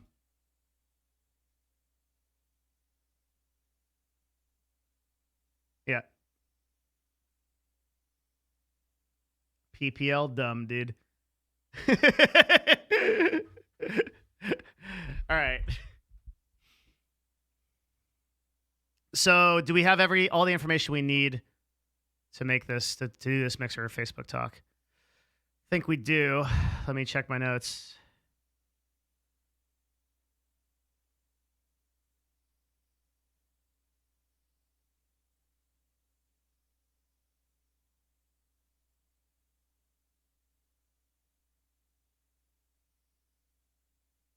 How much does YouTube take from the super chats? Is that true? How come I never hear about YouTube live gaming, but I feel like Twitch is everywhere and everything? Shouldn't it be the opposite considering numbers? Oh, dude, it is actually so cool you asked this question. Yes, it should be that. So this is a really, really interesting concept in marketing. It's one of my favorite things to talk about. And it's this idea of our cognitive bias being a certain way because of the ecosystem that we're in. So Twitch is actually a really niche community. A lot of people don't realize this, but Twitch is like a really niche website. The people that are on it tend to be power users, okay? So the average Twitch person, the average person on Twitch watches 109 minutes of a single stream on average. So if you are going to come into a stream, you watch that stream on average for 109 minutes. That's an incredibly dedicated user. To give you an example of how dedicated that is, okay? The average American watches the Super Bowl, biggest event of the year, for 58 minutes, right? So people are watching Twitch almost twice as long as people watch the fucking Super Bowl, which is an event, which is the biggest fucking event of the year in America. Fucking huge statistic. I used to tell people that all the time when I was selling product, like when I was selling Twitch. It's a really good statistic to tell brands because it's fucking crazy, right? Like so people on Twitch, the ones that are on Twitch, are very, very dedicated to this ecosystem. And and they're in it, dude. You're on Reddit. You're following what streamers are talking about. It's like, oh, I want the take from Hassan. I want the take from Devin Nash. I want the take from whatever, right? Like you're really in the ecosystem. And because of that, it creates this insular perception that that's all that's going on. Okay. But there are so many users that there's so many, it's the same thing with so many things like local elections, right? Like the majority of people don't vote. It's like 20%. Literally, there's probably so many examples that chat can think of in this way of like these we have this perception that the world is everything, but it's actually this like pretty crazy cognitive bias. It's like what are some other examples of this? I'm trying to think of like there's so many. There's so many. It's like everything in life.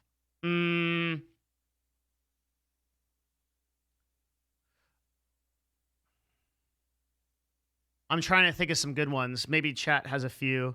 I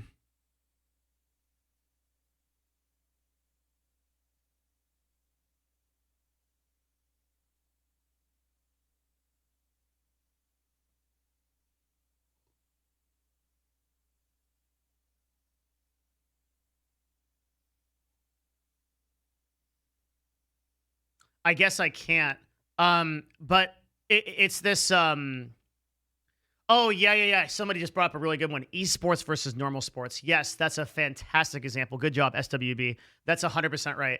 So esports, to the people that are in esports, holy shit. I actually tell this story. I told this story last week. I'll tell it really quickly. I was at South by Southwest. I was the CEO of Counterlogic Gaming. At the time, we were the number 2 organization in the world for esports. So I was feeling pretty fucking, I was feeling pretty good. I was like, damn, we're the shit, right? And I was at South by Southwest, and we were being hosted as part of the gaming convention. And I learned that there was this cat. It was this cat named Grumpy Cat. And this fucking Grumpy Cat, he had a line of people to see him. You can go up to the podium that Grumpy Cat sleeps on, and you can witness him. That's it. You don't like get to pet him or whatever, but you can witness him. People were waiting days in this line to go see Grumpy Cat. And Grumpy Cat, individually, his social media presence was greater than the entirety of the LCS. All of the teams combined. TSM, fucking CLG, Liquid, everybody. Grumpy Cat, by capita, had way more followers across all of his platforms than the entirety of the LCS. This is a fucking cat, okay? That's the power of this bias that I'm talking about. Is it like when you're in esports, you think that esports is the shit. You think that everything is centered around like everything. Everyone's talking about it. It's like win or lose, like everybody cares. But it's because like the human mind does that. It compartmentalizes you into this kind of like tribal thing. And so you're just stuck in that. But in reality, there's fucking shit going on. There's fucking cats that rule the world. Like true celebrities. Like I always laugh when like people come in here and they're like, oh, like, you know, like even the biggest Twitch streamers, like XQC is a thing. You know, like XQC isn't a thing. Okay, Brad Pitt is a thing. Okay, like Brad Pitt, like or fucking Henry Cavill or fucking like Rihanna or like those are things. Okay, like when they walk outside, there are globs of people that are like like just like all that shit. Like Rihanna can't go to the grocery store without Jay-Z, 50 Cent, like these guys, right? Like they can't go to the grocery store without getting fucking mobbed. Those are real, like we are potatoes. Like we're like the fucking, like the spice, the little seasoning on top of like a vast feast. There are such bigger entities in the world than like we are, right? Yeah, someone in chat said Michael Jackson literally paid actor. Yeah, this is so fucked up, but it's true. Actually, The Rock did this too. So they set up for Dwayne The Rock Johnson, okay, which is a guy with how many Instagram followers does he have? It's like, 187 million. Okay, that is 2/3 of America, of the population of the United States. Okay, like across the board. Holy fuck, that's so many people. Okay, The Rock, for The Rock to have a grocery store experience, he had his friends set it up where he had shoppers that would intentionally not pay attention to him so that he could feel like a normal human being. That's The Rock, okay? I go to the fucking store and occasionally someone's like, whoa, you do YouTube. That's a nice YouTube channel. And I'm like, oh, thanks, dude. Like, and that's the end of it, okay? The Rock had to pretend to go grocery shopping. That's how fucking popular The Rock is. So there is a very big bias. There's a very big cognitive bias that like in these ecosystems where like it feels like even the biggest YouTubers are like not comparison to like The Rock is massive. He cannot, and it's also, it's exacerbated by the fact that this guy's like 8 feet tall and like 300, he's like a fucking space marine, right? Like he's like 8 feet tall and fucking 350 pounds of pure fucking muscle. You just see the guy and you're like, that's the fucking Rock. Like there he is. Like that's it, right? Like I can put up my hood and I kind of do the Sidious thing and I'm like, and then like nobody sees me, right? Like not that I'm popular enough that it matters, but like I can hide because I'm just like a normal fat white guy and like there's lots of fat white guys, right? Like, but he can't. He's just like, that's it. Like that's the fucking Rock. That's it. Like he puts up a hood. He's just rocking a hood. He's just the rocking a hood. You know, like it's the same thing. The true celebrities, right? So in the same way, like you may not think that YouTube is a big deal, but everybody, like, here's how you know that YouTube is a big deal. Go ask your parents what Twitch is. And they might know. They might be like the cool parents that are like, yeah, like my son watches Twitch, right? Go ask him what YouTube is. See if they watch videos on YouTube. How many of you guys that have parents watch Twitch on the regular? Okay? Fucking zero. All right? Unless they're like, your mom is your biggest supporter for your one viewer stream, and she's like, yeah, go, son, I love you. Okay, that's like the only instance, okay? But how many of your parents watch YouTube? All of them, right? Like they watch YouTube, at least some. And that's changing, right? Like some of them are watching YouTube more now, right? And that's like how you know. It's like I can go to anybody and they can be like, what do you do? And I'm like, oh, I'm a Twitch streamer. And they're like, oh, you're a jerk off. And that's the response, right? Well, but I can go to anybody. I can be like, oh, I'm a YouTuber. And that's the #1 most desired job in the world. It is. It actually is. But for kids, they want to be like, people want to become YouTubers more than they want to become astronauts, more than they want to become fucking scientists. It's really terrible. It's a tragedy. It's like people would much rather become YouTubers than fucking biologists or fucking like people that solve global warming and really important shit. They gotta create content than that. Like it surpassed like firefighter. It surpassed everything, right? Like being a content creator is like the most desired job in the world right now for kids between the ages of, I think it was 8 to 15. You ask any of those kids 20 years ago, they would be like, I want to go into space and I want to go to the moon and I want to serve the country. And then you're like, oh, that's really great, little Timmy. And like nowadays, you ask an 8-year-old what he wants to do, and he's like, I want to be a fucking content creator. Yeah, peace out. Fuck the haters, bro. Jake Paul. Like, and you're like, oh my God, what is happening to our generation? Like, it's so terrible. It's like, but it's true. That's the case. And it's like, that's why like YouTube is like its own presence. It's its own thing. It's just a different thing, you know? Dab on the haters, bro. Like, if any of you have like younger cousins or like younger like kids in your family, and you're like, what do you want to do when you grow up? And like, you love to hear them say something like, well, I think like I want to be a scientist and I want to research something important and, you know, I want to cure a disease or I want to cure COVID-19. Like, ain't nobody saying that shit. They want to fucking get clout on YouTube. That's it. And now it's I want to be a TikToker. Yeah, that's like increasing. I mean, that came fast, right? I asked my little sister and she said YouTuber. Yeah, exactly. Every time I talk to my little sister, she wants to help her and edit videos. Yeah, of course.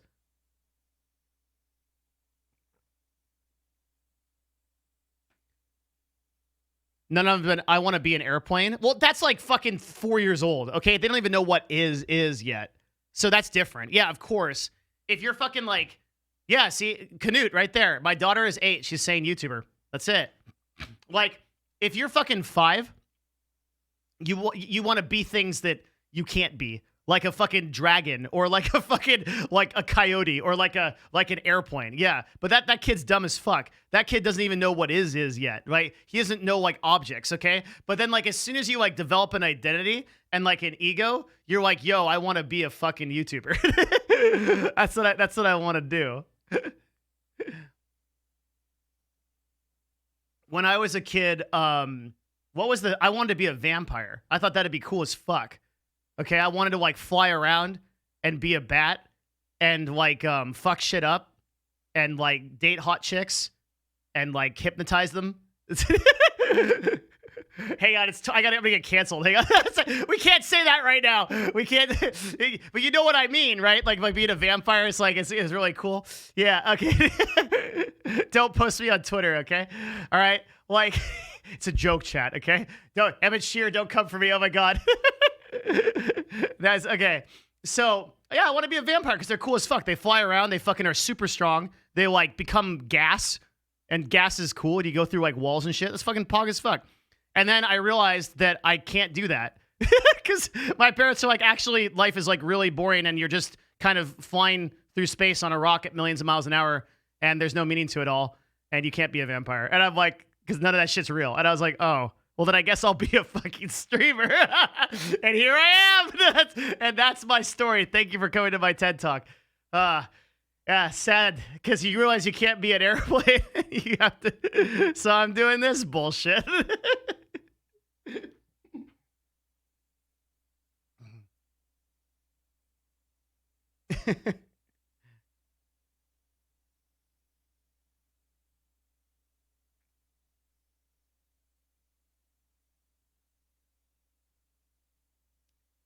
Get to Mixer versus Facebook. Ban. Okay, you can send me an email when you realize what you've done, okay? This is my stream. I will talk about anything I fucking want. Forever if I want to do it, okay? You're not like in the fucking pilot sheet like, now you do this thing, okay? Shut the fuck up. That's really annoying. Read the room. You're weird champion. We're all having a good time here. Like, you don't need to like... And for that matter, I've already covered 2 of like one of the most important issues in the gaming industry already today. Okay, so this is number 3, and then I'm 3 for 3.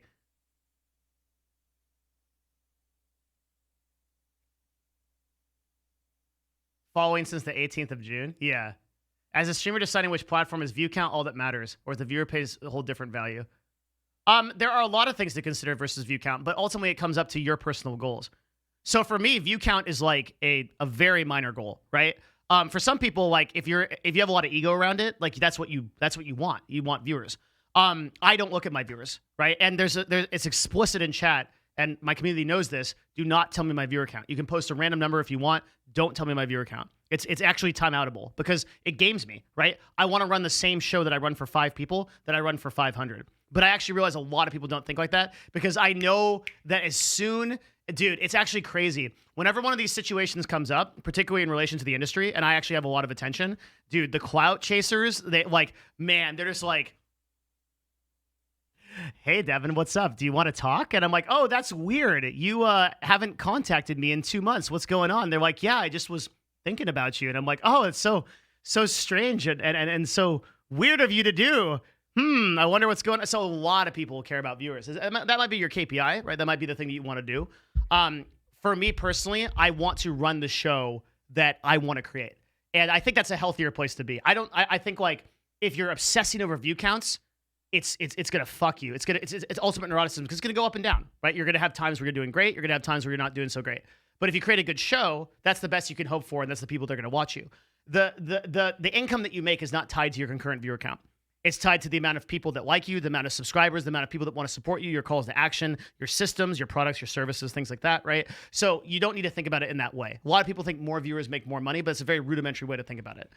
So it comes down to your goals. In the next 30 minutes, we're going to be talking about, like, if you are, I think right now, if you are starting streaming, it seems to me to be wiser to stream on YouTube than it does on Twitch, or to multi-stream to Facebook and YouTube rather. Is certainly a better proposition. But we'll be talking about that in a little bit.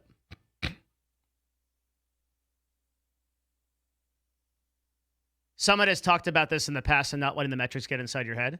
Yeah, because it really does. And it doesn't matter how many viewers you have. If you have 10K and then you go down to 7K, it'll game you. If you have 7K and you go up to 15K, it'll game you. If you have 15K and you go up to 30K, it'll game you real bad, right?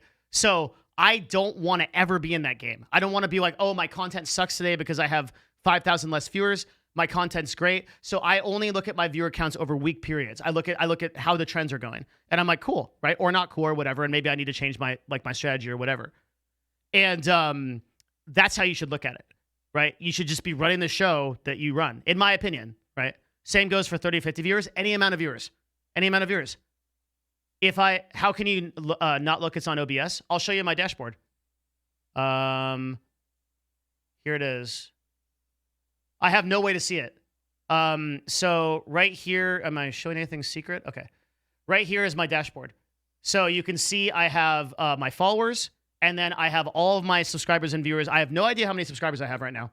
No idea. Guys, we are X to Y, quite literally. We need, I have no idea what Y is, but I'm sure we're X from it. So if you want to subscribe or whatever, let's do it. Okay? Like, I have no idea. So I don't know how many subs I have. I have no idea how many active viewers I have. I don't want to know because it's going to game me. Whether it's good or bad, it's going to game me. It's going to fuck with my mind. My number one thing is I want to put on a fucking good-ass show. I want people to come away from this and be entertained and be like, I got something out of that and I learned something. It was fun and I had a great time. I want to come back. That's it, right? Why is it doesn't have to be anything different from that. If you're thinking about that, then people will come because you're putting on the content. And like it's more valuable, by the way, to look at things in a macro perspective as well, because you don't know why your viewership is low that day. It could be because you're shit as a content creator that day, but it could also be because like everybody's at the fucking beach, or because everybody wanted ice cream instead of watching your stream, or because someone else is doing something really big and you have a large crossover with that audience. Like you don't want to dictate your life on day-to-day results. You will go fucking crazy. Because that will get into your head, and what you'll do is you'll start making assumptions for why those things are happening, but you won't actually understand those outcomes, because those outcomes are only definitive based on long periods of time. You can only see those things over long periods of time. Scene Rez, thanks for the tier 1, man. Appreciate you. But isn't money the most common goal? Would you think that a niche viewer base like Twitch is more likely to give monetary value than the kids or parents watching YouTube gaming? No, not necessarily. There's no evidence to present that. There's no evidence that says that the people that are on YouTube are less donators or less subscribers than than Twitch is. There's a subscriber culture in Twitch. Like there are, like subscribing is a thing that we're trained to do. But donations are very high on YouTube, and as Andy intelligently mentioned before, the cuts are better. Let's say you're doing a shit stream and you were a 10 viewer streamer and you have 10K viewers all of a sudden. Wouldn't you want to know that? No, I wouldn't. You're gonna know that something's up because of how fast chat's moving, though. But why? Why should you know that? Like, okay, look at it this way, right? Because I understand the question you're asking, right? It was like, oh, I got raided, I should act different. Okay, if you have to act different to attract viewers during your raid, this is a big misconception, right? People are always like, oh, there's a lot of people like the people that are in this industry and like guide streamers and stuff. When you get raided, it's your moment. You've got to you got to go. You got to get okay, if you have to act different when you're getting raided, is your stream worth watching? Because you're going to go back to being boring as fucking 30 minutes later. And then what? Right? Like those people are peace out. Right? Like your show needs to be good on its own merit. It needs to be good whether people are fucking watching it or not. Like if I get raided by someone right now, like fucking Hassan raids me or something because he likes what I'm talking about, and I'm like, oh, what's up? Like, oh, wow, I did it, and I just start like, eventually I'm gonna get fucking tired of doing that, and I'm gonna be like, and I'm gonna just go back to like fucking potatoing on PoE, and people are gonna be like, this guy fucking sucks, right? Like that's gonna be it. It's whatever it is. So the show you run has got to be like, it's got to be good on its own merit. True for anything.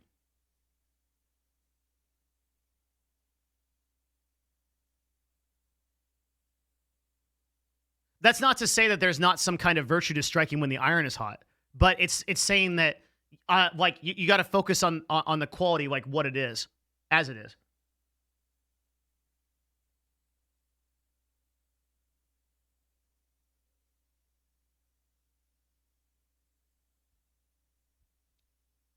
Imagine if live TV changed how they acted based on viewership. Actually, a good analogy. Yeah. So, okay. Let's talk about Facebook and Mixer. Everything that happened there. I'm chugging water today. I'm excited.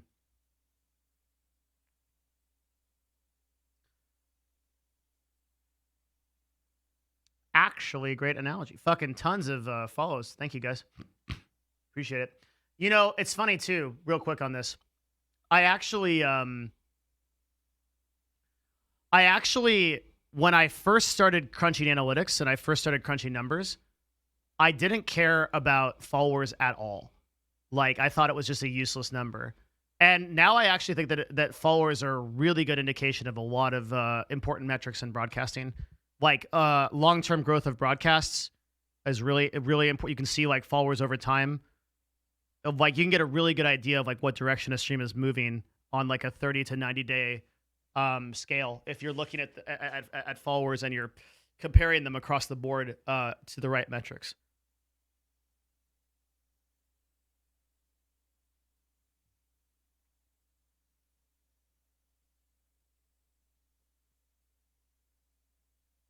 Is it pretty highly correlated with other metrics? Yeah, surprisingly. For sure. Your followers show on your dashboard? Yeah, I could hide it, but I don't because I think it's important.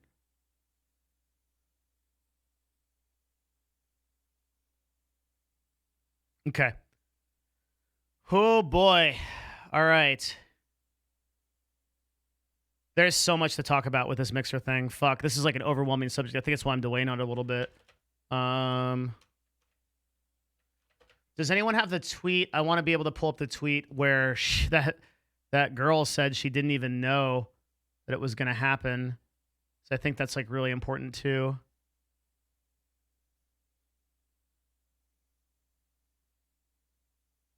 How many successful streamers do you think care about metrics? All of them care in their own way. Does anyone have that tweet from the Mixer? Oh, I know where it is, actually. It was in my Discord.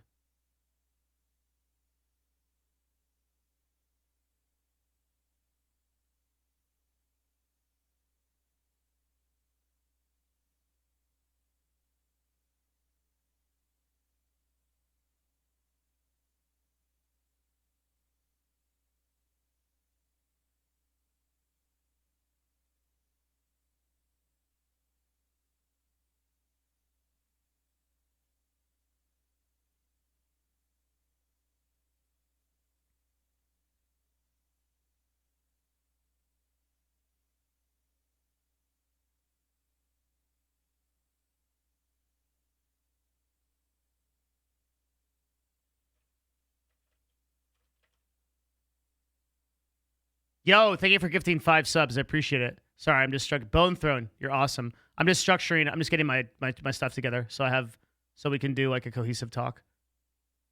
Bone Throne, hell yeah. Thank you. Oh, there's movement. Yeah, sorry. All right, let's go. Here we go. I think we got everything. I need to just do it. This is a very, very big topic to discuss, and there's a lot to go through here. Hopefully I have everything. I just want to do a good job. Okay, holy shit.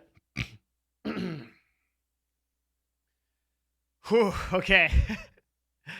So, over the past 24 hours, we've probably had one of the most intense gaming moments in the streaming world.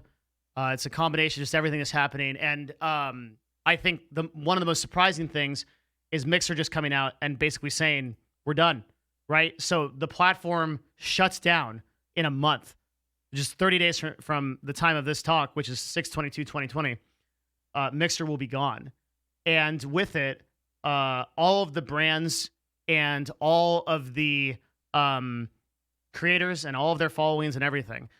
This is a pretty unprecedented thing in a lot of ways. And it's very hard to explain everything that is going to happen as a result of this, and what the implications are for those content creators, and what the implications are for new content creators, and what the implications are for the live streaming space as a whole. But I'm going to try my best to tackle it, although it is such a difficult subject. Okay, so the first thing to understand is that Mixer is trying to bring a lot of these content creators over to Facebook Gaming, and they have made this program. And for the purposes of like a lot of this information, pretty much all of our information is coming from Slasher. And just various sources from Facebook and Mixer. I don't want to. I personally think that Slasher is on point with the vast majority of the stuff that he does, and I think it's very safe to rely on a lot of the stuff. And he's even done things like actually like leak the actual Facebook NDA, which we'll get to in a minute, and things like that. So Facebook has released this public post, and it says that they are offering Mixer partners the opportunity to move to Facebook partners immediately. And what they're going to do, we're going to break out the notepad because we're going to need it. Oh, man. They're offering $2,500 to partners. They're offering exclusive partnership. Partnership would be the right word. And then exclusivity. Well, that means kind of subs, donos, things like that. And then they're offering exclusivity for 90 days. Meaning, important note here, you can only stream on Facebook for 90 days. And nowhere else. Then after that period of time, you are free to stream on any other platform. So the reason why that matters, we will get to in a minute. So what Mixer is trying to do is they're trying to get their partners over to Facebook Gaming. We're going to talk about that. But let me talk about first why Mixer is gone, okay, and what the decision was made. So we had Phil Spencer, the head of Mixer. Some of you may have heard that a creator named Millie worked at Mixer and raised some very concerning issues about the way that Black people are being treated at Mixer. And Phil Spencer, who effectively is like the spokesperson for Mixer and running it, made it very clear that this is not the reason that Mixer was shut down. From a business standpoint, I'm going to make it very clear to you in a moment why I think that's true. And this isn't I want to be very clear, just like because there's a lot of misinformation out there. This isn't a sudden response to that. This is a business decision on behalf of Microsoft that'll make a lot of sense once we cover it. So let's get a perspective on the market share right now. So as of the end of 2019, Mixer controlled only 2.6% of the market, up from 2%, whereas Facebook controlled 3.1% up to 8.5%. Twitch controlled the vast majority of the market share, but is declined 6%, right? Big bunch of technical things. All you got to remember about this is Twitch big, Twitch very big, YouTube also big and getting bigger, right? Facebook Not very big, but getting bigger. Kind of cool. A lot of market share, 5% of the market share. So the majority of the market share that Twitch lost, because for one to live, another must die, right? In 100% scale. The majority was picked up by Facebook, which is interesting, right? But Mixer only grew a very small amount in comparison. And this is illustrated really well with this graph. So with this graph, we can see that, no, where's our good graph? That's not our good graph. This graph. So the light blue graph, okay, let me oust myself for a minute so I can explain everything. I will disappear. I am a magic man. Whatcha? Okay. And you guys will disappear too. Goodbye. Okay. So this is the graph we're looking at. Light blue is Mixer. Dark blue is Facebook. The period of time is the 2017 to 2020, basically present day. And this is an amazing graph. It tells us everything we need to know about what's happening here. So Mixer, over a period of 3 years, grew 2%, okay? And Facebook, over just in a year's time, grew 345%. So this is massive, right? But you have to keep in mind that we have to compare this relative to this graph, right? They were at about the same market share in the beginning, so 2 to 3% respectively. So for Mixer to not make any significant moves within that market share compared to Facebook Gaming shows you, or really shows the team at Mixer, that there's nothing going on with this platform, okay? And this is something we've talked about for a long time. This is just something that is not going to happen, okay? And you have executives that look at this and they go, okay, this is not going to happen. It's not going to happen the way we're thinking it's going to happen. And I'll explain really quickly why that is. It's because of the endemic user pool. So Facebook has 2 billion users, right? Those are just users that are on the platform that are using the thing anyway. So when Facebook wants to pull people from their streams, they advertise directly to those users. They pull them over on platform. One of the key themes of this talk is going to be how difficult it is to move users over to other platforms. So if you are on a platform like TikTok, it is notoriously difficult to move your audience anywhere else. It's also true for any other platform, but some platforms are easier than others. Like, for example, a lot of people from Facebook can move over to websites like a blog poster, like a Medium or something, because there's a lot of transference in that. But for the most part, it's really hard to transfer platforms. So if you can pull users from your existing platform onto a new platform, that's great. Or sorry, if you can pull users, it's complicated. If you can pull users from Facebook that use Facebook onto a Facebook stream, that's a much easier transition. They never have to leave the website. You have total control over that platform, right? So that is why you see this kind of exponential growth.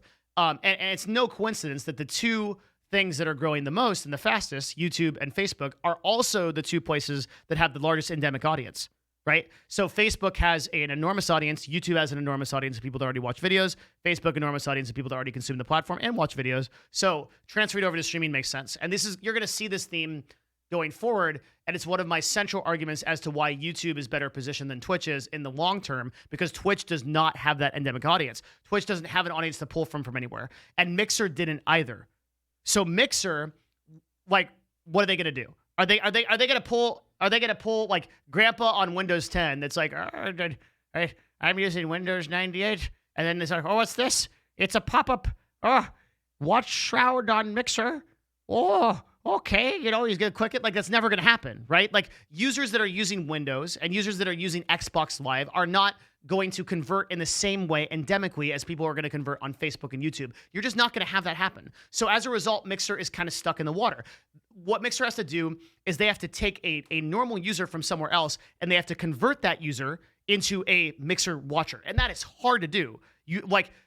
This is one of the biggest problems that Twitch has, right? Is that they have to convert users over from these other platforms onto their website, and you have to get them into the emote culture, into like the watching streamer culture. It's a high amount of onboarding and education to get a Twitch user set up. And it's hard for that Mixer too. It's much easier if you eliminate a lot of that friction by already being on the website and already training them endemically. And YouTube and Facebook can succeed at doing that. So Microsoft saw these stats and is aware of these problems, right? These executives at the top level know everything that I do and more. And they saw these problems and they said, there's nothing going on for this website. So then what's the easiest way to cancel this out? Well, we should do a partnership with another platform and we should transfer those people over so we can give them some opportunity. But make no mistake, all of the people, and I hate to say this, it pains me to say this, it really does, but it's one of the reasons why I'm here today giving this talk, because I want to help, I want to tell you the truth as best I can. The people that are transferring over from Mixer, even if you had very established brands, you're going to have a hard time on Facebook. You're effectively starting from zero. Because, again, what we were talking about before, conveying that audience, or transferring that audience over is going to be very hard. And usually the way that you transfer that audience, let's bust out the notepad again, is you gradually stream. So this would be the most optimal way to do it. So, and by the way, like if you are making a decision to go to Mixer or to Facebook, you have 1 month to do this, and this is exactly what you should do. Every day, at every possible opportunity, you tell people about your new page and how to go there. And at the end of every stream, what I would do personally as a Mixer broadcaster, I would stream for 4 to 5 hours or however long you're going to do it on Mixer. And then I would say, guys, I'm switching over to my Facebook stream. Go over there and watch me there. And then convert them over in real time and do that every day for the next month.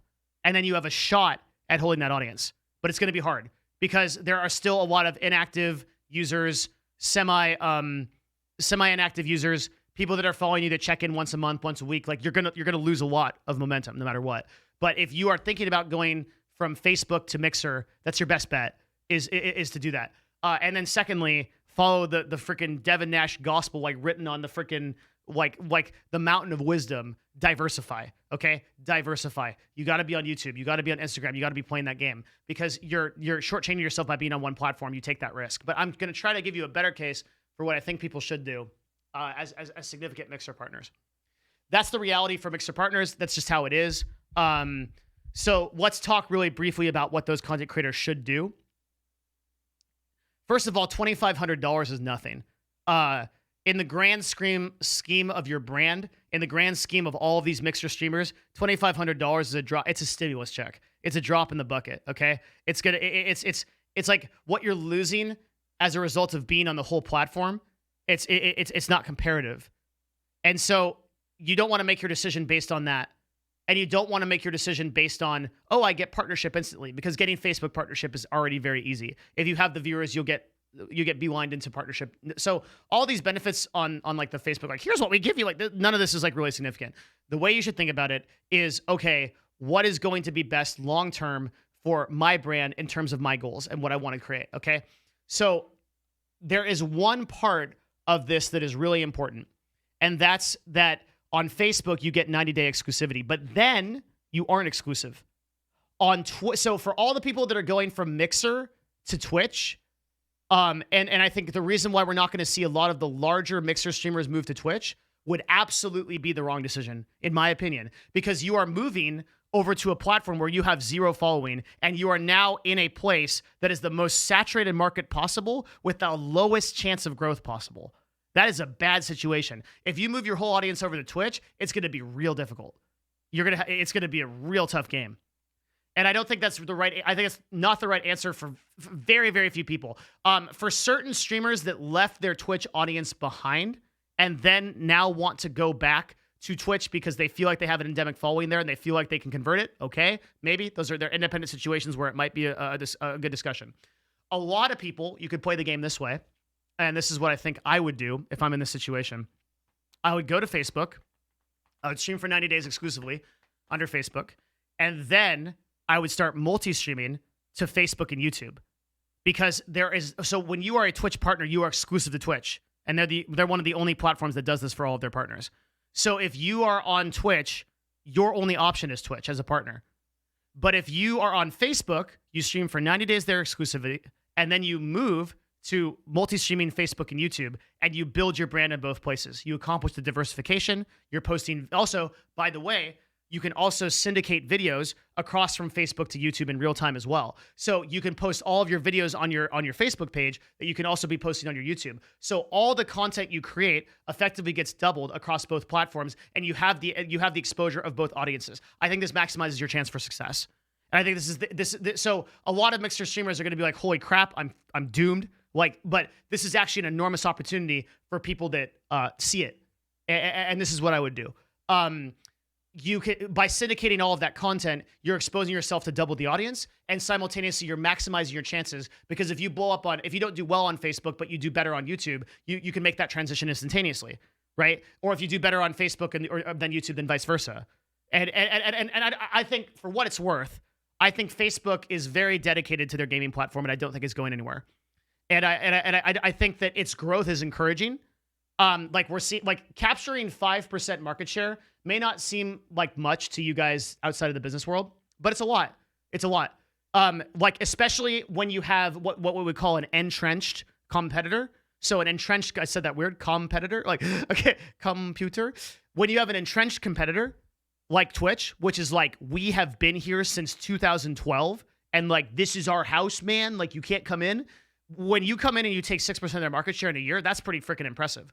That's good stuff, right? So Facebook has a lot of indications of being a pretty healthy platform. As much as people sleep on it, they've done a lot of changes. They've done a lot of UI changes. They've done a lot of monetization changes. They've done a lot of exposure changes. I think Facebook cares a lot about being a media presence more than Microsoft does. Microsoft's business doesn't run on the back of actually, I'll explain this really well. I've got it. Okay. So Microsoft, if Mixer lives or dies, it's not fundamental to the function of Microsoft. Microsoft's the most profitable company in the world because of Azure, because of of Windows, because of the B2B relationships they have, right? They've got a lot of stuff going on. The thing that differs Microsoft, Twitch, Facebook, and YouTube is Facebook and YouTube. What is the core of their business? People that are smart with business will know. How do they make all their money? Ads, right? It's ads. People are saying it. Good job. I'm proud of you. Ads. Ads are the way. Google turned over $30 billion of profit in a single quarter in 2019 in ads, right? Facebook, ads. That's how they make money, okay? So Facebook is incentivized to have a media platform like live streaming because they push their ads through it. YouTube is incentivized to have a media platform like live streaming because they push their ads through it. Mixer less so, right? Sure, if we can get it on the bacon, we'd love to have some. Not fundamental to our business. By the way, this is also true for Amazon. Amazon is not an ad-based platform. It is a product-based platform. That is one of the reasons why you should pay attention to Twitch very closely and the way that Amazon looks at it. Because in the long term, Twitch is not fundamental to Amazon and their survival. That doesn't mean that they won't try. That doesn't mean that they won't dedicate resources, but it is something that you should pay attention to if you are savvy, because Amazon makes their money off of AWS and their marketplace. They sell shit, right? So if Twitch is not a good platform to convert that kind of stuff, then it is not going to be as high priority in the eyes of the overlords as something would be to Facebook. So for example, the Facebook gaming directors and the YouTube directors report directly to Google's CEOs. In fact, Susan is the CEO of YouTube. So Google thinks it's important enough to have a CEO in that position, right? But Amazon has a CEO of AWS, for example, or a CEO of like Andy Jassy, or a CEO of the marketplace, but does not have a person in Amazon controlling Twitch. They don't think it's that important. So you need to pay attention to it. Instead, there's a separate CEO that runs Twitch, right? So this is interesting. So you can look at these kind of things. But enough on that. So back to Facebook and Mixer. But my point is that Facebook and YouTube have a very bought-in reason to be continuing to grow these platforms and to make this happen. They really want these sites to succeed. So if you're thinking about the next 2 to 5 years of your career, it's not unreasonable to consider Facebook, right? But I am always an avatar of a diversification. I differ from some other content creators in this way, and I differ from some other people, but those people are wrong and I'm right. Diversification is the end all be all, no matter what. You always want to be diversified. That's the end of it. I know there's a lot of memers that say restreaming is bad, it dilutes your brand, blah blah blah. You're wrong. It's just wrong. It's just not true. I'm right. I'm the best. Okay, when it comes to this, that's it. So like diversification is very good. If anything proves that, it's Mixer. Okay, how are all the guys right now? What are they saying when they built their entire brand on Mixer and it disappears overnight? Okay, are they thinking they should have streamed on other platforms? You bet your ass they are. Okay, how's that not restreaming thing working for you?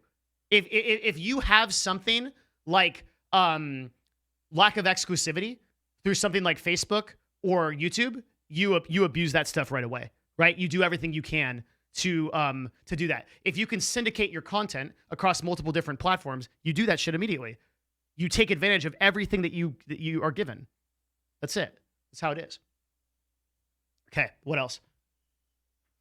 So that's my advice to any creators or whatever. And also just like, okay, so like for the viewers and like for all of us and like whatever, what can we expect? What's next? Well, I think you'll continue to see Facebook gain market share. I think they will mostly absorb. I think the transference to Facebook will be successful, and I think they will mostly absorb Mixer's market share. I mean, 0% of 0 is still 0, right? No, I'm kidding. But like, they'll get a decent amount of users from this. It won't be insignificant. It'll continue their growth. And I think Facebook will have like a healthy upward trend, but they won't be like gods. Like they're not going to like take on the they're going to be number 3. You know, like on like Formula 1, there's like the podium and like there's one guy standing with a big trophy and then there's 2 people on like slightly lower trophies. It'll be like that. Like Facebook will be number 3. And they'll be a competitor in the space and they're going to stay that way. Oh yeah, by the way, for the purposes of this discussion, there are no other platforms. DLive, Caffeine, whatever, blah. Okay, DLive has proven that they can't do anything and they don't have the funding for that matter. They're like trying to get funding through like Bitcoin or something. I don't fucking know. Like it's nonsense. We've done videos about that. Caffeine has a $120 million investment from Fox, has done nothing with it in 3 years. Their website is like a portal where you have to like create an account and then like you go in and it's like some weird universe. Like they're not doing anything. So for the purpose of this discussion, the only 3 players in this space at this point are Facebook, YouTube, and Twitch. So we talked about Facebook. I think they're going to have. And by the way, also, just a quick note. We are talking about this from the perspective of markets, of what we call macro stats, okay? So this is just the market as a whole. What the market is doing as a whole shouldn't necessarily inform your decision because, like, just because Facebook is only 8% of the market share versus Twitch, which is 61% of the market share, doesn't mean that you can't have a huge platform on Facebook. You can have 20K viewers on Facebook, right? Because you can be a big fish in a small pond, right? Rather than a small fish in a big pond like Twitch, right? Where even like having 1,000 viewers on the website is statistically impressive if you look at the macro stats, but there are a lot of people in the top categories with that kind of viewership. So don't think that you can't stream on a place like Facebook or you can't create content on a place like there because you're small or whatever. Like it's same for like viewers and stuff like that. Like, you know, you just have to be cognizant of these things. Okay, so then we talked about Facebook and where it's going, which is basically TLDR, long-term healthy growth, I think, over the next 3 to 4 years. And I don't anticipate anything really changing that. I think they're going to continue to pull from their endemic user base. They're going to continue to do well. Let's talk about YouTube, okay? YouTube. Everybody is sleeping on YouTube. Everybody. Okay? And I used this example before. I'll say it again because I think it's just so poignant. At the height last week of Twitch's greatest success, which was the PS5 event, they announced that Twitch had 6 million concurrent users on the website, which is impressive. It's a good number. Okay? In 2018, Fwiz announced, the head of YouTube Gaming, that on YouTube at any given time, there's 200 million people logged in with gaming, just with gaming on YouTube. That's only the gaming section of YouTube, okay? So the comparison here is just staggering, right? Like the number of people that are already consuming gaming content on YouTube compared to Twitch, it is unfathomably larger. And by the way, this was 2 years ago, and the Twitch thing happened last week. so there's no contest, right? YouTube has grown over 300% since then. It's insane. So YouTube is the sleeper, and everybody is sleeping on YouTube. Everybody, man. Like people are sleeping on YouTube because I've explained this before. Twitch is very insular. The people that watch Twitch tend to think that like this is the only thing out there, and that's it. But there's so much. There's so much, man. YouTube has nowhere to go but up. And I think I've talked about in previous videos that I think that a lot of content creators are switching over. One of the things that is like a big flag for me that I'm noticing is a lot of streamers are moving over to Twitch from Twitch, and they are getting better viewership results on YouTube. So Courage JG, for example, who was like an 8 to 10K viewer streamer on Twitch, which is impressive, is like a 20 to 25K streamer on YouTube, and particularly during like Fortnite events can be up to like 200,000 people. And I want you to imagine that 200,000 people on an individual stream. And also, there were individuals on YouTube that were getting 500,000 people on Fortnite. And in fact, I think Laser got 900,000 people peak on YouTube for Fortnite. Okay, so let me just say that again very slowly so people understand how insane that is. A single streamer, not a company, not hosted, one streamer had 900,000 viewers. And the viewers on YouTube are classified the same as they're classified on Twitch. It's the exact same number. 900,000. That is unheard of on Twitch. Individual streamers getting that kind of viewership, that's because they're leveraging the power of the platform, and they're simultaneously leveraging the power of the existing user base. So someone like Ninja that has 23 million subscribers on YouTube that then goes over to YouTube is going to be massive if they stream there. So there is an enormous amount of potential for small creators as well as large creators on YouTube.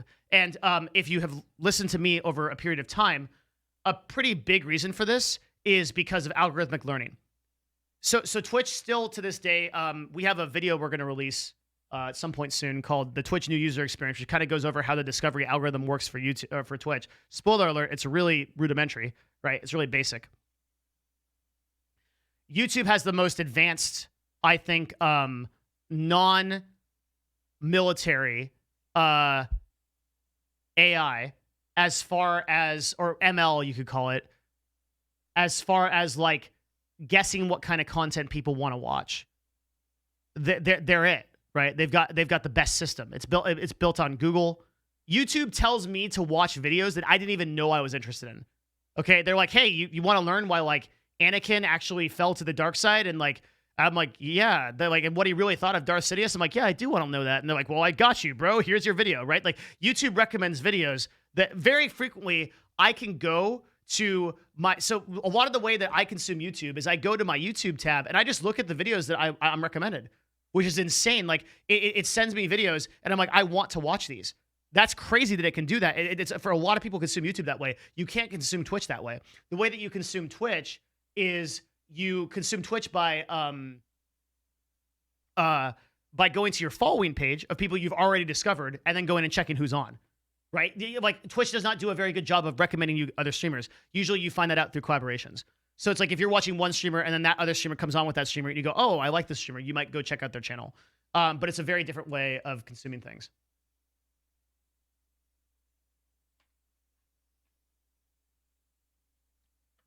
$15, thank you very much for the donation. Streaming on Facebook and YouTube. What should streamers do with their YouTube VODs? They leave the entire stream up or stream on a second channel. Kind of past the purpose of this discussion, but the you would be putting those VODs on your channel is fine, but you would obviously be cutting those down into like highlight clips and things like that you would syndicate to Facebook and YouTube. So YouTube is the sleeper here, and I think YouTube stands to be a very impressive platform as time goes on. But the other thing I want to bring up, and to some extent it's beyond the scope of this video to discuss, but I think it's relevant. If you look at Twitch right now, things are not so good. We've recently had a lot of very high-level people at Twitch come out with concerns about Twitch's HR and the way that their leadership is handling some of the recent moments in gaming, and that's combined with a lot of community disgruntlement. It's a good word over bans, the way that streamers are being treated, over monetization of the website, blah blah blah, and I think it's safe to say that it is the opinion of many people in the Twitch community that the leadership of Twitch is not doing a good enough job at communicating actionable results on these issues. It seems to me that we are just getting a lot of like pandering statements from people like the CEO of Twitch, Emmett Shear, who are posting these twit-longer basically images of, yeah, like we really care about the issues, and like we're really committed to them. We'll see if I can find what I mean here.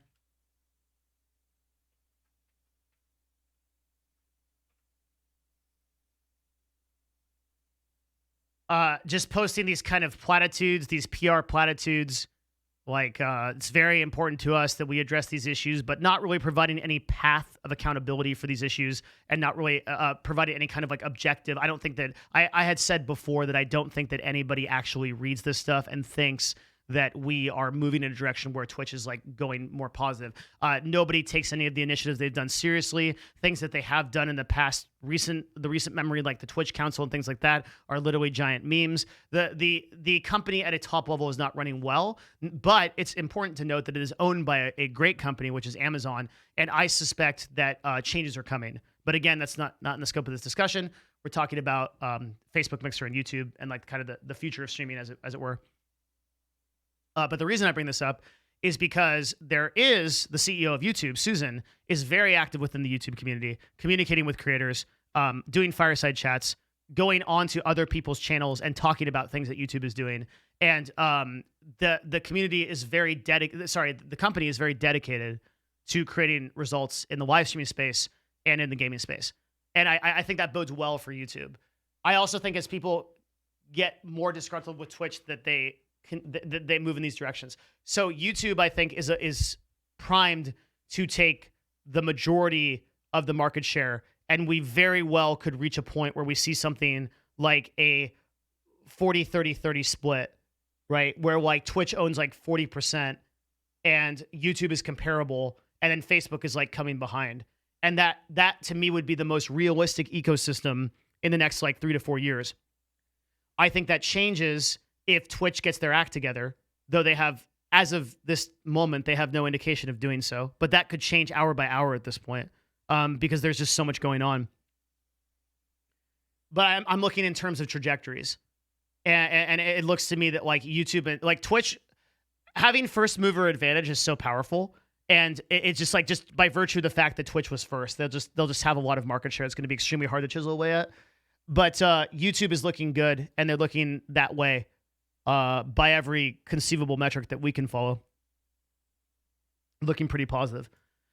So I think that's what's next. And I think that you're going to see a world where, you know, we have users who watch multiple different streamers on multiple different websites and support in multiple different ways. I think it's fine. I think diversification and competition is very healthy for the Twitch ecosystem, for the streaming ecosystem. It's good for Twitch, forces Twitch to be on their toes. Part of the reason why Twitch is so bloated and so like as it is right now is because it's lived in a monopoly for many years, which makes it very slow. So I think that all this is like really positive, but man, it is the most exciting time in the live streaming space ever. In 8 years of streaming myself and in all my time in this industry, this is it. Today, like literally today is the most exciting time ever by far in the history of live streaming. It is a crazy time to be alive and to watch all this stuff happen. It's awesome. It really is. It's very cool. So I think that covers basically everything I wanted to talk about. There may be more that we edit in because we're going to do Q&A next and we answer some stuff. But I think that is a combination of like what Facebook is doing, what YouTube is doing, what Mixer is doing, what Mixer broadcasters and content creators could do, what it means for you as the viewers. We just managed to cover an encyclopedia worth of crap in the last like 30 minutes. So hopefully that's good because I tried really hard. This is going to be a video. So if you are watching this video and you like this kind of stuff, I work very hard to bring you, to distill this information down to the truth and to bring it to you. Please like and subscribe to the YouTube. It's been very positive for me and to get so many people and so many kind comments and so many things. If you're viewing it from Twitch, then you know what to do. Follow, join the Discord, come check us out. I'm here lots of the time when I'm not playing Path of Exile, covering very important issues like this. And I hope this has been a good talk, and I will see you guys again next time. Thank you so much. Good. Good.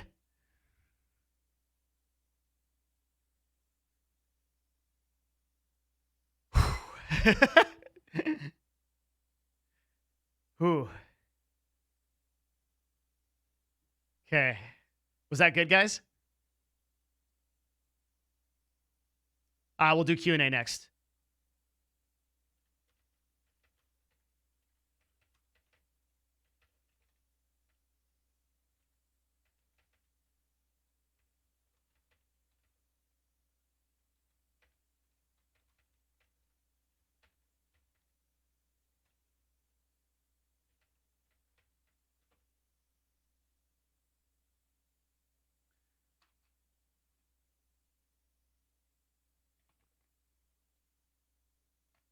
I just watched your podcast of Moonman. Dude, I love Jesse. Amazing guy. Thank you for watching that.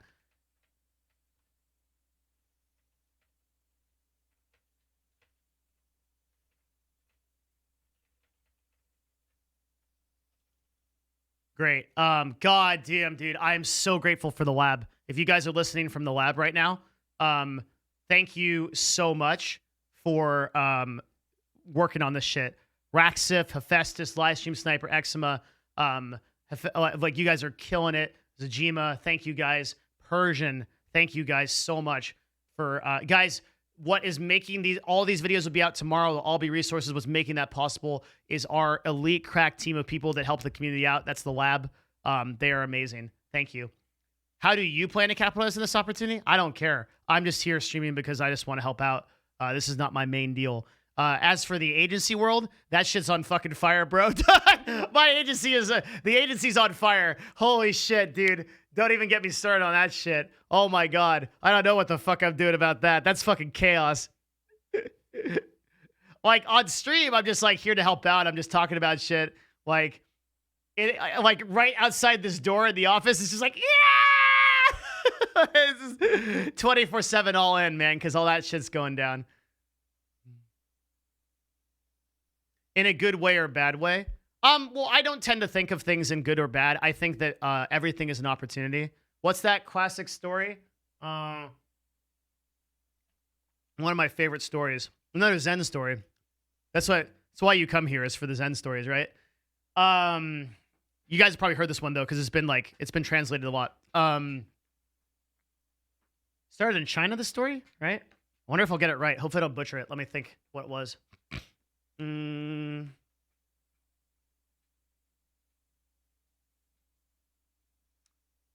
Man's on a farm. He's a horse collector. Collects horses and sells them. Horse runs away. And his neighbor on the farm says, "That's terrible misfortune. It's so sad that your horse ran away." And the farmer says, "We will see." Horse comes back a couple days later with 3 horses and triples their value. And the neighbor comes by and says, "Wow, you came back with 3 horses. That's such good luck." And the farmer says, "We will see." The farmer's son is trying to break in, a couple days later, is trying to break in one of the new horses. And this is a really wild stallion. Throws the son off of the horse's back, breaks his leg. And the neighbor comes over again and says, "That's terrible misfortune that your son broke his leg on the new horse." Farmer says, "We will see." And then a week later, with the broken leg, the army comes through the village and takes every man and boy of fighting age to go out to the front lines into a battle where everyone dies. But because the boy had broken his leg, he's exempt. And the neighbor comes over. What an amazing thing. So lucky. We will see. Right? That's the story. So you can never really tell. It sure as shit seems like the agency world is burning the fuck down right now. I'll tell you that. That's the perception from the out. It's really hard not to see it that way. But the way I look at it is that this is opportunity in some way that I haven't been able to see yet. There's something here. You know, there's some way to move on this. Right. So questions about YouTube and Facebook and Mixer. What do we got? Let's go. Hit me up.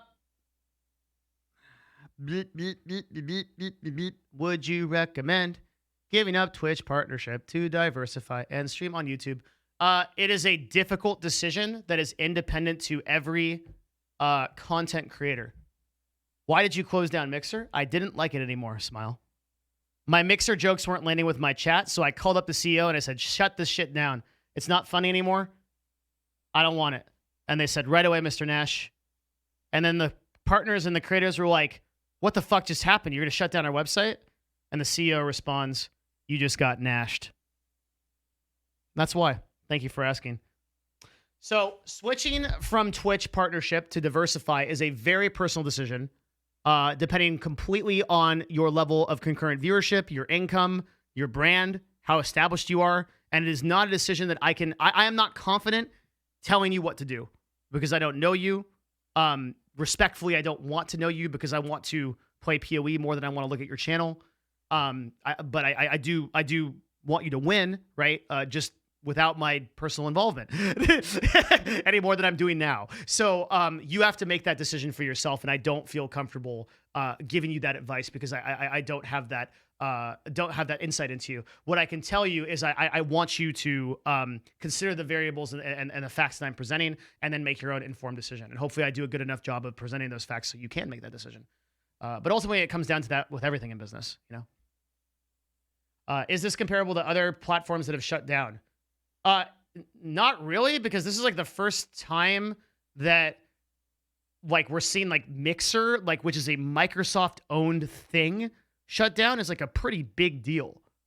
That's like a pretty big deal. So I think this stands alone as the biggest event ever to happen in live streaming from a macro markets standpoint.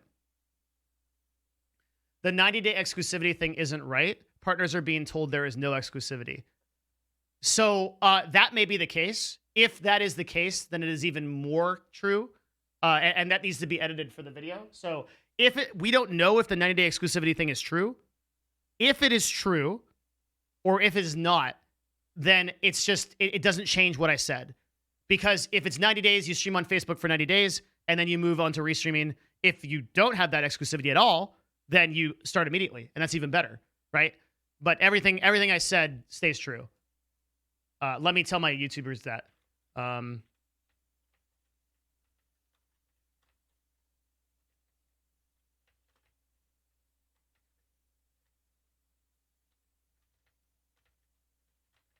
Okay.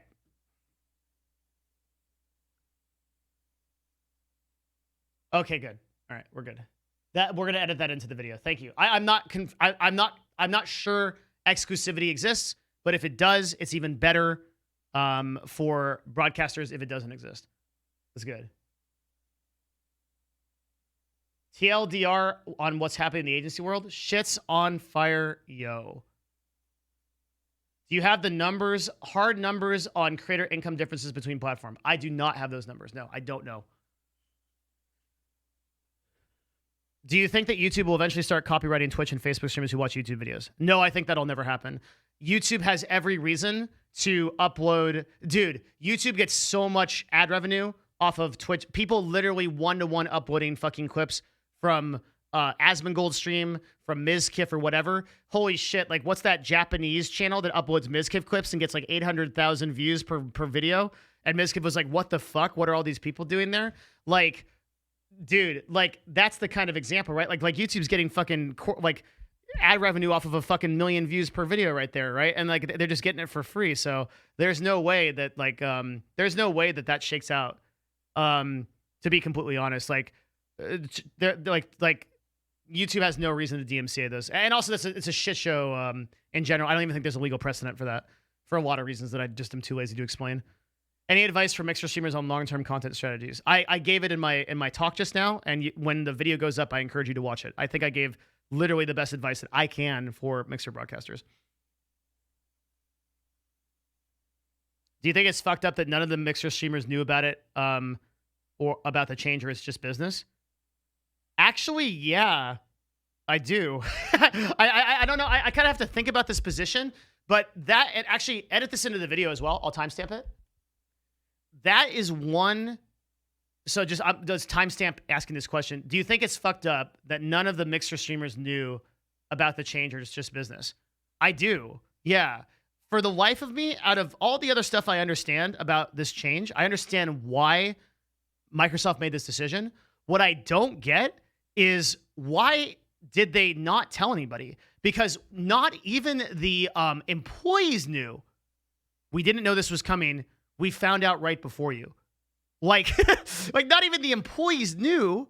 Okay, first of all, not only we didn't know, and that's bananas. We know everything, right? Like I knew about the contracts that what like Ninja and Shroud were getting way before. Like it's our job to know, right? Like we're under several NDAs with these people that when this stuff goes down, they didn't even tell us. They didn't tell anybody. Like the vast majority of people that were part of this, including employees and partners, were not informed. And I really don't know why that is. I can only guess that it was some kind of bad execution on behalf of Mixer as a platform to do that, because it seems like a really shitty thing to do. I don't understand it. I don't understand it. That's probably something that I will get more insight into as this situation develops, and maybe I'll have a better answer for you in like a week or two once I talk to more people. Because I don't know, it doesn't feel right to me.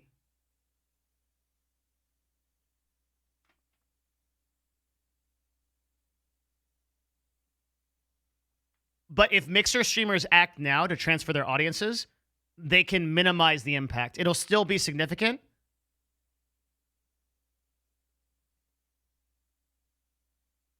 They just got to do what they can. Okay. Good question.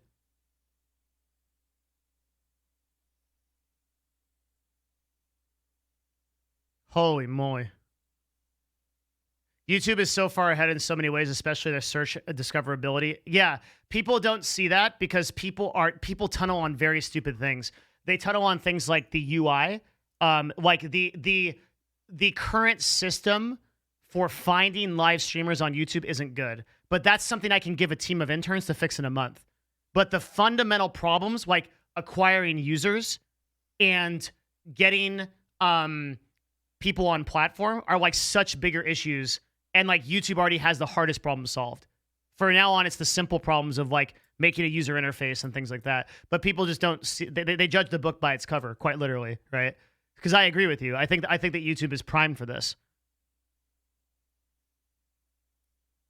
I covered everything Ninja and Shroud in a separate talk, and I think that talk is going to be up tomorrow. That'll give you all the answers you want for Ninja and Shroud, as I covered everything about that earlier in the stream. So stay tuned tomorrow for that. I'll upload it as soon as it's done. Wouldn't it be a good bet to stream on all three platforms next month, wherever your viewership ends up? Yeah, but that's always been my advice, right? Like I've always said that if you are a brand new content creator, you should be streaming on as many platforms as possible to see where, because you need to impact as many points as possible that can potentially be success, right? Like if you throw one rock at a target, you might hit the target. If you throw a cluster of rocks at the target, one of the rocks is more likely to hit the target. That's the way to think about it.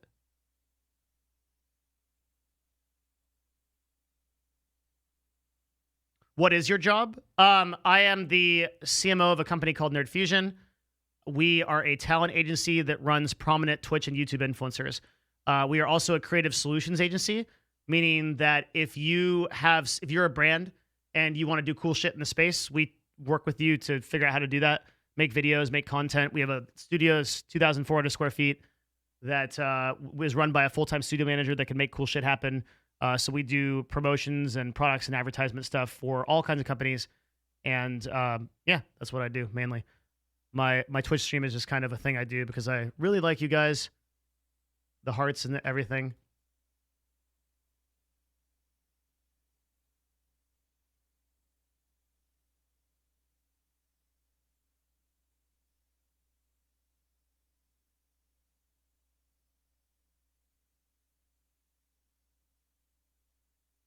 Maybe they were at talks for a long time and only just finalized the deal. Yeah, maybe, but then why, like there's so many weird decisions, Hephaestus. Like, it's odd to me to go from 0 to shut down in a month for a website like Mixer. Like, that's pretty crazy. Like, to have a significant, I mean, not like presence, but to be around since 2017 and then to shut down in 30 days, like, I think there's more going on than we know that will become apparent over time. Because the decision for, let me say this, okay? The decision for Microsoft to shut down Mixer is not weird. It makes sense to me. The decision to do it in this way, to not tell people, to do it within 30 days, to do this like partnership stuff, that is weird. And I don't understand it. I think that there's more information that needs to come out so that we get a good idea of what's going on.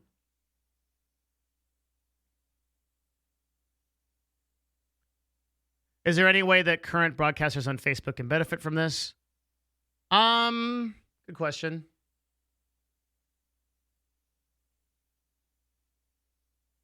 Only in a sort of like third-party sense that like there will be more attention on Facebook gaming now. Like a lot more discussion, which brings you more earned media, which in theory brings you more viewers.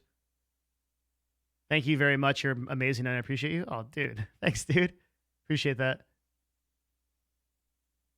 Lyric and Pokey are kicking themselves for not taking the Mixer deal for free money now. I mean, you can't make decisions based on that, though.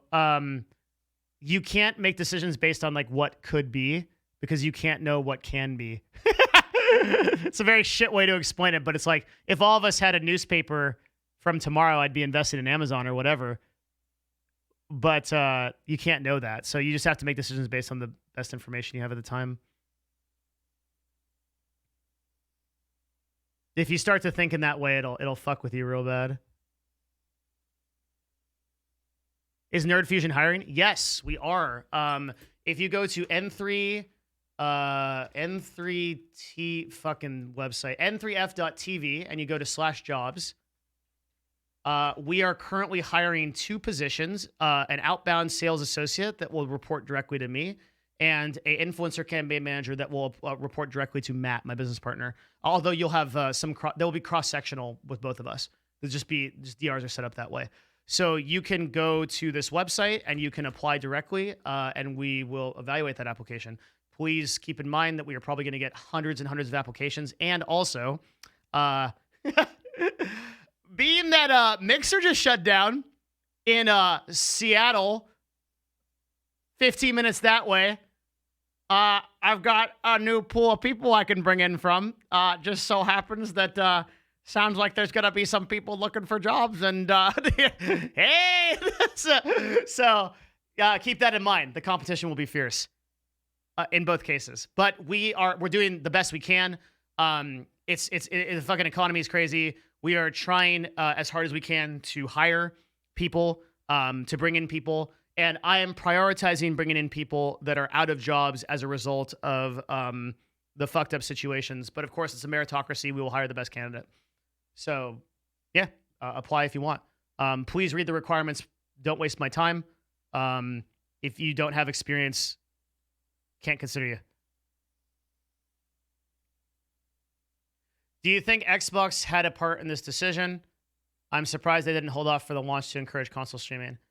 I don't know. I'm not in Mixer's head. I think Xbox does its own thing just in terms of market share. It's such a massive... I I like honestly, this is kind of like sad, but I don't think anybody in Microsoft was making like critical decisions about Microsoft infrastructure based on Mixer just by virtue of how small the impact is. Mixer is just not a platform that's enough for like the executives at Microsoft to be like, oh, we should consider that. Like, it's just not big enough. So they're just like, eh.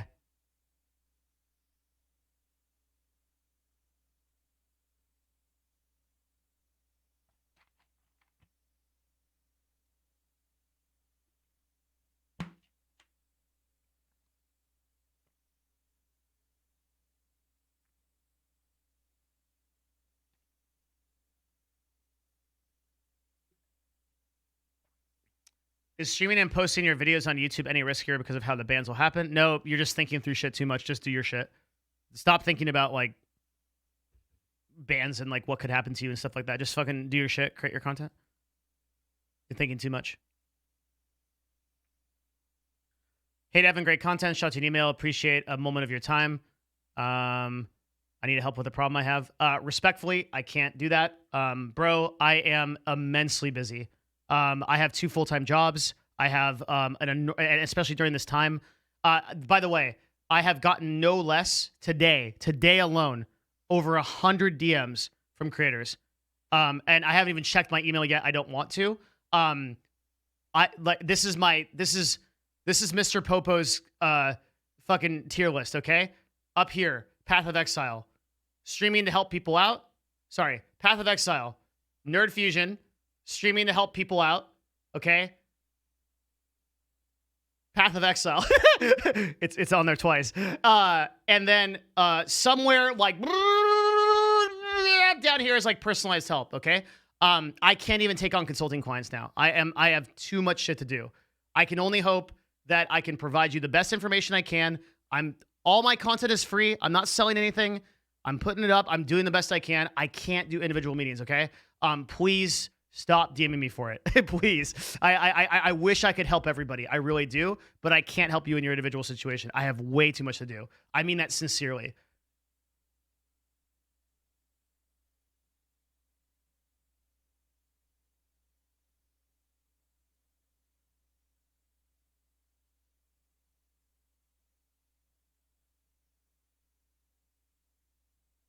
Doesn't mean I don't care. I just can't. Facebook Gaming says there's no exclusivity. You need to stream for 90 days. And during that 90 days, you need to hit 20 hours per month streamed on Facebook. I'm a Mixer partner. Thank you. I got your DM as well. I think, okay, obviously I'm going off of your merit, but again, we will edit that into the video. If that's true, then that's good because that means that Mixer partners, like you as a Mixer partner, you need to stream every day on Mixer and be like, guys, and like split your, again, this is in the video, so I hope you got this, but this is what you should do. Stream for however many hours you're going to stream on Mixer. Guys, stream's over here. We're going to move our viewership over to Facebook Gaming. Come catch me there. I'll be streaming for a couple hours there. I'll chat you up and then move over to Facebook Gaming. Do that every day, right? Just process those people, washing machine, get them over there and do that for the entire month. And you should be able to syndicate most of your audience over there. Hopefully most of your active audience will come over. That would be the number one advice I have for you. And then once you are on Facebook full time, immediately start restreaming across to YouTube and everywhere you can so you can maximize your audience.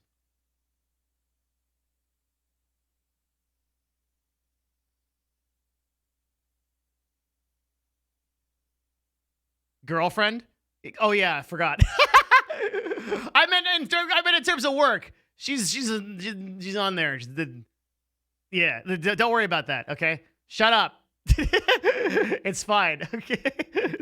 Okay. She's very important. I love her very much.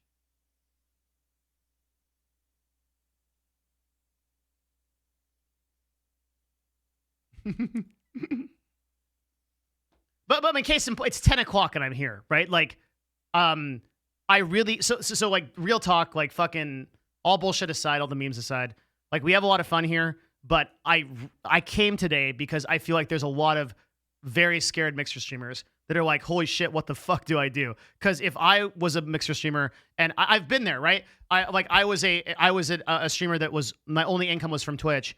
And if like something happened on Twitch that I didn't understand, I was terrified. So I know there's a lot of people that are really worried about what's happening. And like you should be worried. It's healthy for you. It's good. But you're not doomed. Like you can make intelligent business decisions. You can move forward and you can do good shit. And you can like I said, like some of the strategies that hopefully are helpful.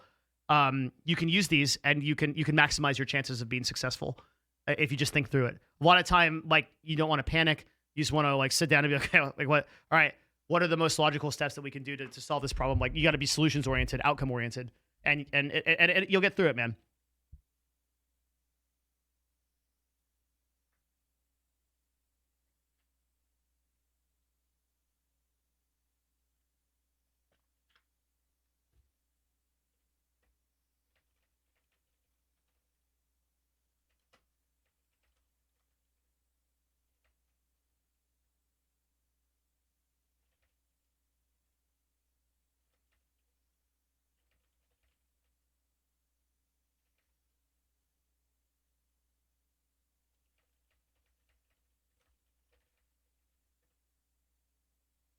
Sorry, just answering DMs.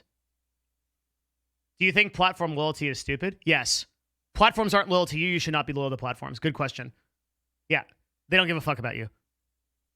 Unless you're under paid contract with them and they're paying you every month to be there and they're providing you benefit and you have an AM that's dedicated to you, they don't give a fuck about you. So why the fuck should you should be loyal to them? It's just a transaction, bro. It's business. Like, don't get your identity caught up in it. Like, I bleed purple. I'm like a fucking Twitch streamer. Like, yeah, you know, like they don't care. Like, right? There's like nobody at Twitch got your back. See, and by the way, like that's one of the reasons why I really do stay on Twitch and I'm like really adamant and I try to I really care because so many of my friends work there, and I'm meeting new people all the time that work there and they're really good people. That's what's so like. There's so many good people that work at Twitch that are just fantastic people that I'm so grateful are around. Like fucking Stale, right? Like he's always in here chilling and he's a fucking awesome dude and he's working really hard on projects that actually fucking matter, right? Like there are like Ethan's one of my best friends like in the world, right? I don't know. I think he was streaming. I don't know where he's at.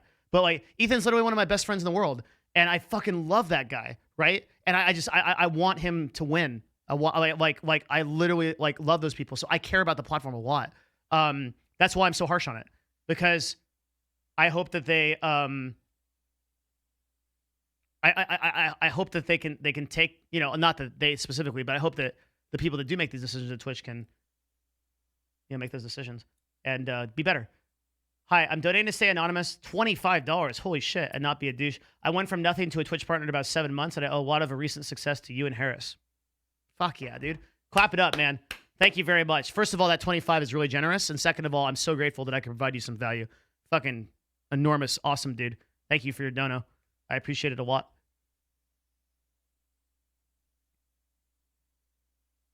I mean, you are the reason why I do these streams. Yo, Savage, thank you for the 2, man.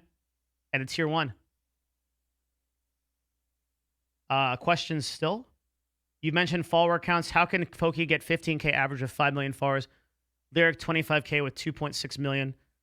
They're really interesting how they both convert. Well, the amount of followers you gain per day is not relative to the number of followers you have. It's relative to the amount of exposure you have through third-party platforms. I think that's a very complicated answer. Did everyone understand that, or do I need to explain that more? Because, like, basically, the amount of people, yeah, I didn't explain it really well.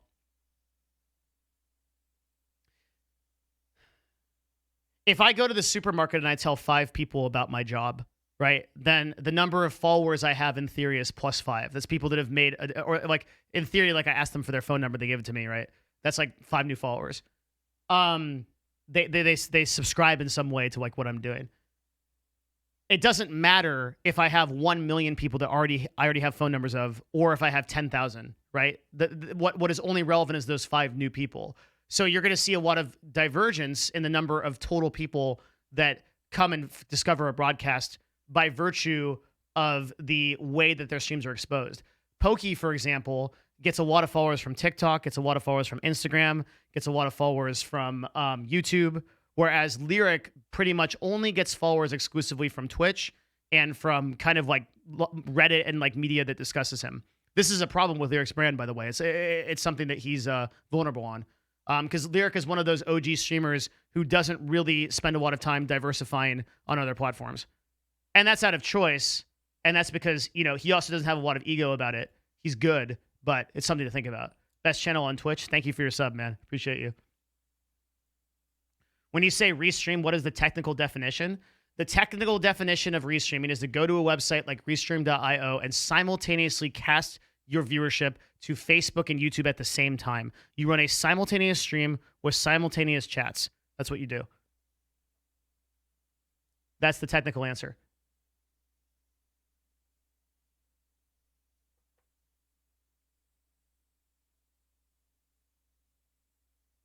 I just looked at Poke's Social Blade and fuck, her following count is insane.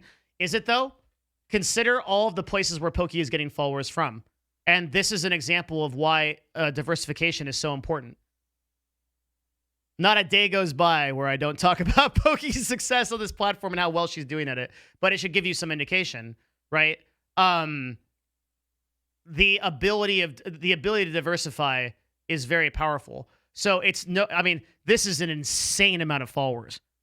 This is an insane amount of followers for Twitch. This is an insane amount of followers. Okay, it's actually fucking Pub Scrub. Thank you for another 5 gifted subs, dude. You're a god. Thank you so much for supporting the stream. I really appreciate it. Like, this is crazy. I mean, you compare this to someone like, even someone that's like on the up and up, like my boy here. Okay, like 500, 200. I'm a top 0.1% streamer, right? Like, and these are my numbers. The numbers that Pokey is getting is fucking insane.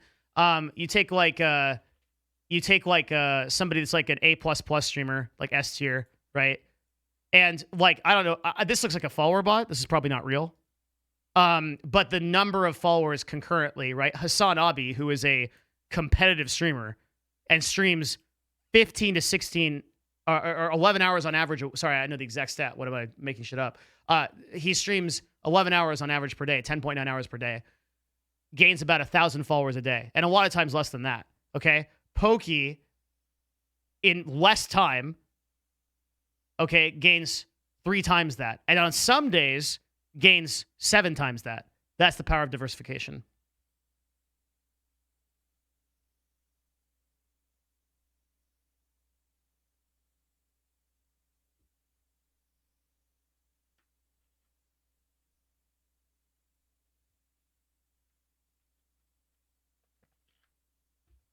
Thank you for saying or being a girl so I know who to ban. I appreciate that. You guys make it really easy for me.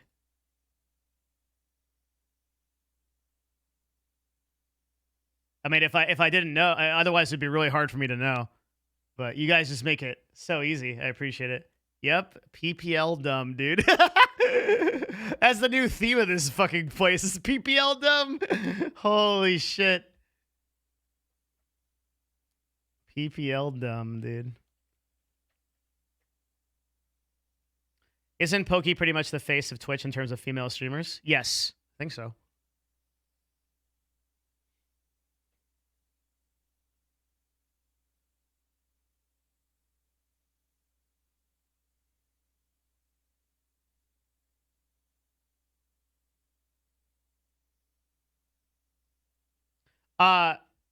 Once again, guys, join the Discord. We've gotten a ton of new people in. Come say hello in the general chat. I am there all the time talking. Join the Discord.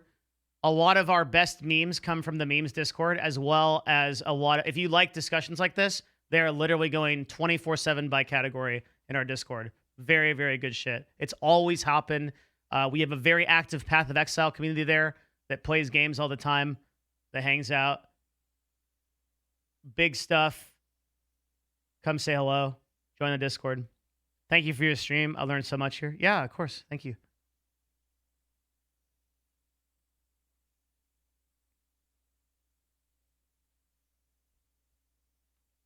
PPL not dumb on Discord because we ban them.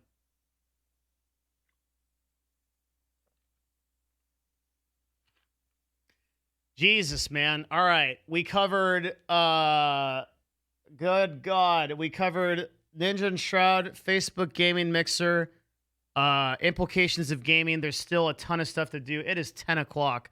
I have not eaten anything. I've been at the office all day. Gucci, my man. I love you, dude.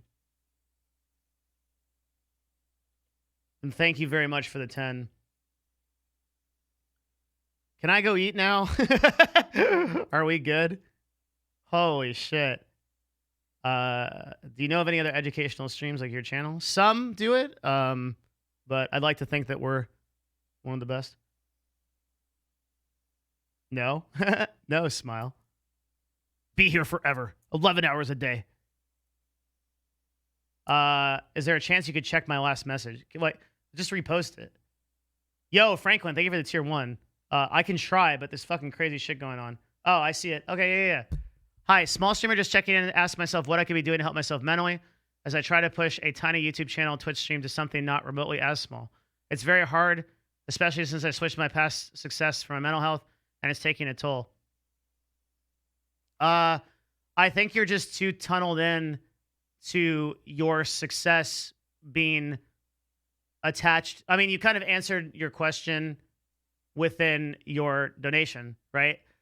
You're too attached to this idea of success that's going to come from like having a lot of viewers.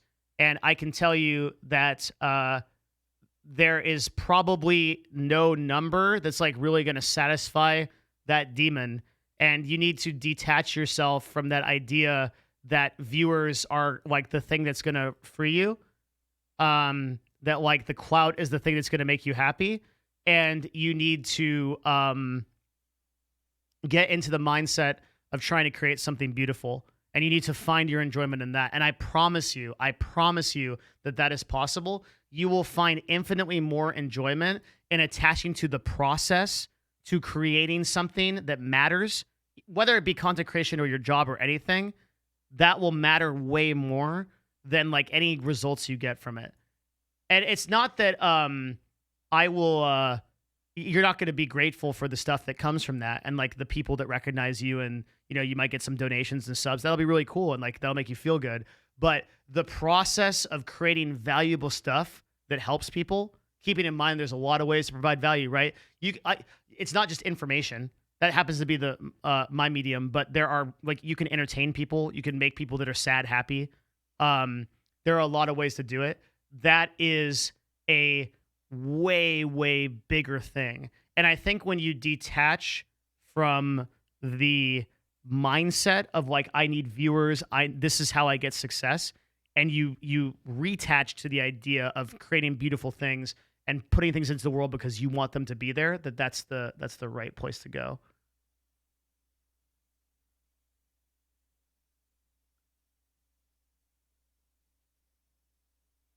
It's just hard because I've been so competitive in everything I've done in my life. Your competition is an illusion. Everyone that you're competing with has already beat you. What person do you need to beat? What's going to make you happy? Is it PewDiePie? Do you want to be the biggest YouTuber?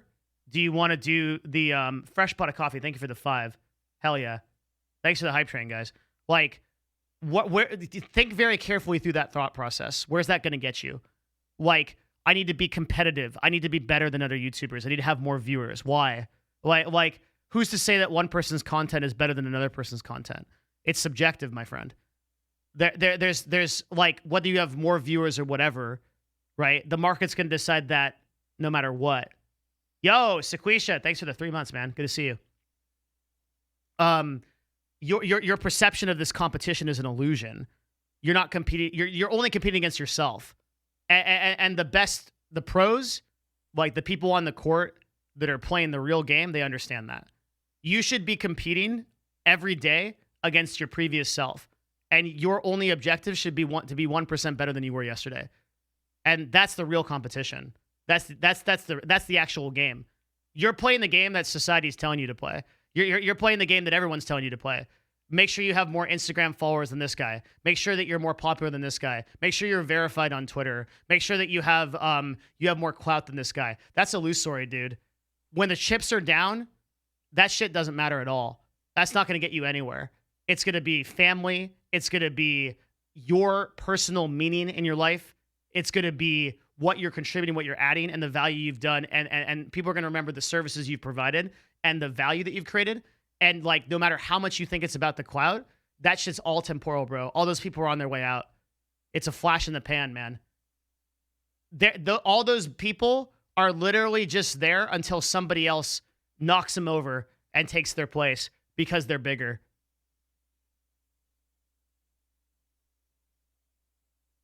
The most chill Discord ever. 691. Thank you very much, Rusted Bucket. Love you, Dad. Go play some Path of Exile. Fuck yeah. Very soon.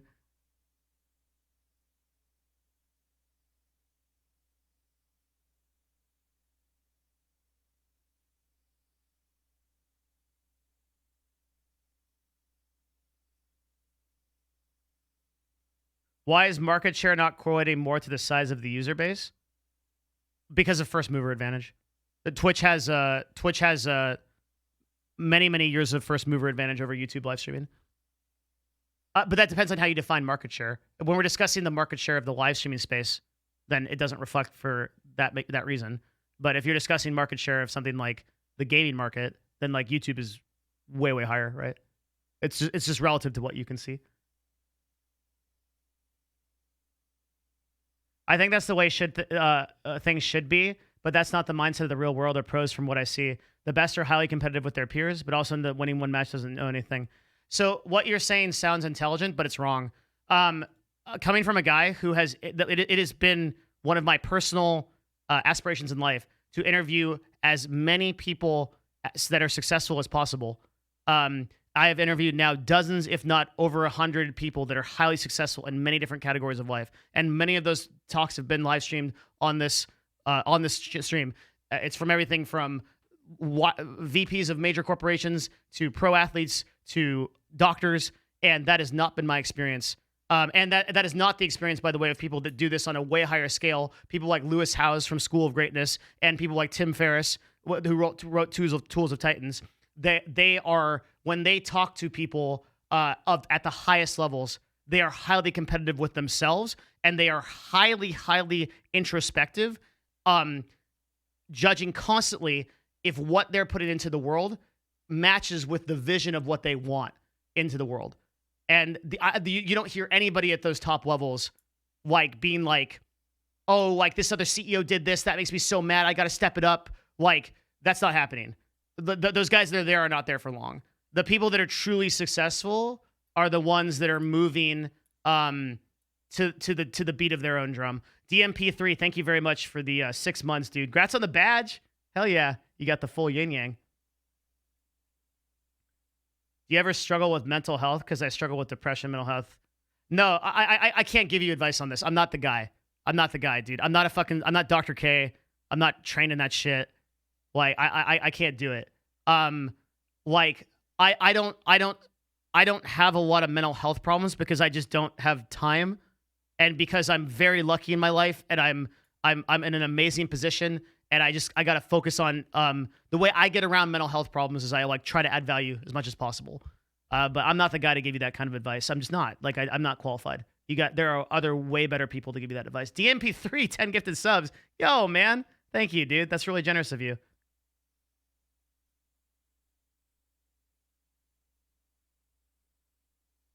Thank you, man.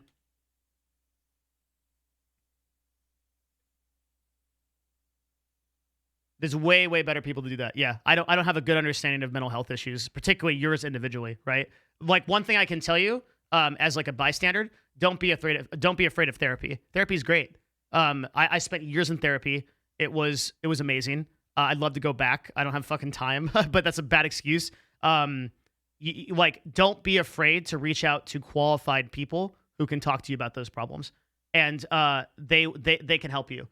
Don't be asking some dumb white fat guy streamer who talks about marketing all day, because like there are much more qualified people that can really help you.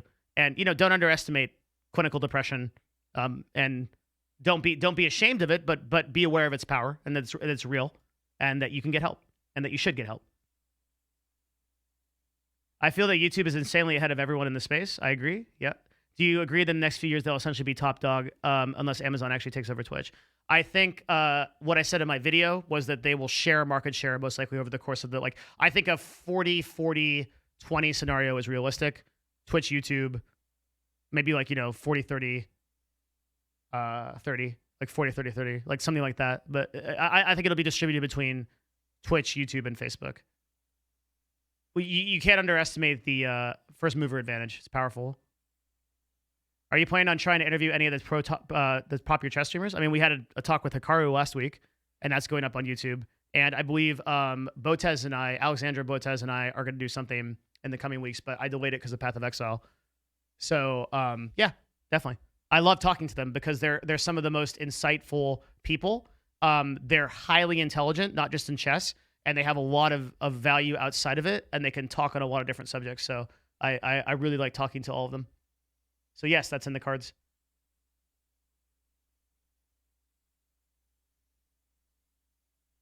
Does YouTube already make more off of ads on and alongside streaming than Twitch does? Yeah, by far. Absolutely. Their CPM systems are way more developed. But like that talking about ads in that context would be take a lot of time. Would you ever consider trying to talk to a poker streamer? I don't know much about it, but I mean, we could do our research. If they want to talk to me, hit me up. Yeah.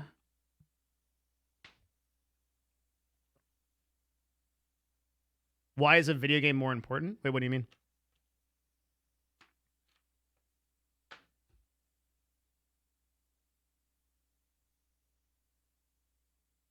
Oh, like, why is a video game more important, like PoE? Oh, suck my dick, that's why. Because I'm very highly authentic to myself, and I understand what brings me true joy. So I don't sacrifice anything for what I think is important. That's why I'm here, right? Like, I'm obviously I'm giving this talk. I'm here at fucking in the office at 10:20 because this is important to me. But when it comes down to it, I'm very aware of my priorities, and I have no shame. Like, I'm just gonna tell you exactly what I'm doing. I will suck your dick? Oh, fuck. You called my bluff, Chad. What do we do now?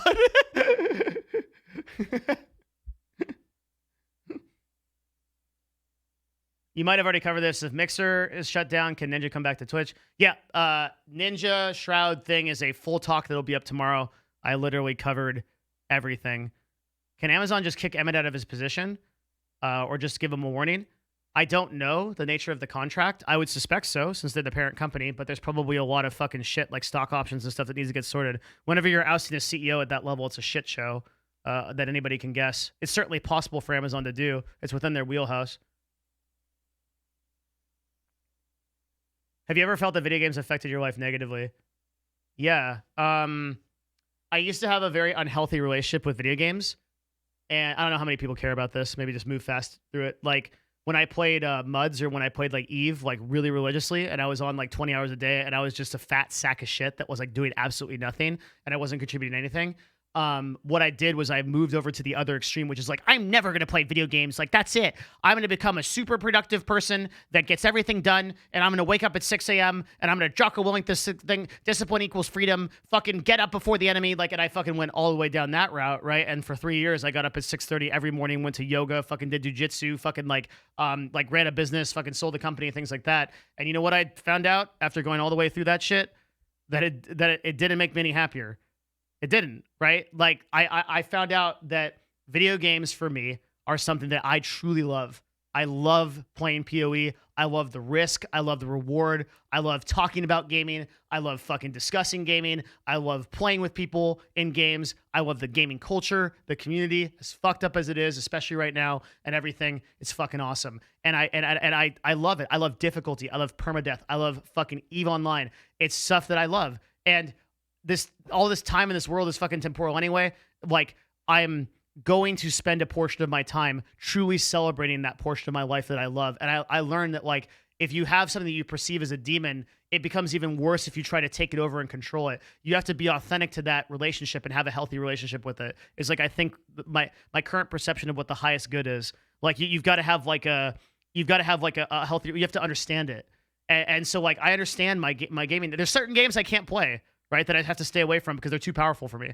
right? Like if I get really into EVE Online, it's over. Like and Path of Exile to some extent is like a constant sort of fucking cat and mouse game of like Path of Exile League's like, I'm gonna get you, and I'm like, oh no, there goes the next like 3 weeks of my life. But I can balance it, right? Like I can run Nerd Fusion. I can I could do those things. Like I have to have that balance, but that relationship, that authentic relationship, is very important to me. So that's the long suck my dick answer. The short answer is suck my dick, but the long answer is that, right?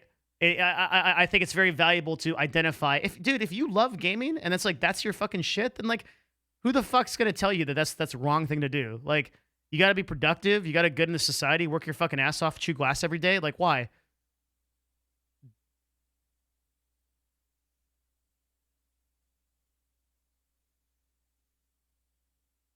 The long dick answer. Yeah. All right. Oh God, it's not over. Graduated in marketing degree. Would love to get a marketing side of gaming. Where do you say I should start? Probably in pay-per-click. Pay-per-click is a really good field. Learn about how to do Facebook and Google ads.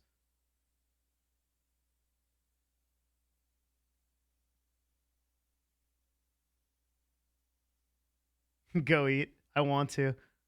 When are you getting a haircut? Is it time? I am getting a haircut on Friday. It's time, dude. I have booked an illegal appointment with my hairstylist. I am going in special ops under the radar, avoiding the police, the special forces, the army, the Navy, the Marines, the Air Force, the Space Force. And I am going in to get my hair. It's time, dude. It doesn't even look like it on stream, but let me tell you right now, it's a little bit better if I show you from here. This is bananas.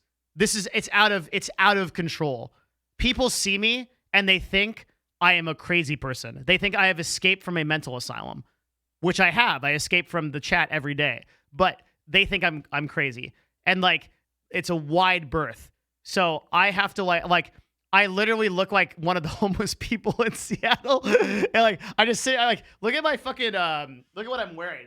I'm wearing like, I don't know if you can see this. I have like painting stains on my pants. I'm wearing like a black shirt.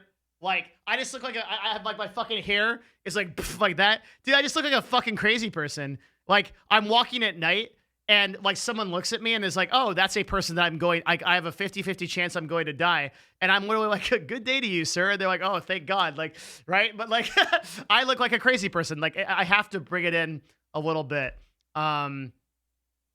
It's too much. Okay. So I will, on Friday, I will take a picture of the new do.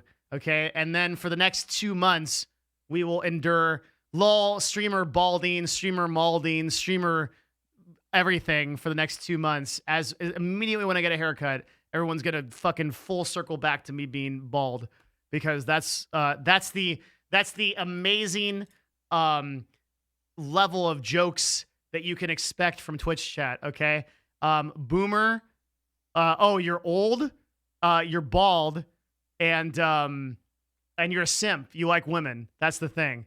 Okay, that's the extent of the arsenal. Okay, it's like, let me go through my Rolodex here. Am I going to use the simp card? Ooh, that's a good one. Am I going to use the he's older than me card? That's a good one too. Oh, here we go. I got it. You are balding. Okay. Oh wow, you got me. Okay, big good one. Okay. That's the extent of the fucking repertoire for Twitch chat.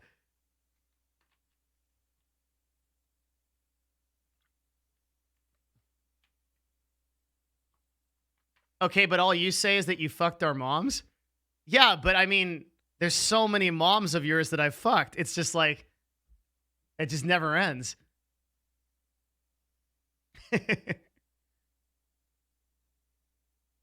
Don't you think the self-awareness is the answer to most problems? Yeah, it's the final order of things, which is why the Buddha said that, right?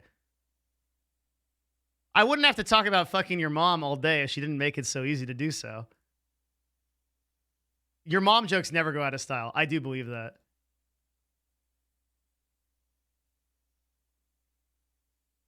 They're always there.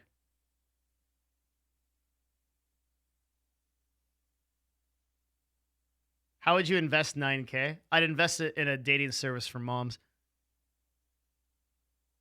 Oh, dude, if I grew out a beard, that's the line. If I grow out a beard, I'm getting arrested. Because my beard curls like my hair. So it just looks like, it's like, I would love to have like a Gandalf beard. Like, and I'm like, you shut up. But it's not, it's like a weird, like, and I have neck beard too. So it's like this curly neck beard. Yeah, Sequisha's like, dude, that's it. Like that's the example of like an actually handsome human being like Sequisha. It like curls out. It's really awkward, and if it gets long, I mean, I will actually be an insane person. Like the police will pull me off the street and be like, "You are too ugly to exist in our society," and I'll be like, "Okay, there we go." Yeah, it looks like pubes. Yeah, it does. It's terrible. I think I only had a beard one time in my life, and never again. No, I'm big. There is no amount of money that anybody can pay me to get a beard.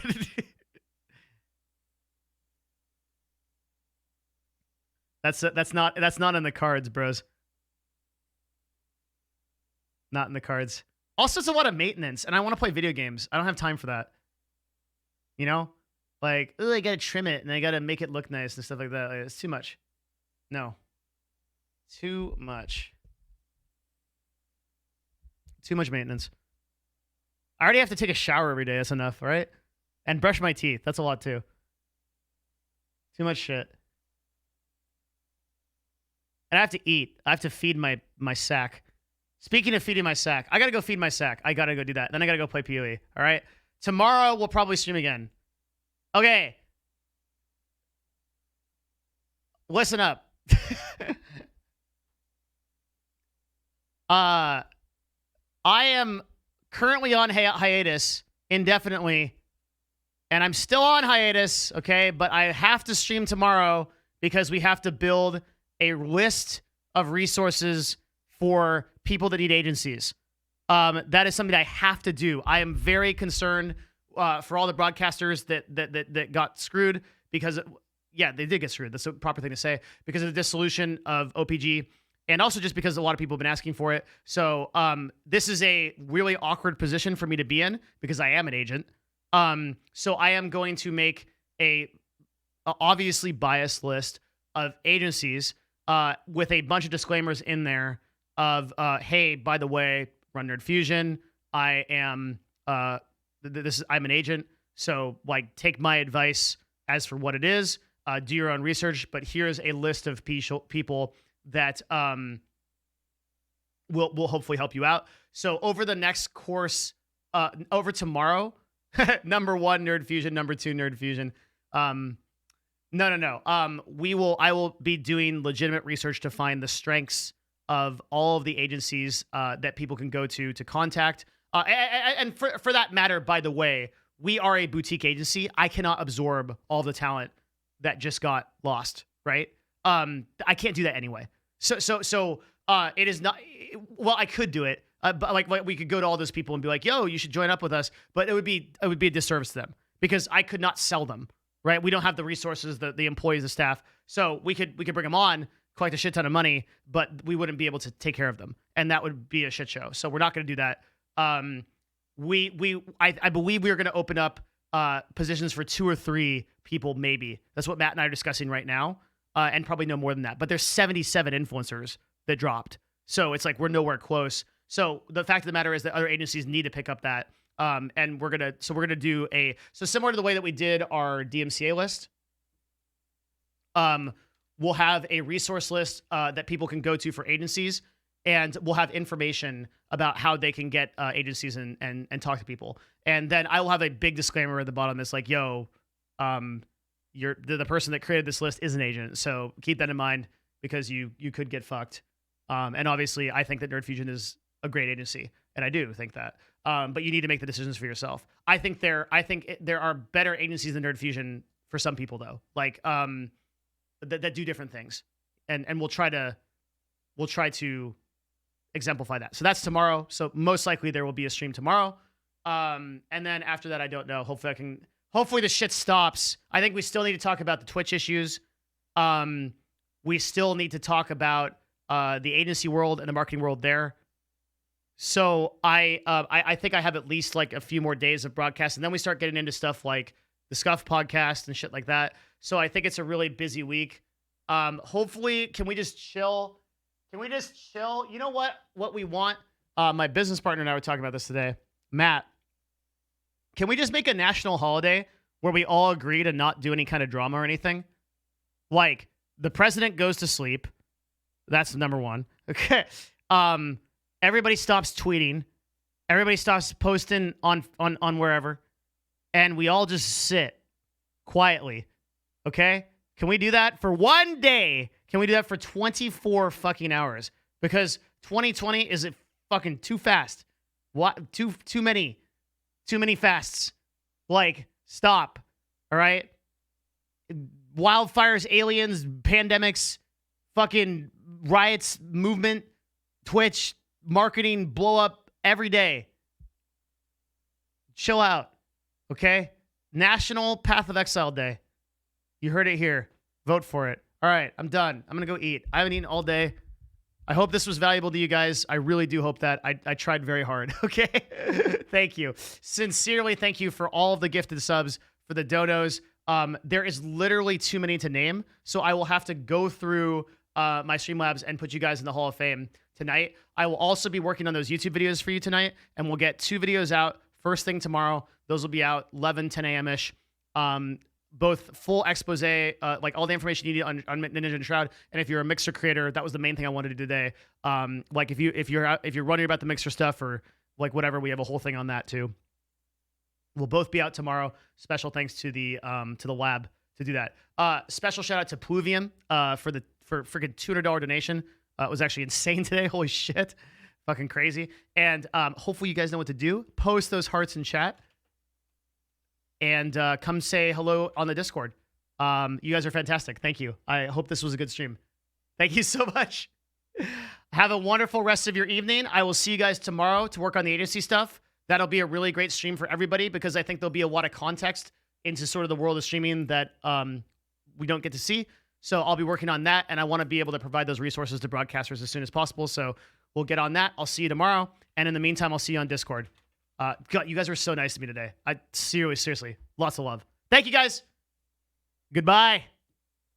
Goodbye.